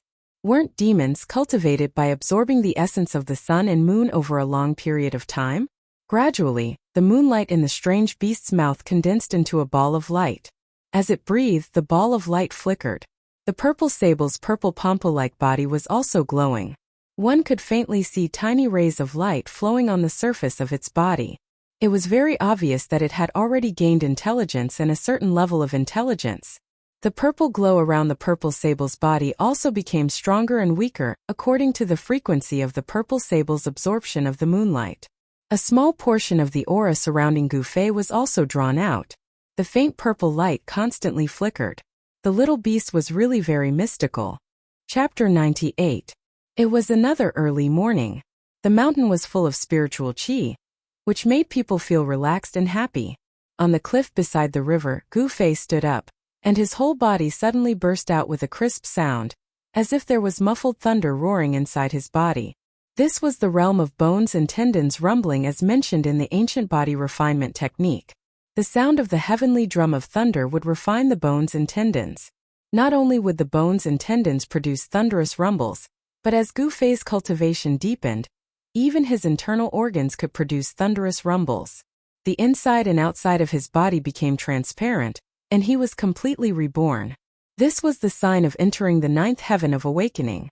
Gu Fei vaguely felt that he was only a step away from the ninth heaven, and he could break through at any time. However, he also felt that there was a layer of light gauze in front of him. Although he could vaguely see the vague image behind the gauze, he couldn't tell what was behind it. "Don't force, don't be agitated, don't be discouraged," Gu Fei murmured.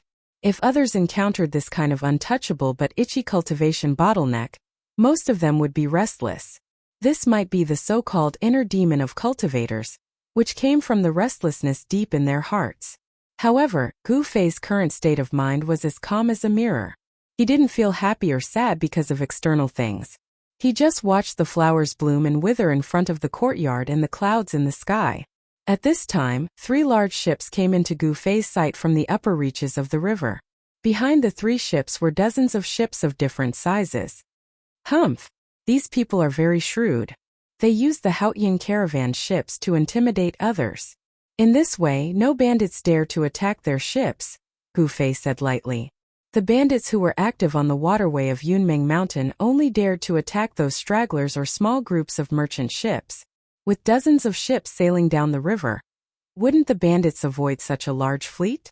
On the bow deck of a large ship with a fluttering colorful flag in the lead of the Haotian caravan, a gorgeous young man with a face as white as powder was leaning against the railing. The reason why she used the word stunning was because this young master was indeed worthy of the title.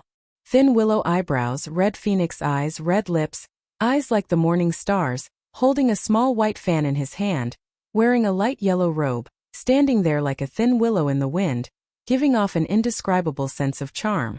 However, this peerlessly beautiful young master was currently frowning deeply as if he'd lost his soul. His gaze was dull and blank, and it was unknown what he was looking at. This absolute beauty was the Ling family's 13th Miss, Ling Luoyan, who was disguised as a man. In the short time that she had spent with Gu Fei, Ling Luoyan seemed to have deep feelings for Gu Fei. Now that Gu Fei had left, she couldn't eat or drink, feeling haggard for him. In the past few days, Xiao Chui and Xiao Yu were really anxious. As for that Uncle Zhong, he rarely showed his face. It was like he was hiding in a room on the ship. With so many people coveting that thing on him, the cautious Uncle Zhong almost never left his house. He was so careful that he didn't even dare to eat food until he tested it with a silver needle. Who's that? Suddenly, Ling Luoyan, who was on the deck, saw a white figure standing on the cliff on the right side of the river. Gu Fei. Ling Luoyan's body swayed and she cried out in shock. Because she was far away, she couldn't be sure if that person was Gu Fei. Swoosh! Swoosh! Just as Ling Luoyan cried out in shock, 2 slender figures, one yellow and one green, rushed out of the cabin. Their sleeves fluttered in the air as two maids appeared beside Ling Luoyan. These two beautiful maids were Xiao Chui and Xiao Yu. "Miss, what happened?" Xiao Chui's large, black eyes scanned the surroundings as she asked anxiously. Her right hand was already on the hilt of the sword at her waist. "Xiao Chui, Xiao Yu, come and see if that person is Gu Fei." Ling Luoyan shouted and pointed at the cliff on the far side of the river. "Gu Fei." The two maids were shocked and immediately looked in the direction of Ling Luoyan's finger. "Who's there?" "Miss, why do you have to do this?" Xiao Chui said a little sadly. That Gu Fei seemed to have really barged into the miss's heart. "What? Where is he?" Ling Luoyan fixed her eyes on the cliff in the distance. Was there anyone else there? How could this be? Am I really seeing things? Ling Luoyan was at a loss and didn't know what to do. Xiao Chui and Xiao Yu looked at each other and couldn't help but shake their heads. What exactly was love? How could it cause such a huge change in another person? Their usually arrogant Miss Ren seemed to have changed into a completely different person these few days. It was unbelievable. Why is she still dressed as a man? Gu Fei couldn't help but feel doubtful about what he had just seen as he passed through the mountain forest. The white silhouette that Ling Luoyan had seen standing on the cliff just now was Gu Fei, who was standing on the mountain peak. And Gu Fei had also seen Ling Luoyan. Gu Fei's gaze was extremely sharp. The distance of tens of miles didn't affect his vision at all. Ling Luoyan's appearance fell into his eyes. However, Gu Fei didn't want to think too much about Ling Luoyan. The doubt in his heart only flashed for a moment before it was cast aside. In his eyes, Ling Luoyan was just a passerby in his life. She couldn't even be considered a passerby. A purple little beast followed behind Gu Fei like a tail. Of course, this little beast wasn't coming for Gu Fei, but for the beast crystal in his magic treasure pouch. This purple marten was also extraordinary. It knew that Gu Fei wasn't someone to be trifled with, so it didn't dare to get too close to Gu Fei. Otherwise, this little beast would have long since snatched the unremarkable little pouch hanging on Gu Fei's waist and escaped without a trace. Gu Fei couldn't help but find it funny. Everything was under his control, and the little beast had actually chased after him. It seemed that this little beast valued the beast crystal very much. After leaving the Yunmeng Mountains, the terrain began to flatten out. In front of him was an ancient forest that stretched as far as the eye could see. It was like a huge piece of green satin was spread under the sky, and the Yen River that connected the north and south was like a white line on the satin. Gu Fei stood at the top of an old tree and looked at the scene in front of him. He was also awed by the power of nature. In the sky and on the ground, a boundless expanse of green extended to the ends of the sky, as if there really was no end. At this time it was already noon. The Haotian merchant group's ship had long since been left far behind by him. Moreover, there were no forks in the Yen River basin, so the Haotian merchant group's ship definitely wouldn't fly into the sky. Not far from Gu Fei, the little beast that had followed him all the way was staring at the ordinary pouch hanging on Gu Fei's waist with a pair of large, intelligent eyes, as if itching to try it out. "Humph. You've already suffered, so why don't you be smarter?" Gu Fei said to the little beast. "My things aren't that easy to snatch." Squeak, squeak. The little beast seemed to be a little angry. It jumped up and down on the top of the tree, but it didn't dare to approach Gu Fei. Gu Fei was also very speechless about this little beast. Along the way, whenever he wasn't paying attention, this little beast would make a move on the Dharma treasure pouch hanging on his waist. This violet mink that was only the size of a fist had extremely agile movements, and its speed was extremely swift as well. It was simply on par with Gu Fei when he executed his 8 steps extreme speed. There were a few times when this little beast really almost succeeded. Just as Gu Fei was about to continue on his way, he suddenly discovered a figure in front of him, stepping on the top of a tree and rapidly approaching him under the scorching sun. That person quickly closed in. He saw that this person was a handsome young man with long eyebrows, eyes like cold stars, and a face as sharp as a knife. He wore a tight black suit. "Who are you?" Gu Fei frowned and looked at that person coldly. His pupils couldn't help but contract. "Someone who wants your life." The black-clothed young man elegantly floated down to the top of a tree in front of Gu Fei. His feet stepped on the leaves, but his body was as steady as a mountain. His entire body emanated an incomparably fierce aura. Chapter 99. In a boundless oasis, Gu Fei was intercepted by a black-clothed man who had suddenly appeared. This was a young man with incomparable confidence and unparalleled strength. "You want to kill me? Why?" Gu Fei frowned. It seemed like he did not offend anyone. Apart from the 5 ghostly cultivators of Plentiful City, he did not have any enmity with anyone else. The 5 ghostly cultivators of Plentiful City had their ghost Dao formation set up by the 5 ghost banner destroyed by the Sword Immortal Senior of the Guangqing Immortal Sect. They must have been severely injured. How would they dare to come out and do evil? Moreover, it was noon, the time of day when Yangqi was the strongest. There would not be any ghostly beings who would dare to walk around at this time and risk their souls being destroyed. The black-clothed man standing on the top of the tree laughed and said disdainfully, "You already know the answer, but you are still asking. We have already noticed you." "Humph. I didn't expect the old man from the Ling clan to be so cunning. He sent 2 experts, one in the open and one in the dark, to protect that thing. I am a little surprised." "Huh." Upon hearing this, Gu Fei could not help but be startled. He looked at the black-clothed young man in front of him and said indifferently, "Is there some misunderstanding here? I am not from the Ling clan. This guy actually thinks that I am from the Haotian Trading Group's Ling clan. This is outrageous. Do you think I will believe your words?" The black-clothed young man's face was gloomy. His eyes flickered with murderous intent. An invisible force had already shrouded Gu Fei. After sensing the murderous intent from the black-clothed young man, Gu Fei's expression gradually became extremely solemn. This person's cultivation seemed to be not below mine. It is up to you whether you believe it or not. However, if you really think that you have the ability to kill me, you might as well give it a try. Gu Fei stared coldly at the black-clothed man in front of him. A mountain-like wave of yuan qi surged out from his body. His black hair began to flutter. Although fighting was not what he wanted, since the other party had come to him, Gu Fei had no choice but to fight. Squeak, squeak, squeak, squeak. At this moment, the little purple marten suddenly let out a rapid chirp and quickly retreated into the distance. Three-eyed mink. The black-clothed man's attention was completely focused on Gu Fei. It was only at this moment that he noticed the little beast's existence. However, when the black-clothed man saw the little beast, he immediately cried out in surprise. The black-clothed youth said in surprise, "I didn't expect to encounter such a strange beast here. I'm really lucky." He paused for a moment before he looked at Gu Fei and sneered, "It doesn't matter if you're from the Ling family or not. You have to die today. After I kill you, I'll go and subdue this 3-eyed divine mink." The little critter seemed to have a great background. The black-clothed youth attached great importance to it. The little marten did not go far. It stopped at the top of a large tree a few hundred feet away. It straightened its body and sat on a branch, vigilantly watching the two of them. The 2 experts were at each other's throats. The little critter instinctively sensed danger and dodged far away. "How arrogant. I hope you have the strength to back up your arrogance. Otherwise, your fate will be miserable." Gu Fei countered with equal harshness. The yuan qi in his body surged violently.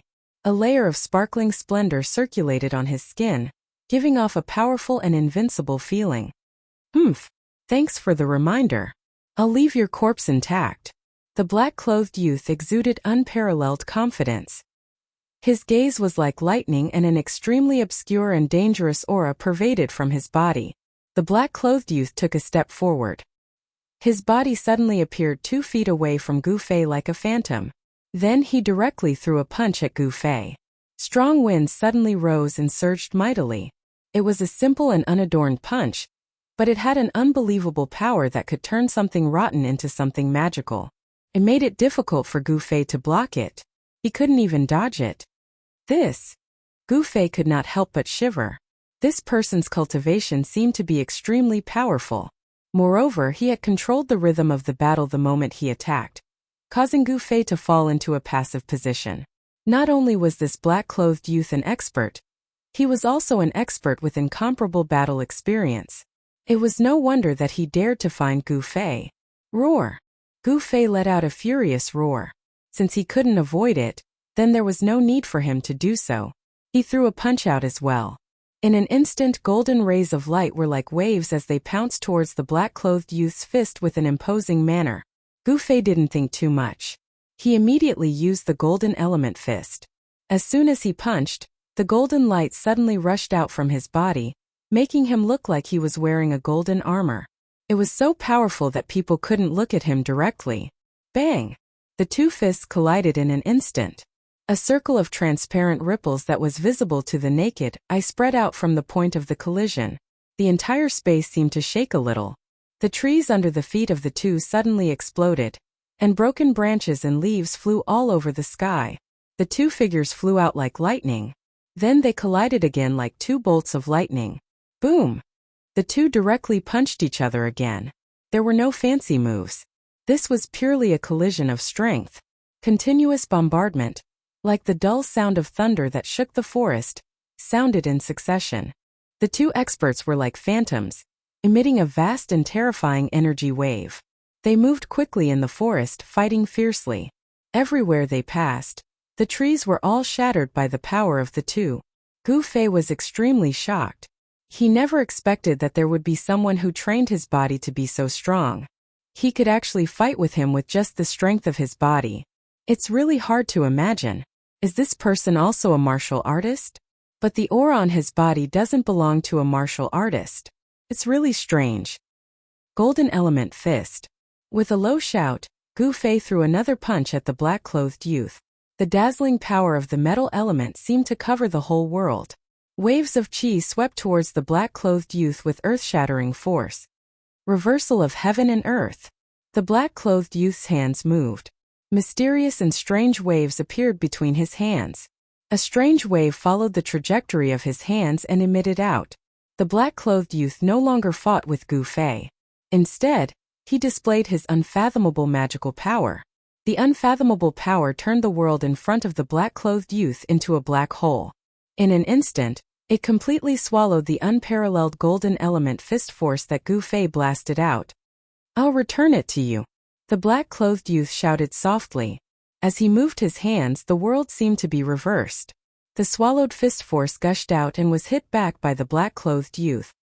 How is this possible? Gu Fei was shocked. The magical power of this black-clothed youth was really strange. He actually gave him a taste of his own medicine and reversed his attack. It was really terrifying. With such a magical power, wasn't he already in an invincible position? The reverse fist force surged like a rolling river. It was unstoppable. The golden light was dazzling and in an instant, it rushed in front of him. "How dare you?" Gu Fei's long hair fluttered in the wind as if he had gone insane. This black-clothed man was actually using his own power to attack him, which infuriated him. He didn't dodge or evade but instead sent out another punch. This punch was also the golden element fist. However, it was different from the previous punch. This punch seemed to draw the endless power of the metal element in the world. All of it surged forward with earth-shattering force. It was majestic and unstoppable. Boom, boom, boom. The two monstrous forces collided. The forest within a radius of 200 feet was suddenly destroyed by the mighty and terrifying force. One part of the forest suddenly turned into a desert. The other part of the forest shook violently. Terrifying cracks appeared on the ground. Countless birds in the nearby forest were startled. Some fierce beasts nearby also fled in panic. It was as if doomsday had come. Chapter 100. The black-clothed youth was incomparably powerful. As soon as he used his magical power, he immediately suppressed Gu Fei. Reversing heaven and earth, no technique could touch him. Not only was Gu Fei's fist strength shifted by the black-clothed youth's unfathomable magical power, but it was also reversed to attack Gu Fei. This made Gu Fei's heart tremble. With such a magical power, the black-clothed youth was already in an invincible position. It was difficult for cultivators of the same level to compete with him. It was really terrifying. Don't resist pointlessly. Obediently accept your death. The black-clothed youth was incomparably arrogant. He pressed forward step by step. As his hands moved, a layer of strange power shrouded his body, causing the space around him to seem to turn into a bottomless black hole. It seemed to be devouring the surrounding aura. Boom! Gu Fei smashed down from the top of the tree, causing the forest to explode. Although he was forced to retreat, his long hair fluttered in the wind. His fighting spirit was like a rainbow. His body emitted a piercingly cold golden light, and the power of the metal element covered his body. Although he was temporarily at a disadvantage, it was difficult for the black-clothed youth to really hurt him. Gu Fei pulled out his feet that were stuck in the soil. He coldly stared at the black-clothed youth and sneered. "Since I came down the mountain, you are the second person who is a threat to me. Very good. Reversing heaven and earth? I want you to be invincible and have nothing to borrow. Let's see how you're going to reverse the situation," Gu Fei said coldly. His words were also filled with incomparable confidence. Although the black-clothed youth was strong and the magical power he displayed was said to be unparalleled among experts of the same level, in Yi Shiwen's opinion, it was not invincible. Gu Fei was worthy of being a warrior born to fight. After just one move from the black-clothed youth, he immediately knew how terrifying this magical power was. At the same time, he also thought of a way to deal with this magical power. It was a very stupid way. Shameless boasting. The black-clothed young man's expression immediately changed when he heard this. He shouted loudly and waved his hands. Green energy threads shot out from his hands like silk and wrapped around Gu Fei. Hundreds of green energy threads quickly cut through the void. There was a sizzling sound like sharp blades cutting through the void, cutting the void into thousands of pieces. "Humph," Gu Fei sneered. He operated his Xian Qi and restrained all the power within his body. The dazzling golden aura also entered his body in an instant. However, his skin became even more sparkling and translucent. Tiny rays of light flowed on his skin. His body seemed to be cast from fine iron, and he exuded a strong sense of oppression. The black-robed young man had a cruel sneer on his face. He waved his hands and hundreds of green threads instantly spread out in the air, forming a huge net that enveloped all directions, sealing off all paths of retreat for Gu Fei. The green energy net came down from above, and the trees around Gu Fei were instantly cut into thousands of pieces as soon as they were covered by the energy net. The green threads seemed to be sharper than divine weapons. "Are you going to die this time?" The black-clothed young man was very pleased with himself. Since he had personally come out, of course he would be victorious. However, before he had the time to be happy, his expression changed. Something's wrong. How can Gu Fei be so calm in the face of such a killing move? The black-clothed young man was a little surprised. At this moment, Gu Fei did something that shocked the black-clothed young man. It was an action that made the black-clothed young man feel incredulous. Gu Fei, not only did he not dodge, he pushed his feet on the ground, and with an indomitable momentum, he soared into the sky and punched towards the energy net that enveloped him. There was no glaring aura surging out, nor was there any powerful energy ripples. It was just an ordinary punch. However, under the disbelieving gaze of the black-clothed young man, the energy net formed by the interweaving green threads collapsed the moment it came into contact with Gu Fei's fist.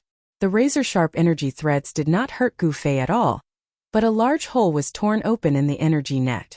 Gu Fei's body was like a phantom, and with a punch, he broke through the razor-sharp energy net and pounced towards the black-clothed young man on the treetop. His movement technique was as fast as lightning, and in an instant, he appeared in front of the black-clothed young man. "Ha!" Gu Fei let out an angry roar, and the bones in his body crackled. A strong wave of yuan qi exploded from his body, and he directly punched towards the black-clothed young man's chest. Reversal of heaven and earth. The black-clothed young man was shocked. He knew that he had made a mistake. He had underestimated the opponent in front of him who was younger than him. The black-clothed young man was a young expert, and his cultivation had already reached the peak of the 9th level. He was just one step away from the transcending mortality stage. On the other hand, Gu Fei was just a young expert. There was a gap in age, and his cultivation time was also shorter than the black-clothed young man. Therefore, when he faced Gu Fei, the black-clothed young man had the capital to be arrogant. Unfortunately, he did not expect that Gu Fei was not an ordinary cultivator, but a martial artist. The black-clothed young man was indeed a young expert with incomparably rich combat experience. His hands moved, and waves of unpredictable divine power were produced, trying to reverse the power of Gu Fei. However, his divine power, which had always been successful, failed this time. He could not shift Gu Fei's fist force at all. No matter how he tried to block or shift, Gu Fei's fist still struck forward. The black-clothed young man was shocked. He realized that Gu Fei's fist did not emit any fist force at all. The cleverest housewife could not cook without rice, and there was no energy for the black-clothed young man to block or shift. Bang! Gu Fei's fist blasted on the black-clothed young man's hands that were crossed in front of his chest. At this time the fist force still did not burst out. The fist was like a heavy hammer, fiercely smashing on the black-clothed young man's arms. The power was distributed throughout the whole body, and it did not leak out. It was all restrained within the body between the muscles, bones, blood, and flesh. Although it did not leak out of the body, the power of Gu Fei's fist did not diminish because of this. Instead, it just happened to restrain the black-clothed young man's divine power. Wah! The black-clothed young man's eyes protruded out. How can this be? The black-clothed young man was blown back 20 feet by Gu Fei's punch. He staggered on the top of the tree and almost fell from the tree. On his arms where Gu Fei punched, the bones in his arms felt like they were about to break. The pain made him break out in a cold sweat, and there was a burst of blood in his chest and abdomen, and his internal organs were also shaken. The situation changed in an instant. Gu Fei stepped on the top of the tree and chased after him. He was not in a hurry to attack. Instead, he looked coldly at the black-clothed young man. Who exactly are you? Gu Fei did not want to get into a fight without knowing what was going on. Ha! How is this possible? What kind of cultivation method is this? Could it be? The black-clothed young man did not answer the question. Instead, he tried his best to calm the surging aura in his chest. His eyes stared fiercely at Gu Fei. The black-clothed young man's entire body emitted a fierce murderous aura that made people's hearts palpitate. It could be seen that his killing intent towards Gu Fei was not concealed at all. Martial, Gu Fei said indifferently. Although his tone was calm, his entire body emitted a majestic aura. The posture of an expert who looked down on the world was completely displayed. Martial? Could it be? You are the long-lost successor of the martial sect? The black-clothed young man said in shock. He thought of the long-lost power. The path of martial arts had gradually declined. In today's world, true martial artists had probably long disappeared. This was because martial arts cultivation methods were very difficult to master. On the contrary, Dao techniques were easy to learn and master. As long as one's muscles and bones were not bad, one could cultivate Dao power. Even if one could not become a true expert, one could still live a long life. In the world of cultivation, the attraction of cultivating Dao to become an immortal was far greater than practicing martial arts in any era. However, a successful martial artist was a nightmare for cultivators of the same level. This was because among cultivators of the same level, martial artists were much stronger than other cultivators. This was why the black-clothed young man was so shocked. Martial sect? I don't know what you are talking about. However, if you want to kill me, you must be prepared to be killed by me. Gu Fei said coldly. Then, without another word, he used the desolate steps. With one step, he appeared in front of the black-clothed young man and threw another punch at him. Chapter 101. He was at the 9th heaven of the awakening realm. Even among the young experts in the cultivation world, he could be ranked among the top. However, this black-clothed young man with the strength of the 9th heaven was completely suppressed by Gu Fei. He seemed to have no strength to fight back. Gu Fei punched fiercely. He used the 8 desolation steps at an extremely fast speed, leaving a series of afterimages in the air, bombarding the black-clothed young man and forcing him to retreat. This was a clash of pure physical strength. Every punch landed on his flesh. Boundless yuan qi surged within Gu Fei's body. Every inch of his flesh contained a vast amount of energy. His entire body was like a piece of divine metal that had been tempered hundreds and thousands of times. His skin flickered with a sparkling brilliance. Aren't you very arrogant? You want to kill me? You are not qualified. Gu Fei said coldly. Loud noises kept erupting. Gu Fei's body movement technique was like wind and lightning. The power of each punch was stronger than the one before. By the 9th punch, the black-clothed young man finally could not bear it anymore.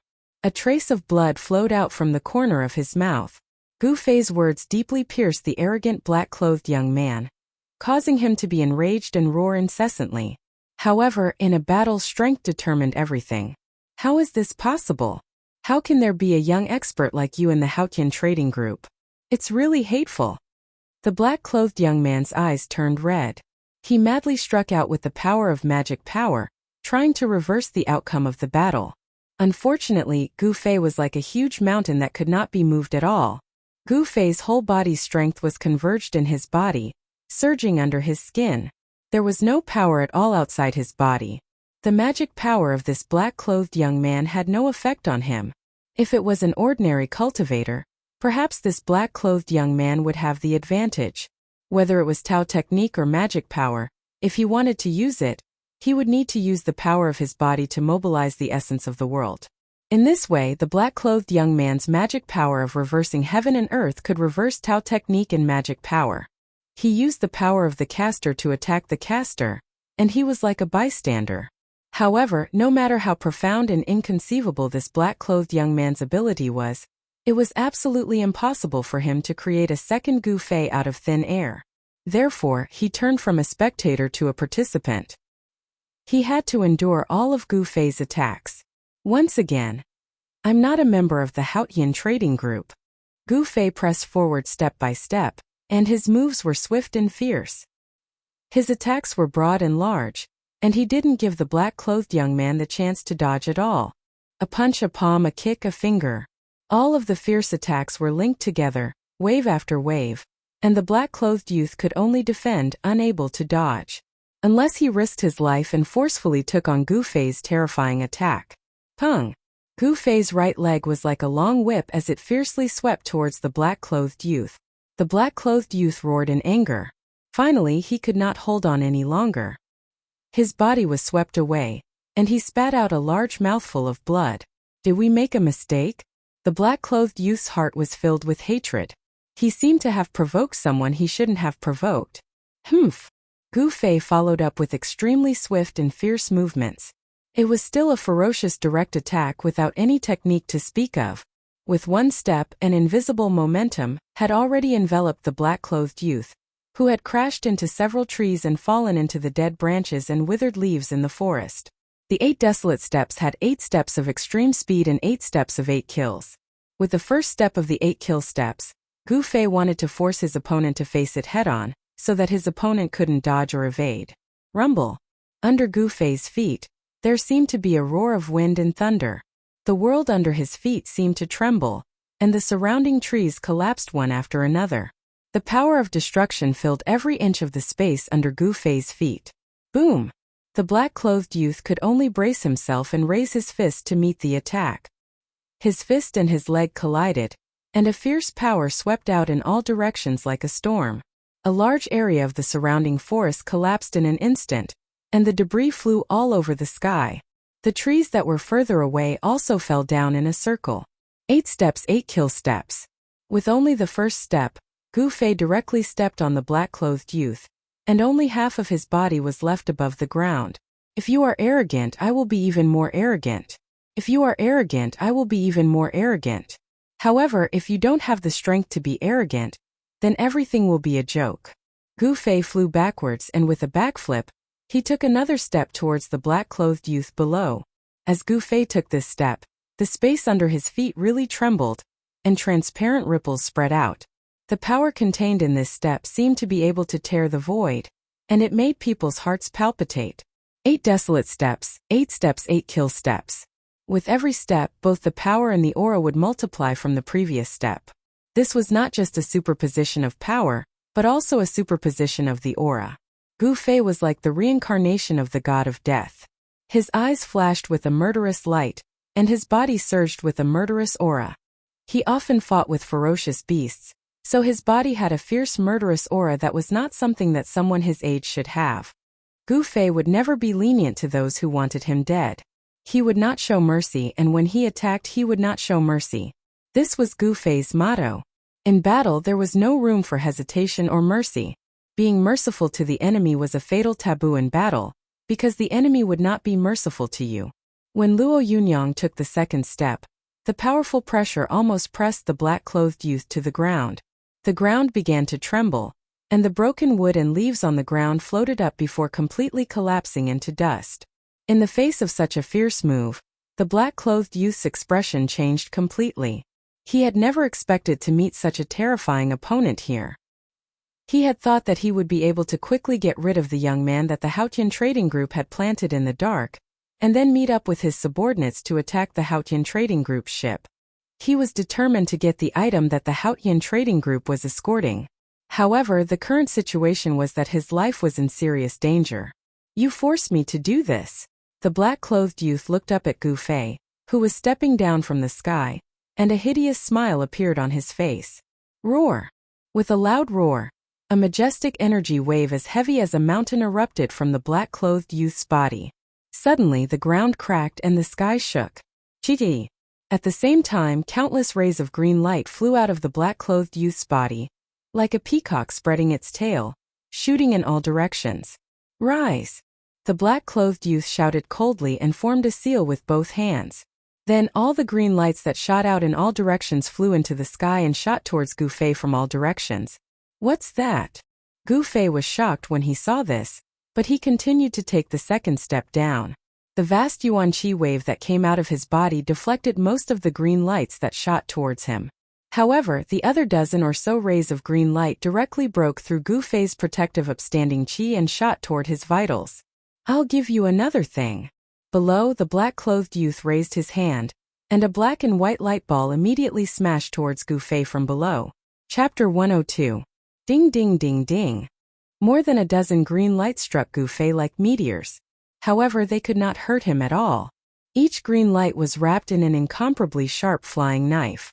However, when these flying daggers stabbed Gu Fei's body, dazzling sparks sprayed out, and all of them were sent flying. Gu Fei vaguely noticed that every single flying dagger was inscribed with numerous talisman markings. Gu Fei's thoughts turned quickly and he instantly understood why these dozens of green lights could break through his protective gang qi and hit him.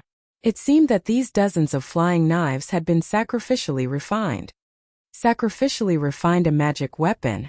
Is this person a cultivator? Gu Fei's eyes could not help but narrow into a line. At this time, the young man in black threw a fist-sized ball of light surrounded by black and white gas at his feet. "This is—" "Oh no!" Gu Fei suddenly thought of something, and all the hairs on his body stood on end. Without thinking, he immediately retracted his second step. Gu Fei's power had long reached the realm of being able to withdraw and withdraw at will. He withdrew his second step without any hesitation. Swoosh! Gu Fei was frightened. The second step of the 8 steps 8 kills instantly turned into the 8 steps extreme speed. He rushed forward at an extremely fast speed, leaving a series of afterimages in the void. In an instant he had rushed more than 10 feet in the air. Just at this moment, the ball of light that was surrounded by black and white gas suddenly began to spin. After that, a violent energy that was so terrifying that it caused everyone's heart to palpitate violently burst out after a strong flash of light. Rumble. It was as if thousands of horses were galloping, or as if the Milky Way had burst its dike. 3,000 streams of weak water poured down from the sky, and the world seemed to collapse. Black and white, thousands of thunder and fire instantly enveloped the space of about 500 feet. Black lightning and white-black fire filled every inch of the space. The extremely violent power of destruction even evaporated the air. "This guy is crazy." Gu Fei only felt that the world had turned upside down, and the space around him trembled violently. In just a moment Gu Fei could not tell where was the sky and where was the earth. Then he was annihilated by the black and white thunder and fire. The moment the black-robed young man threw out the ball of light, he unfurled a scroll. The power that was sealed in the scroll instantly rushed out. The enormous energy turned into a barrier of light in the blink of an eye, covering him. The space trembled, and he disappeared in an instant. Almost at the same time, in a dense forest several miles away, there were waves of ripples. The transparent ripples like waves of water spread out. Swoosh! A figure fell straight out from the void. This black figure that fell out from the void staggered a few steps. His body swayed as if he was about to fall. Luckily, there was a short tree next to him, and he held on to the short tree so he did not fall to the ground. After panting for a while, this person turned back to look at the black and white thunder and fire in the dense forest several miles away. His eyes were full of laughter, and even a little crazy. Haha, being enveloped by the Tiangang god thunder, even a transcending mortality realm cultivator would be seriously injured. Not to mention a awakening self-realm cultivator like you. This black-clothed person was the black-clothed young man that teleported here with a Tao Technique scroll. This kind of Tao Technique scroll that was sealed with the Tao Technique of space was very precious in the cultivation world. Only those cultivation families with a long history or cultivation forces would possess it. For ordinary people, not to mention possessing it, it was rare to even have a look at it. The reason why the Space Tao Technique scroll was precious was because it could allow the person who possessed the scroll to escape a life and death calamity in an extremely dangerous situation. And the Tiangang god thunder that the black-clothed young man spoke of was also very famous in the cultivation world. It was a powerful lightning bead that was refined by a Tao Technique expert with supreme Tao power, using the astral lightning of the 9 heavens and the yin lightning of the earth, one hard and one soft, one yang and one yin, using the power of yin and yang lightning to refine a powerful lightning bead. When this Tiangang god thunder bead was released, it was a black and white ball the size of a fist, and the yin and yang qi condensed within it instantly turned into thousands of yin and yang lightning. The heavenly lightning and the earth interweaved, and a terrifying power of lightning erupted. Moreover, this sort of energy of lightning was the bane of all evil spirits. No matter how formidable a spirit was, so long as it was struck by it, it would instantly disperse its profounding ghost body and perish in both body and spirit. It was truly formidable to the extreme. Even a cultivator at the Transcendence realm that had already cultivated a Tao core would have a slim chance of survival if they were struck by this Tiangang god thunder bead. And if they were unlucky, they would be directly blasted into ash by the yin and yang lightning flames. If they were lucky, then even if they managed to escape with their lives, they would still be heavily injured, and their bodies would be damaged. What a waste of a Tiangang god thunder bead, and a waste of a Tao Technique scroll. The black-clothed young man muttered to himself as he indifferently wiped off the bloodstain on the corner of his mouth, and then he turned around and walked into the dense forest behind him, swiftly disappearing into the distance. As far as he was concerned, Gu Fei was dead for sure. Yin and yang lightning enveloped an area of 150 m, and enormous bolts of lightning that were as thick as a child's arm ceaselessly struck and flickered. A myriad of lightning flames blasted the ground to the point dust flew into the air, and the ground trembled violently as numerous enormous cracks spread out in all directions. The terrifying power of lightning tore through space and caused enormous explosions that swept through the dense forest with a radius of 1 kilometer. Numerous towering trees were torn into sawdust by the raging chaotic flow of energy, and then the intense friction caused them to transform into monstrous flames. Dense smoke and dust rose 3 kilometers into the air, and countless balls of flame shot out in all directions. In just a short moment, the primitive ancient forest had turned into hell. The forest within a radius of a few miles had disappeared, and what replaced it was a huge pitch-black pit. It was black and it was the burnt soil. The phenomenon caused by the Tiangang god thunder could be clearly seen even from 100 miles away. Thunder rumbled, lightning flashed, and heaven and earth trembled. Dozens of miles away, the fleet that was traveling downstream also noticed the abnormality in front of them. "Miss, what is that?" On one of the Haotian trade caravan ships, a servant in an emerald dress pointed to the front and said to a beautiful young man with white teeth and red lips who was waving a folding fan in his hand. The faint sound of thunder came from the front. A ball of strange black and white lightning flames was gradually weakening in the dense forest dozens of miles away, and thick smoke billowed into the sky. Everyone on the ship looked at this scene in shock. Could it be? There are cultivators fighting? As Miss Ling 13th of the Haotian trade caravan, Ling Luoyan more or less knew some secrets that ordinary people did not. White lightning flames and black lightning. Under normal circumstances, such a strange power of thunder and lightning would definitely not appear in nature at noon when the sun was high in the sky, unless a cultivator was using thunder techniques. Pass down the order. Everyone be on guard. Although Ling Luoyan had not completely recovered from the fact that Gu Fei had left, she was still an outstanding figure in the Haotian trade caravan. She could vaguely sense that something was wrong. "Yes, miss." Xiao Chui immediately left to pass down the order. Soon, the 3 Haotian trade caravan ships were shrouded in a tense atmosphere. Groups of green-clothed guards patrolled back and forth with serious expressions, as if they were facing a great enemy. The other merchant ships also seemed to feel the tense atmosphere on the Haotian trade caravan. The merchants who traveled between the north and the south were all shrewd fellows, so they followed suit.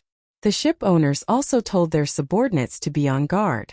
The terrifying power of yin and yang lightning wreaked havoc for a while before gradually dissipating. When the world returned to its calm state, the ground that was shrouded by the power of thunder and lightning was already riddled with holes. A pitch-black pit in the middle was especially conspicuous. Although the power of thunder and lightning had dissipated, the ground was still smoking, as if it had been burned by heavenly fire. The air was filled with a burning smell. A charred arm suddenly stretched out from the edge of the pit. Then a black person whose body was still emitting smoke climbed out of the pit and stood up shakily. Although they had not yet stepped into the southern wasteland, there was still no sign of human habitation in the endless forest. A large river passed through the endless primitive forest and extended southward until the end of the horizon. On both sides of the river was an unbroken stretch of primitive mountain forest. In a beautiful valley, a waterfall emitted a deafening sound as it fell straight down from the cliff, forming a deep pool in the valley.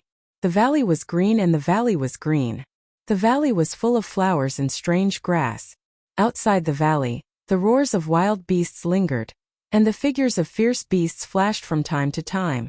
On a big rock next to the waterfall, a ragged man with fluffy hair was sitting cross-legged. This man's body was charred black like charcoal. His clothes could no longer be called clothes, but a tattered rag draped over his body.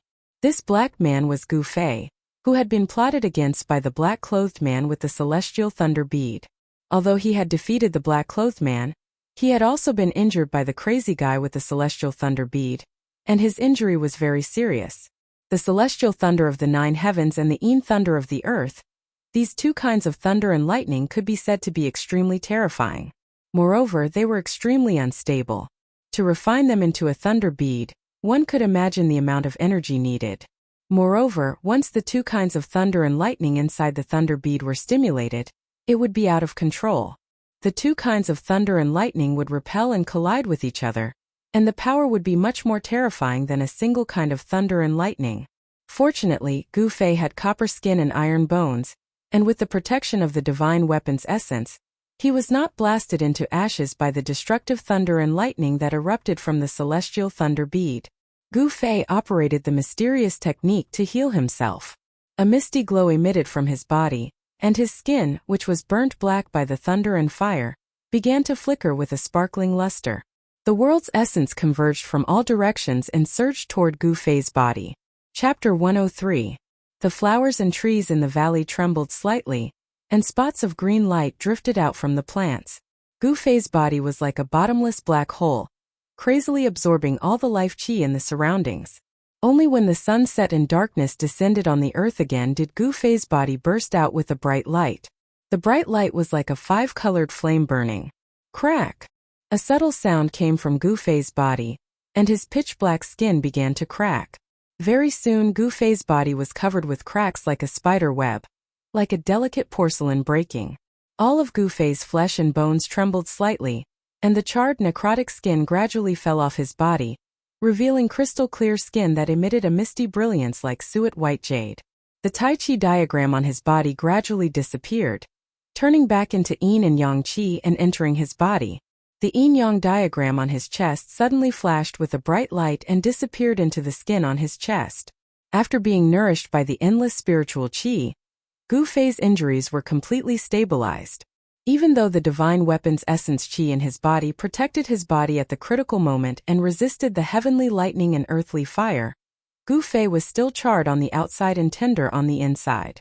He was seriously injured and it was a tragic sight. This showed that the heavenly dipper thunder was indeed worthy of its reputation.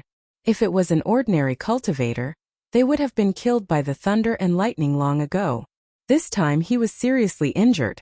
If he had not tempered his body day and night, and the vitality in his body far exceeded that of an ordinary person, it would have been very bad. Even his cultivation might have been affected, and he would have needed a long time to recuperate. Where did that guy come from? He seems to be targeting the Haotian merchant team. Gu Fei opened his eyes and a bright light flashed in them. He seemed to have become the target of a force that wanted to eliminate him. Gu Fei stood up from the boulder. The waterfall beside him rumbled like a white chain pouring down from the peak of the mountain. Waves of water vapor blew against his face, making Gu Fei feel refreshed. The mountain range was filled with spiritual qi, especially the rich wood power. It was truly a good place to recuperate. Gu Fei surveyed his surroundings. Under the hazy moonlight, the valley was very calm. But outside the valley, the roars of beasts could be heard from time to time. The outside was not a friendly place.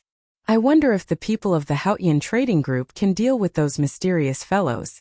I'm afraid that girl has already arrived at Bluestone Town. Gu Fei muttered to himself.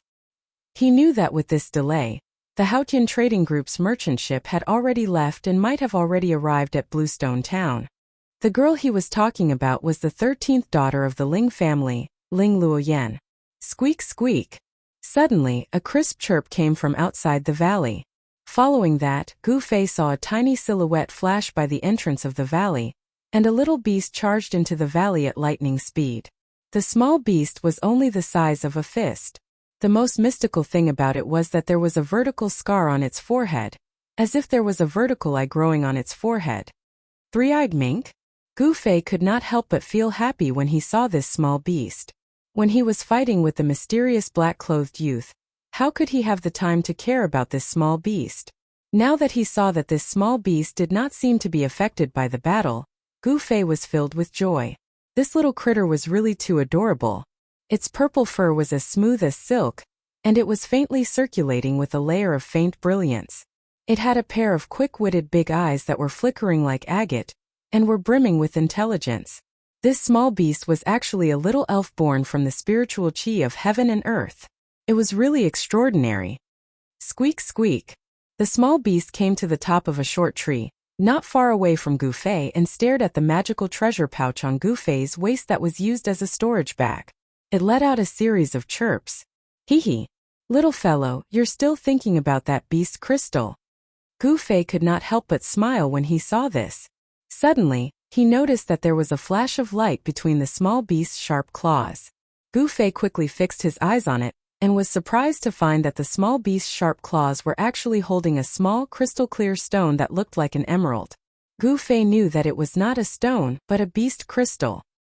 He felt an extremely weak wave of spiritual qi from the green crystal that the small beast was holding.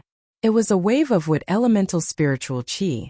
Although the green crystal was only the size of a little finger, it did indeed contain spiritual qi.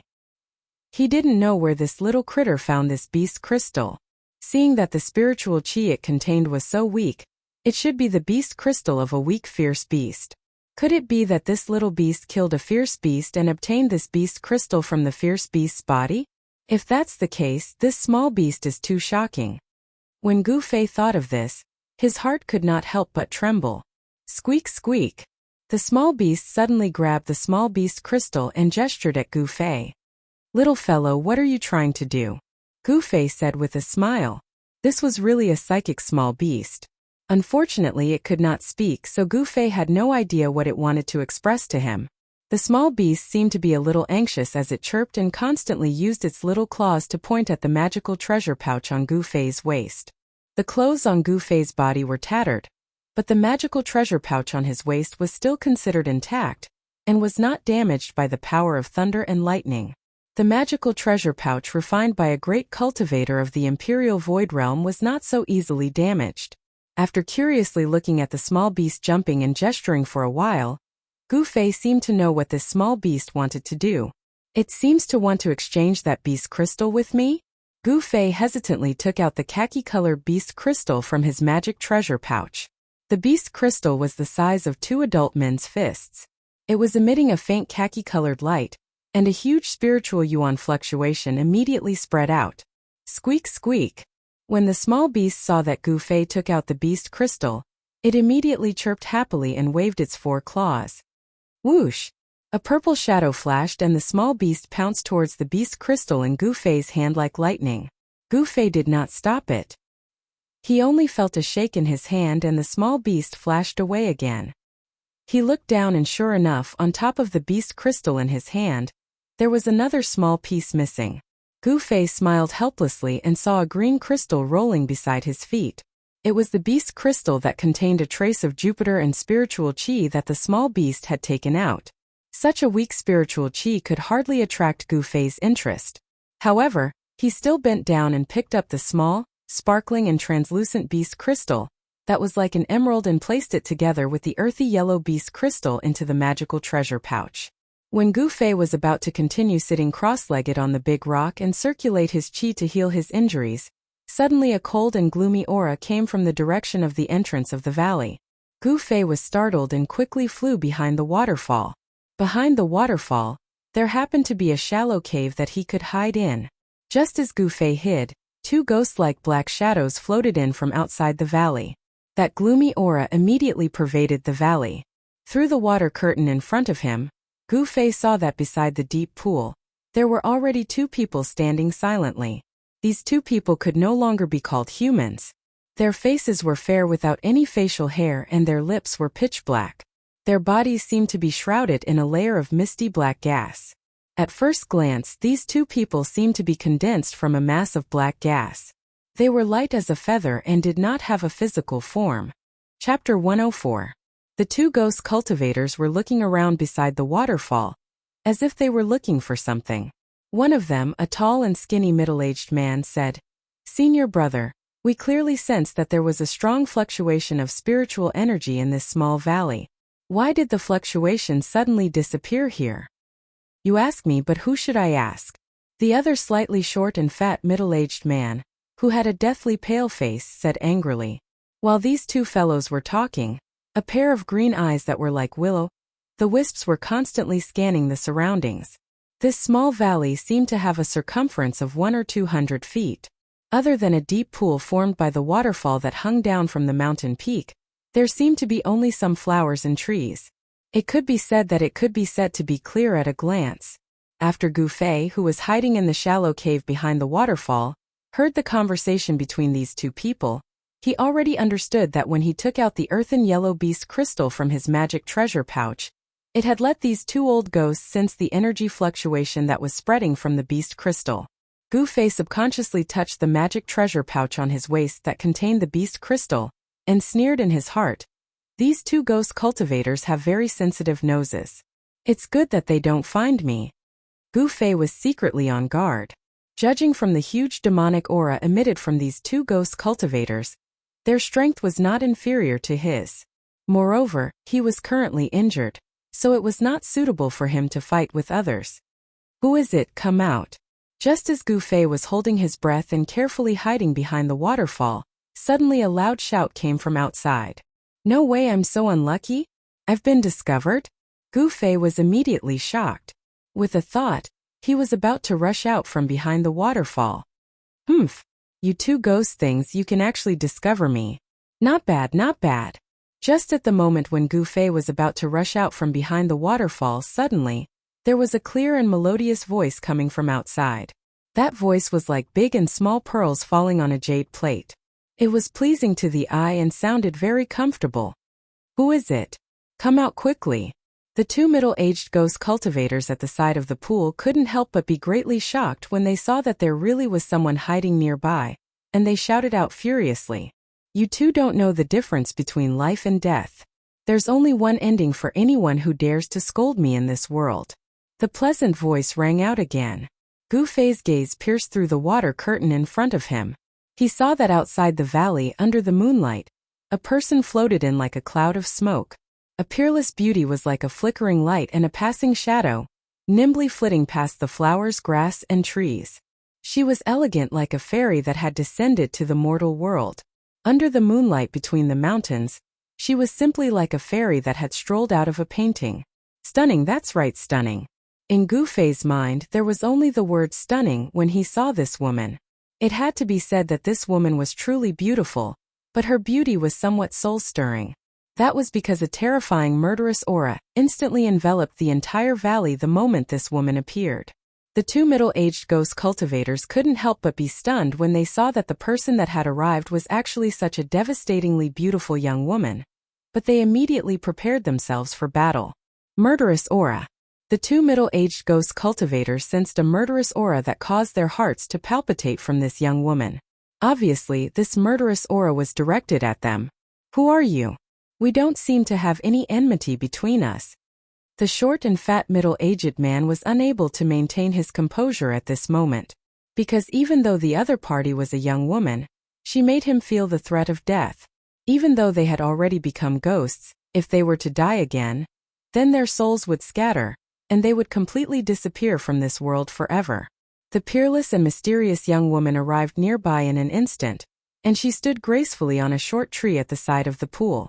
She stepped on a few leaves, and her body seemed to be weightless.